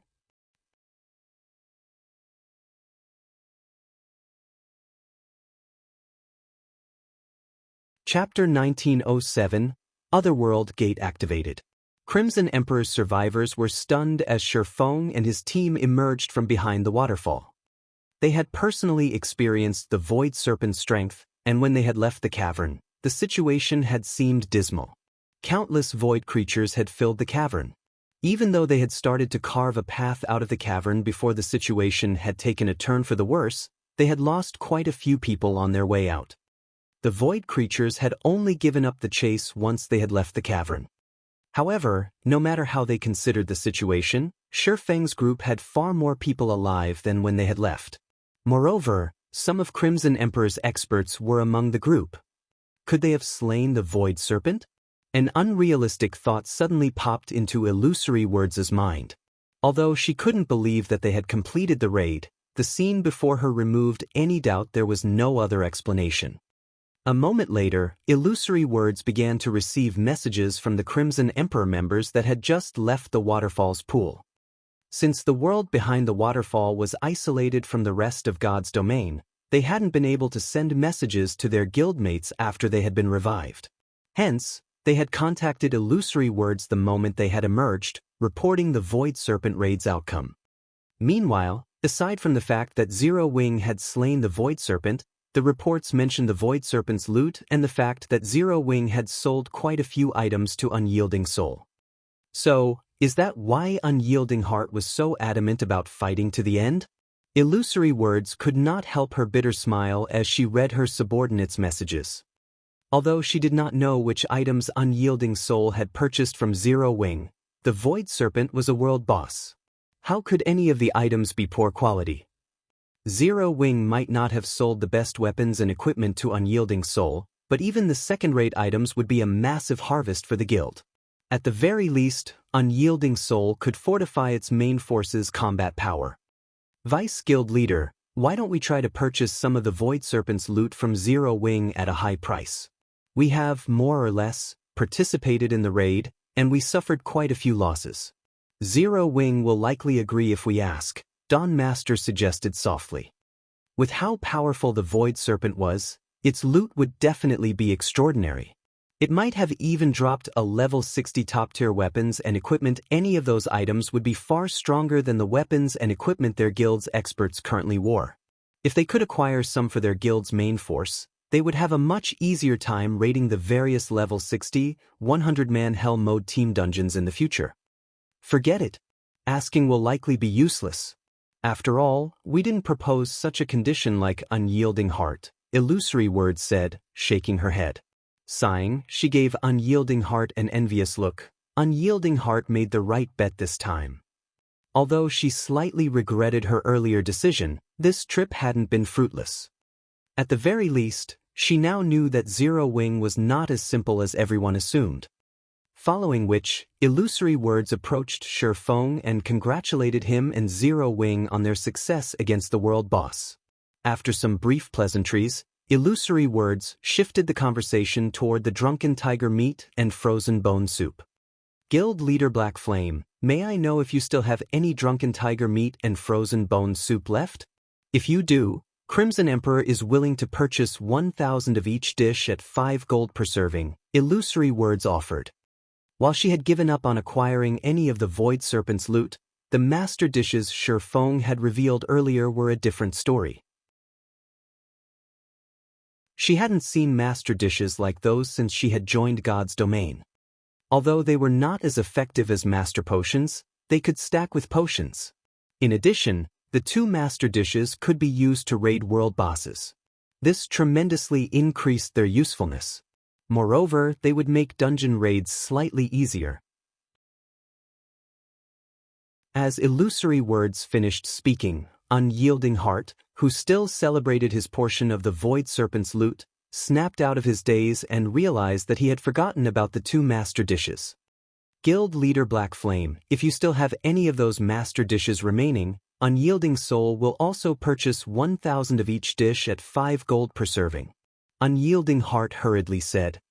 Hearing the 2 Vice Guild leaders' interest in purchasing the master dishes, Shi Feng inwardly celebrated.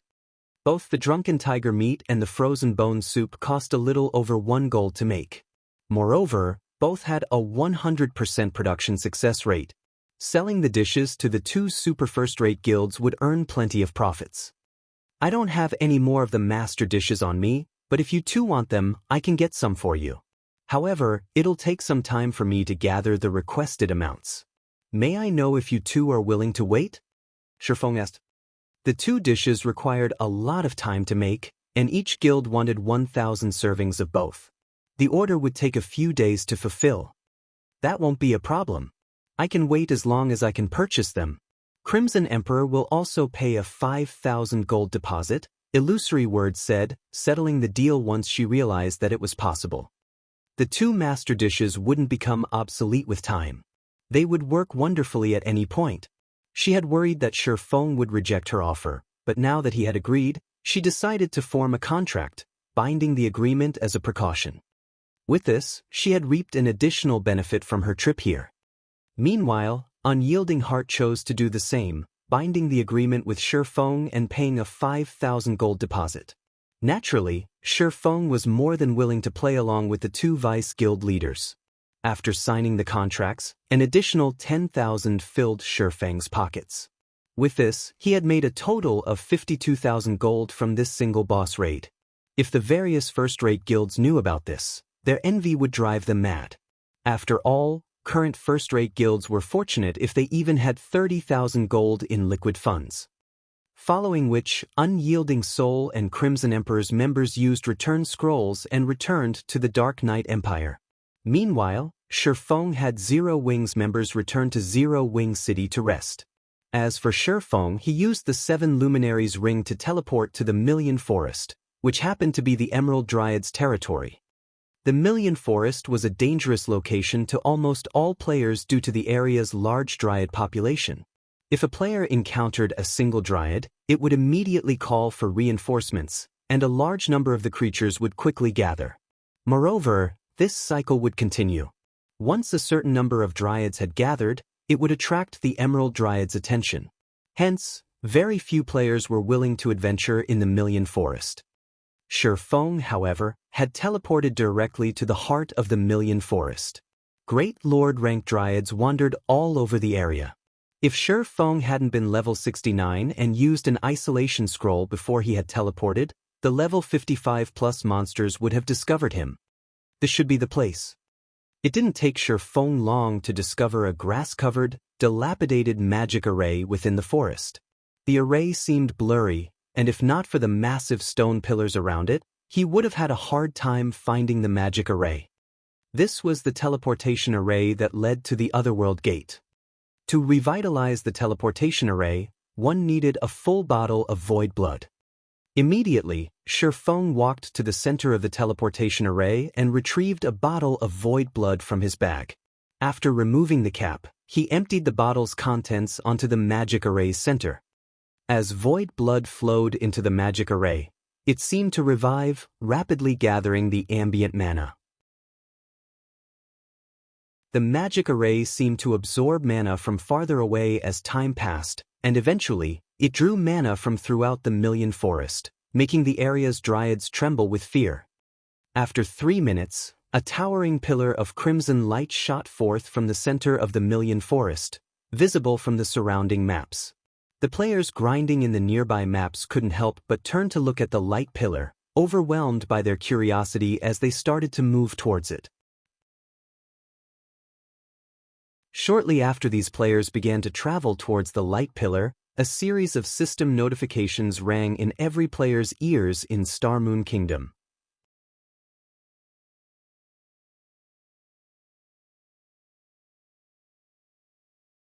Chapter 1908, Changes to the Witch's Hill. Star Moon Kingdom Region System Announcement. A player has triggered the new expansion pack, Otherworld. The expansion pack will take effect in the Witch's Hill in 6 hours. Star Moon Kingdom Region System Announcement. An Otherworld Gate has been activated. A large amount of Otherworld energy has flowed into the Witch's Hill, driving the area's mana into chaos. Please take care when roaming through the Witch's Hill. The sudden system announcement had caught Star Moon Kingdom's players off guard. However, after a few dazed seconds, every player in the kingdom went into an uproar. What's going on? Another new expansion pack? This new expansion pack is amazing. Doesn't this mean that we can head to an Otherworld to level up? According to rumors, it seems that Otherworlds have more abundant resources than the continent of God's domain. I've heard that too. Not only are Otherworlds rich in resources, but leveling there is also much faster. We'll be able to travel to an Otherworld from the Witch's Hill in 6 hours? In that case, I'm heading there immediately. The large guilds have already monopolized every high-resource map. Independent players like us can't even earn enough money to afford the latest equipment. The moment they heard the system announcement, independent players and adventurer teams began to swarm towards the Witch's Hill. As the number of resource maps in Star Moon Kingdom dwindled as players reached higher levels, there were fewer opportunities for independent players to earn money. Now that a completely new map, one not owned by any guild, had appeared, this was a golden opportunity for independent players. As players reached higher levels, money would become an increasingly larger problem. Although players continued to earn more money each day, they had higher expenditures. Take weapons and equipment, for example. After level 50, the drop rate for top-tier weapons and equipment had decreased drastically. Even ordinary weapons and equipment drop rates had been affected. This caused the prices for level 50-plus weapons and equipment to skyrocket. This was also the case for repair fees. Moreover, as high-level resource maps were so far from NPC cities, teleportation fees had increased. High-level resource maps also had harsh environments, so players had to prepare appropriate weapons, equipment, tools, and potions if they wanted to grind effectively in these areas. And everything cost money. As God's Domain continued to develop as a game, it provided a wider variety of services for players to enjoy as well. After a hard day of work, many players sought food, beverages, and all sorts of entertainment. There were also the fees to learn skills and spells, and applying for a promotion quest was expensive. Now that a new opportunity to make money had arisen, how could anyone miss it? Naturally, Star Moon Kingdom's various large guilds had called their upper echelons for a meeting the moment they had learned of the Otherworld Gate. A path to an otherworld? This is a perfect chance for our guild. I've heard that the players and guilds in the Black Dragon Empire have made a fortune due to the path to the Ice Crystal World. We have to monopolize this otherworld's resources before the other guilds. But the Witch's Hill is Zero Wings territory. If we try to set up in the otherworld, I'm afraid that. What's there to be afraid of? Now that Star Moon Kingdom has its own otherworld, the kingdom's guilds are going to swarm to it. Can Zero Wing hope to stop so many guilds? Although, you have reminded me of something. Start raising funds right now and figure out a way to build a town in the Witch's Hill. After the various large guilds had found out about the Otherworld Gate, they dispatched exploration teams to test the waters. They also gathered resources to construct their own towns in the Witch's Hill. Even a fool could tell that a large number of players would flood the map now that an Otherworld Gate had appeared, and all of those players were potential income sources. If they could construct a guild town in the Witch's Hill, they could definitely make a ton of money. Less than 10 minutes after the system announcement, Aqua Rose, who currently rested in Zero Wing City, was astonished as she received Zero Wing's latest statistics report. In 10 short minutes, Zero Wing City's player population had risen by more than 100,000, earning the city several hundred gold in entrance fees. Moreover, Aqua Rose had received hundreds of requests to rent Zero Wing City's shops. Before today, the various trading firms and merchant players had hesitated about leasing shops in Zero Wing City due to the high rent. Very few had actually agreed to do so thus far. Without certain guarantees, earning back the cost would be almost impossible, yet several hundred people had just petitioned to lease the buildings. And this wasn't the most surprising part. Several dozen real-world corporations and companies had contacted the guild to purchase virtual storefronts in Zero Wing City. Moreover, these companies and corporations had offered astronomical sums of money, even enough to tempt Aqua Rose. Despite the fact that Zero Wing was now a very large guild, it severely lacked credits. Normally, the guild only earned credits by selling weapons and equipment or completing difficult commissions. It usually avoided exchanging coins and materials for credits since it was such an unwise move. Hence, Zero Wing's ability to earn credits was so weak that it couldn't even rival second-rate guilds. The lack of credits ultimately hampered Zero Wing's development. If the guild could secure a massive source of credits, it could nurture more internal members and fortify its foundation.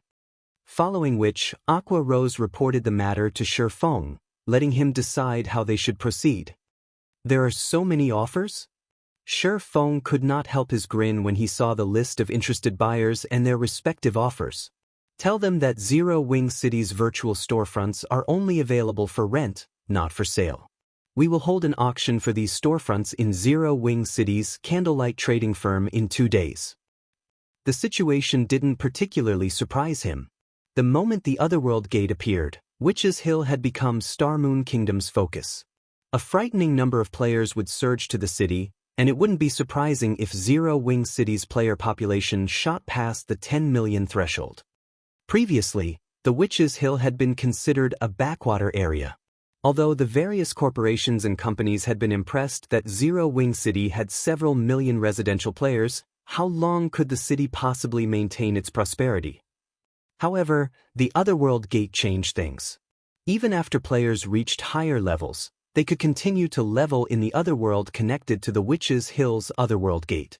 They would not have to move their base of operations after hitting level 60 or 70. Even players past level 100 could level up in the Otherworld. Unfortunately, the Otherworld wouldn't be as vast as the God's Domain continent.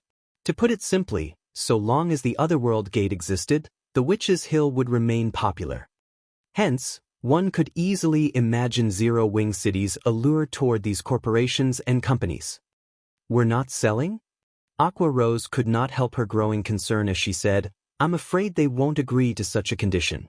There are too many uncertainties involved in leasing a virtual storefront. They'll only be able to operate their businesses comfortably if they own the property. Moreover, the various large guilds will definitely try to establish guild towns in the Witch's Hill now that it has an otherworld gate. If we don't take advantage of this opportunity now, we'll be in an awkward position later. Relax. You'll see the results in 2 days, Shifeng said, chuckling. He did not bother to explain further. What Aqua Rose said was indeed true. The appearance of the Otherworld Gate would lure a lot of large guilds to establish guild towns in the Witch's Hill, and the competition in the map would become intense. However, the various large guilds didn't know how difficult it was for a guild town to survive long in the Witch's Hill. Realizing that Shifeng had made up his mind, Aqua Rose relayed his message to the corporations and companies that had contacted the guild.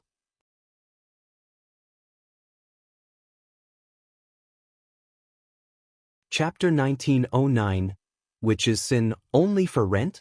How fraudulent! Does Zero Wing think that it's the only guild that will have a town in the Witch's Hill? Since Zero Wing doesn't plan to sell, forget it. We'll just wait a few more days. The kingdom's other large guilds will set up their own guild towns in the map, and we'll just purchase storefronts there. Zero Wing will regret its decision. When the various corporations and companies received Aqua Rose's reply, some laughed, while others raged. As for the auction Aqua Rose had mentioned, they pushed the matter to the back of their minds. Only a fool would participate. The situation frustrated Aqua Rose a little. They had just lost a golden opportunity to fund Zero Wing's internal training program. Fortunately, this wasn't the end of the world for Zero Wing. With Zero Wing's current potential, luring investors to the guild would be a piece of cake. With the current state of God's domain, various corporations and companies were even fighting to invest in second-rate guilds, not to mention Zero Wing. After Aqua Rose set the matter aside, she focused on recruiting new members for the guild. After transferring a large number of guild members from White River City and Zero Wing City to the secret stone fortress, both cities had lost a lot of manpower. Thus, they needed to replenish their member count. Moreover, with the Otherworld Gate's activation, some well-known adventurer teams that had hesitated about joining Zero Wing had made up their minds. Although Zero Wing City was relatively far away from the Million Forest, Zero Wing City's teleport service could reach the forest. Furthermore, even if these adventurer teams didn't want to develop in Starmoon Kingdom, they could develop in the Ore Empire after joining the guild. Zero Wing's current resources were now beyond that of a first-rate guild, after all. As fewer resource maps were available in the kingdom, living space for the various adventurer teams dwindled. If the various adventurer teams wanted to maintain an adequate development speed, they'd have to copy the top and large-scale adventurer teams. They would have to venture to remote and dangerous maps to level and acquire resources. However, this wasn't an easy task. Like the guilds, God's Domain's adventurer teams faced fierce competition. In fact, the intensity of the competition between adventurer teams was no less than the competition between guilds. Only, the scale was not as large. Hence, if the well-known adventurer teams, which had already reached a bottleneck in their development, wished to grow their strength, joining a powerful guild was a wise move. Because of this, as many as 30 adventurer teams had petitioned to join Zero Wing. The smaller teams only had several hundred members, while the larger ones had thousands.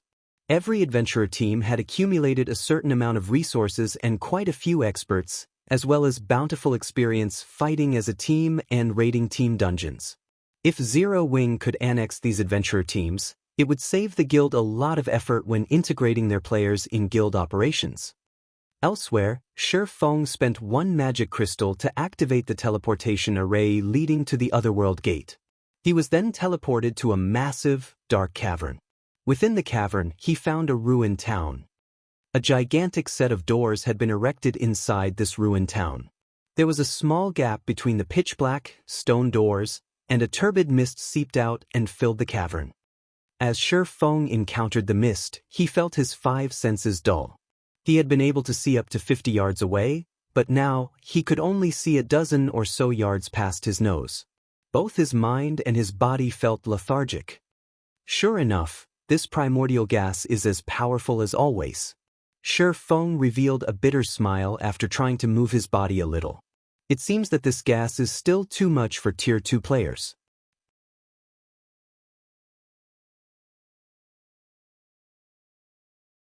The Witch's Hill's otherworld had once been a part of the gods' domain continent, severed by the gods during ancient times. Humans had been weak then, one of the most ordinary races among the many that had lived on the continent. God's domain had been chaotic then, its environment too harsh for humankind.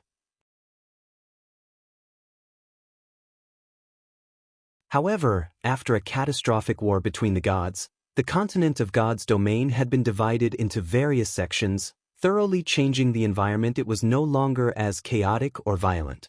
As a result, the human race had gradually grown stronger. But even to this day, certain sections retain their harsh environments. Meanwhile, the turbid gas flowing out of the otherworld gate was none other than primordial gas. When Shi Feng had first entered the otherworld gate, he had already Tier 3, so the primordial gas hadn't significantly affected him. This time, however, he could feel the gas's negative effects. His combat power had just decreased by roughly 30%. The primordial gas affected more than just his reaction speed and senses. Even his physique had considerably weakened. Shi Feng now, more or less, understood why only Tier 2 and higher players were allowed through the otherworld gate. Only a small trace of primordial gas leaked out of the otherworld gate, yet its effect on a Tier 2 player like him was so powerful. If players entered the otherworld, filled with primordial gas, its effect would be absolutely terrifying. Not only did the primordial gas suppress players, but it also created a perfect environment for monsters to thrive. The primordial gas drastically increased monsters' combat power, and once the otherworld gate opened fully, the gas would spread throughout the Witch's Hill. The area would become chaotic and violent, which was why only 4 guild towns had survived in Shi Feng's previous life, despite so many guilds establishing guild towns. The towns hadn't fallen because of the various first-rate guilds suppressing its weaker counterparts, but because the second- and third-rate guilds hadn't been able to fend off the monsters that had assaulted their towns at night. As Shi Feng prepared to enter the ruined town, a wizened, dignified voice reached his ears. "Young adventurer, are you the one who activated the teleportation array I had left behind?" When Shi Feng turned around to the origin of this voice, he discovered an old woman in black robes and carrying a wooden staff. This woman was none other than the Otherworld Gate's guardian. She was also a legendary existence in God's domain. The Jealous Witch. Shi Feng had only thought of the Jealous Witch as an incredibly powerful, Tier 5 NPC during his previous life, but after learning about demigods, Shi Feng concluded that this NPC was one such being. She was only a step short of becoming a Tier 6 god and was one of the strongest NPCs on the continent of God's domain right now. "Yes, esteemed Lady Witch." Shi Feng nodded. He did not dare to hide information from the Jealous Witch. She was known for being unpredictable. Sometimes she would help slaughter the dark forces, but other times she would casually massacre tens of thousands of innocent humans. Her behavior had frustrated God's domain's human population. The Jealous Witch maintained her unpredictable behavior towards players. There had been instances in the past when she had exterminated players she had encountered. When those players had died by her hand, their accounts had been so crippled that their only option of maintaining a career in God's domain had required a new account. After dozens of these incidents, players had learned to fear the Jealous Witch in the Witch's Hill and did their best to avoid her. Meanwhile, Shi Feng had visited this ruined town despite knowing that the Jealous Witch would be here to pick up an important epic quest. If he could complete the quest, he could obtain the rumored advanced field magic array, Void Field. Field magic arrays were insanely rare among magic arrays, and if not for the chance to obtain one, he wouldn't have risked meeting the Jealous Witch. "Excellent.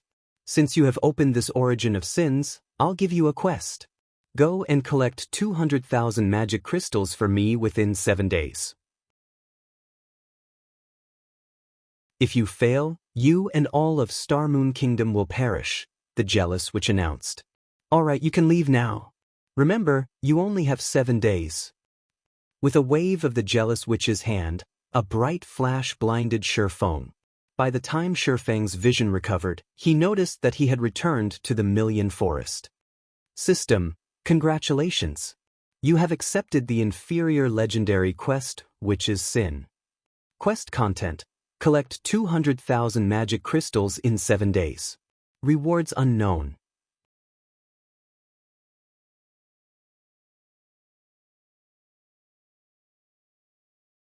Chapter 1910, Independent Mode. Before Shifeng realized what was going on, he was back in the Million Forest. However, when he heard the system notification, the corners of his mouth twitched. 200,000 magic crystals. An inferior legendary quest. Not only was the quest more difficult than he remembered, but it also required an absurd number of magic crystals. Whether it was guilds or individual players, their magic crystal expenditure was continuously increasing. Although there were more magic crystal sources as players progressed further into the game, the number they could save up decreased. The current Zero Wing, in particular, was starving for magic crystals. Although Silverwing Town's teleportation service had increased the town's coin income significantly, it devoured magic crystals with frightening speed. Right now, the income from Silverwing Town's battle arena barely sustained the teleportation device's consumption. Moreover, Shifeng had to spend 20,000 magic crystals every 7 days to maintain the miniature world in the Ring of Gospel. Otherwise, the Ring of Gospel would crumble and disappear.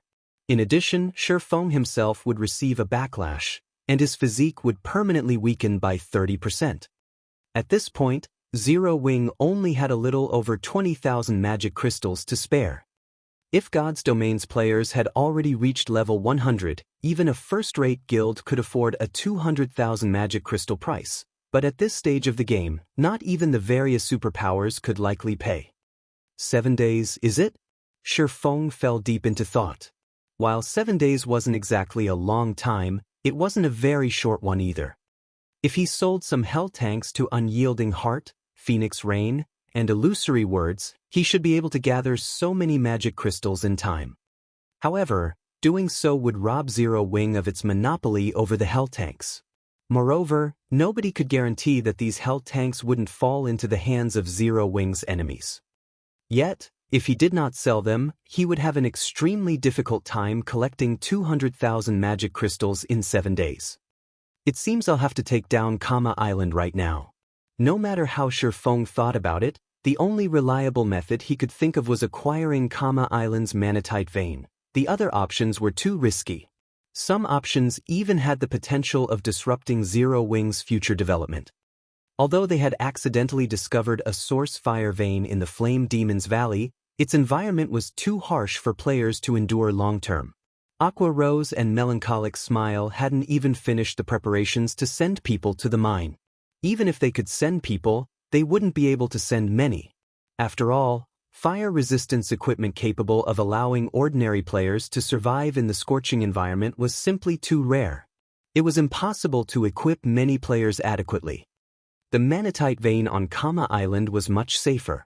Players could survive there so long as they had some darkness resistance. The problem could easily be dealt with via a darkness resistance potion. Furthermore, the area's low mana density wouldn't affect the mining player's performance. Thinking up to this point, Shifeng pulled the Abyss pendant from his bag and used Abyss Teleport. He planned to rent a few more hotels and restaurants in the Sea of Trees before setting off for Kama Island. Meanwhile, inside the Evil God's branch temple in ancient Rock City, several dozen Great Lord-ranked evil beasts had been locked in a cave filled with bloodlust. They constantly fought, tearing each other apart, and the surviving evil beasts would devour any of their comrades that died. After fighting several minutes, only half of the several dozen Great Lords remained alive. One of the evil beasts, which had just finished cannibalizing another, began to transform, its muscles rapidly expanding. The evil energy it radiated grew denser, and after several seconds, the evil beast had become nearly 20% larger than the other monsters in the cave. This Bloodlust Crystal Dark Soul scent is quite impressive. It can actually increase the evolution success rate to Great Lord rank by 15%. After glancing at the evolving evil beast, Beast Emperor turned his attention to the crystal, which emitted its own bloodlust, in his hand with a soft smile.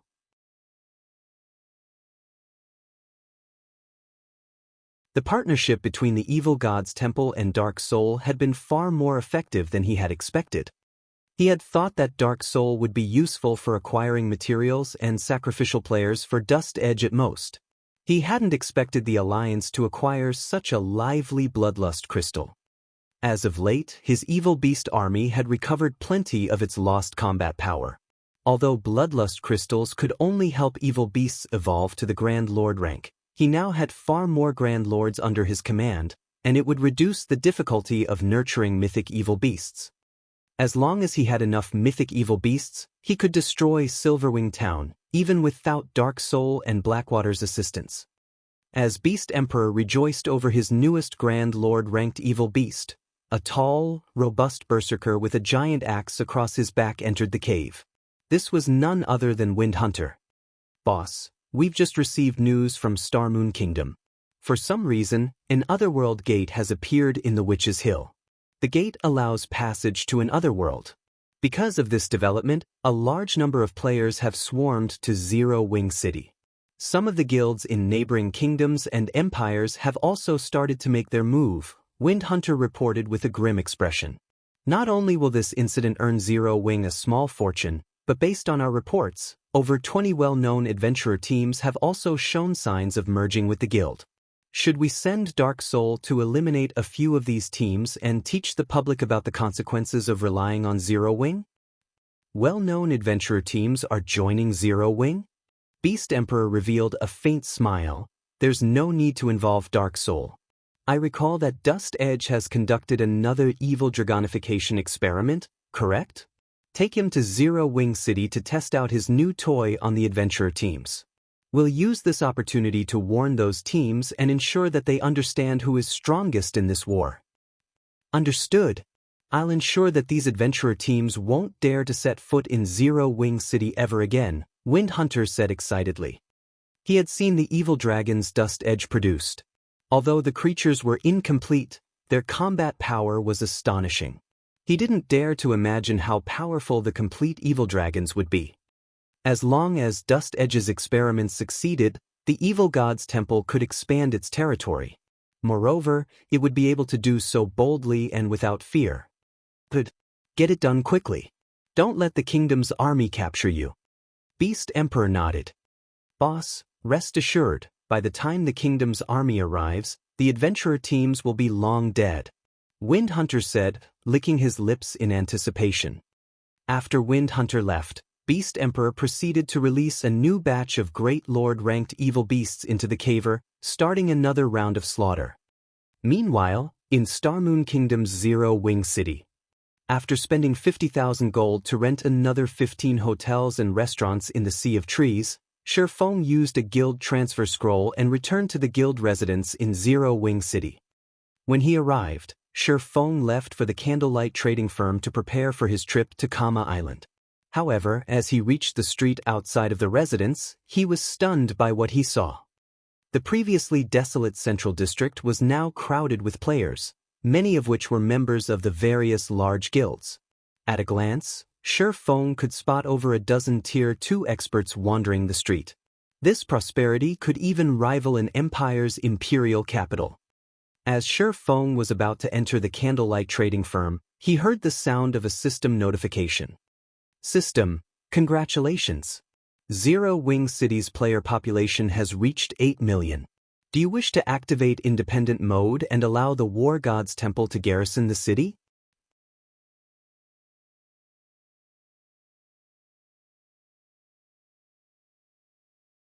Chapter 1911, War God's Temple Garrisons in Zero Wing City. The city's development sure is fast. Shifeng could not help his elation when he heard the system notification.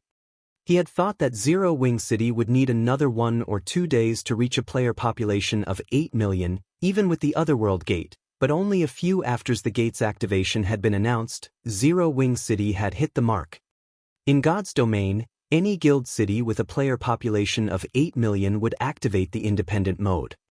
When this so-called independent mode activated, the city's NPCs would be liberated, allowing other NPC forces to intervene in the city's affairs. The buildings these NPC forces set up in the guild city wouldn't be subjected to players' management, which meant that these NPC forces took responsibility for their establishment security, stationing their own guards. Although players would lose management rights over a portion of their guild city after activating independent mode, it would increase the city's security and convenience. The War God's Temple, for example, was one of the strongest NPC forces on the continent of God's domain. It had a branch in every NPC city. Once the guild city had a player population of 8 million, the War God's Temple could no longer ignore it. Thus, the War God's Temple had decided to garrison in Zero Wing City. Shi Feng immediately agreed to activate independent mode, allowing the various NPC forces to enter Zero Wing City. After Shi Feng agreed, Zero Wing City's layout appeared before him. The system requested that he select an area for the War God's Temple. The selected area had to be within the city's central district, and there was a strict size requirement. Fortunately, the War God's Temple would foot the construction fees. Since the War God's Temple had decided to garrison in Zero Wing City, the guild also acquired 10 bronze-ranked War God emblems. Players couldn't use the emblems as they were meant for NPC soldiers, and they increased the NPC's attributes and physique by 30% when worn. After Shi Feng dealt with the War God's Temple, a towering building suddenly manifested in Zero Wing City's central district, attracting the attention of nearby players. Isn't that the War God's Temple? What's going on? The War God's Temple has garrisoned in Zero Wing City? Amazing! Zero Wing has actually lured in the War God's Temple? This is wonderful! I won't have to head to NPC cities to turn in the temple's quests anymore. Everyone was greatly shocked when they saw the towering War God's Temple. Almost every player in the game knew about the War God's Temple. Normally, players would visit the temple when they planned to pick up a quest. One reason for this was the items the War God's Temple offered for purchase. Raising their status with the temple was another reason. Now that the War God's Temple occupied Zero Wing City, it would save players plenty of trouble when trying to pick up or turn in quests related to the temple. Commander, look, that's the War God's Temple. Zero Wing really is amazing. With this, Zero Wing City's position in the Star Moon Kingdom has become even more stable. In addition, Zero Wing City is incredibly popular in the kingdom. With such potential and power, we'll grow a lot stronger if our unbounded adventurer team joins Zero Wing, a male swordsman in silver armor exclaimed to the scholarly, middle-aged man beside him. Zero Wing's development is indeed frightening. Despite starting without any support or background, it has become Star Moon Kingdom's #1 guild in such a short time. Now, it has even developed Zero Wing City to such a degree. It's no wonder why the various superpowers have started to pay attention to the guild, the middle-aged man said, gazing at the War God's Temple in admiration. As these two men conversed, several experts couldn't help but glance at them as they passed. These two men were simply too eye-catching. One of them was a level 56, Tier 2 swordsman, while the other was a level 57, Tier 2 berserker. They would definitely be considered peak experts in first-rate guilds. However, to everyone's surprise, neither player wore a guild emblem. This meant that there was a high chance that these two were independent players. It was extremely difficult for independent players to grow so powerful at this stage of the game, and the amount of effort they must have put in was far more than the various large guilds' Tier 2 experts. Commander, do you think Zero Wing will refuse our request this time? The swordsman asked worriedly. I'm not sure, the scholarly middle-aged man said, shaking his head. But Unbounded is still a well-known adventurer team in the Purple Thorns Kingdom. Not only do we have nearly 1,000 members, but we also have several plots of land in the kingdom's important cities. I don't think Zero Wing will refuse our request. Before he had arrived in Zero Wing City, he had been fully confident in his adventurer team's chances of joining the guild, but once he had arrived in the city, he had realized that he had severely underestimated Zero Wing. However, after arriving in Zero Wing City, He realized that he had been severely underestimating the current Zero Wing. At this point, Zero Wing City was even more prosperous than the Purple Thorns Kingdom's capital. Moreover, as he gazed down the crowded street, most of the players he saw were experts. Tier 2 players were also a common sight. With how prosperous Zero Wing City was right now, the guild would have no trouble recruiting expert players. He had also heard that, aside from Unbounded, many well-known adventurer teams had petitioned to join Zero Wing. Based on his understanding of Zero Wing, the guild walked the path of the elite. Hence, Zero Wing's recruitment standards would be quite strict. Although Zero Wing was fully capable of recruiting a large number of players and strengthening the guild to a frightening degree, Zero Wing had refused to do so. Instead, it had invested more resources in a small number of elite and expert players. That decision had ensured that Zero Wing's elite and expert players were far higher quality than those in first-rate guilds. Even some of the ordinary superpowers were no match for Zero Wing in this regard. Meanwhile, with so many known adventurer teams applying to join Zero Wing, the guild naturally wouldn't accept every adventurer team. The guild would only recruit the most valuable adventurer teams. The swordsman youth's excitement dampened upon hearing his commander's reply. Even before the commander had announced that their adventurer team would attempt to join Zero Wing, he had possessed a deep understanding of the guild due to the battle between Zero Wing and Beast Emperor's armies near the primordial divine ruin. While that battle might not have been important to Zero Wing, it had left a deep impression on him, who had only been a Tier 1 swordsman at the time. Back then, Black Flame, Zero Wing's guild leader, had repelled a mythic monster with a single attack, shocking the spectating powers. Black Flame's prowess had even caused thousands of Blackwater's experts to freeze in fear. He had never imagined that a swordsman could be so strong. Had he not been a member of the Unbounded adventurer team back then, he might have applied to join Zero Wing. Hence, when he heard that his commander wanted Unbounded to merge with the guild, he had been overjoyed. When he heard that his commander intended to visit Zero Wing City to negotiate with the guild's upper echelons, he had been the first to apply to join his leader. Don't be so disappointed. Although Unbounded isn't a top adventurer team, it is one of the top 100 adventurer teams in the Purple Thorns Empire.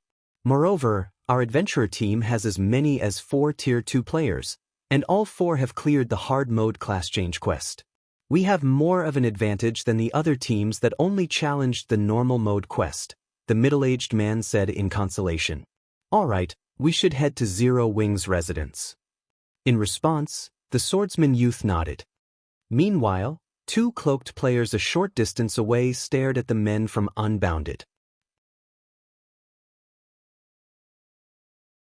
Sickle, those men are 2 of your targets. Remember to make as much of a commotion as possible. We need to teach Zero Wing and the other adventurer teams a lesson. Wind Hunter said, sneering as he gestured to Unbounded's players. Understood. The robust man named Dark Sickle nodded, a hint of excitement flashing in his eyes. You're tuning in to the Wang Lin's Journey YouTube channel. Don't forget to subscribe and join us on this journey to catch the most captivating stories.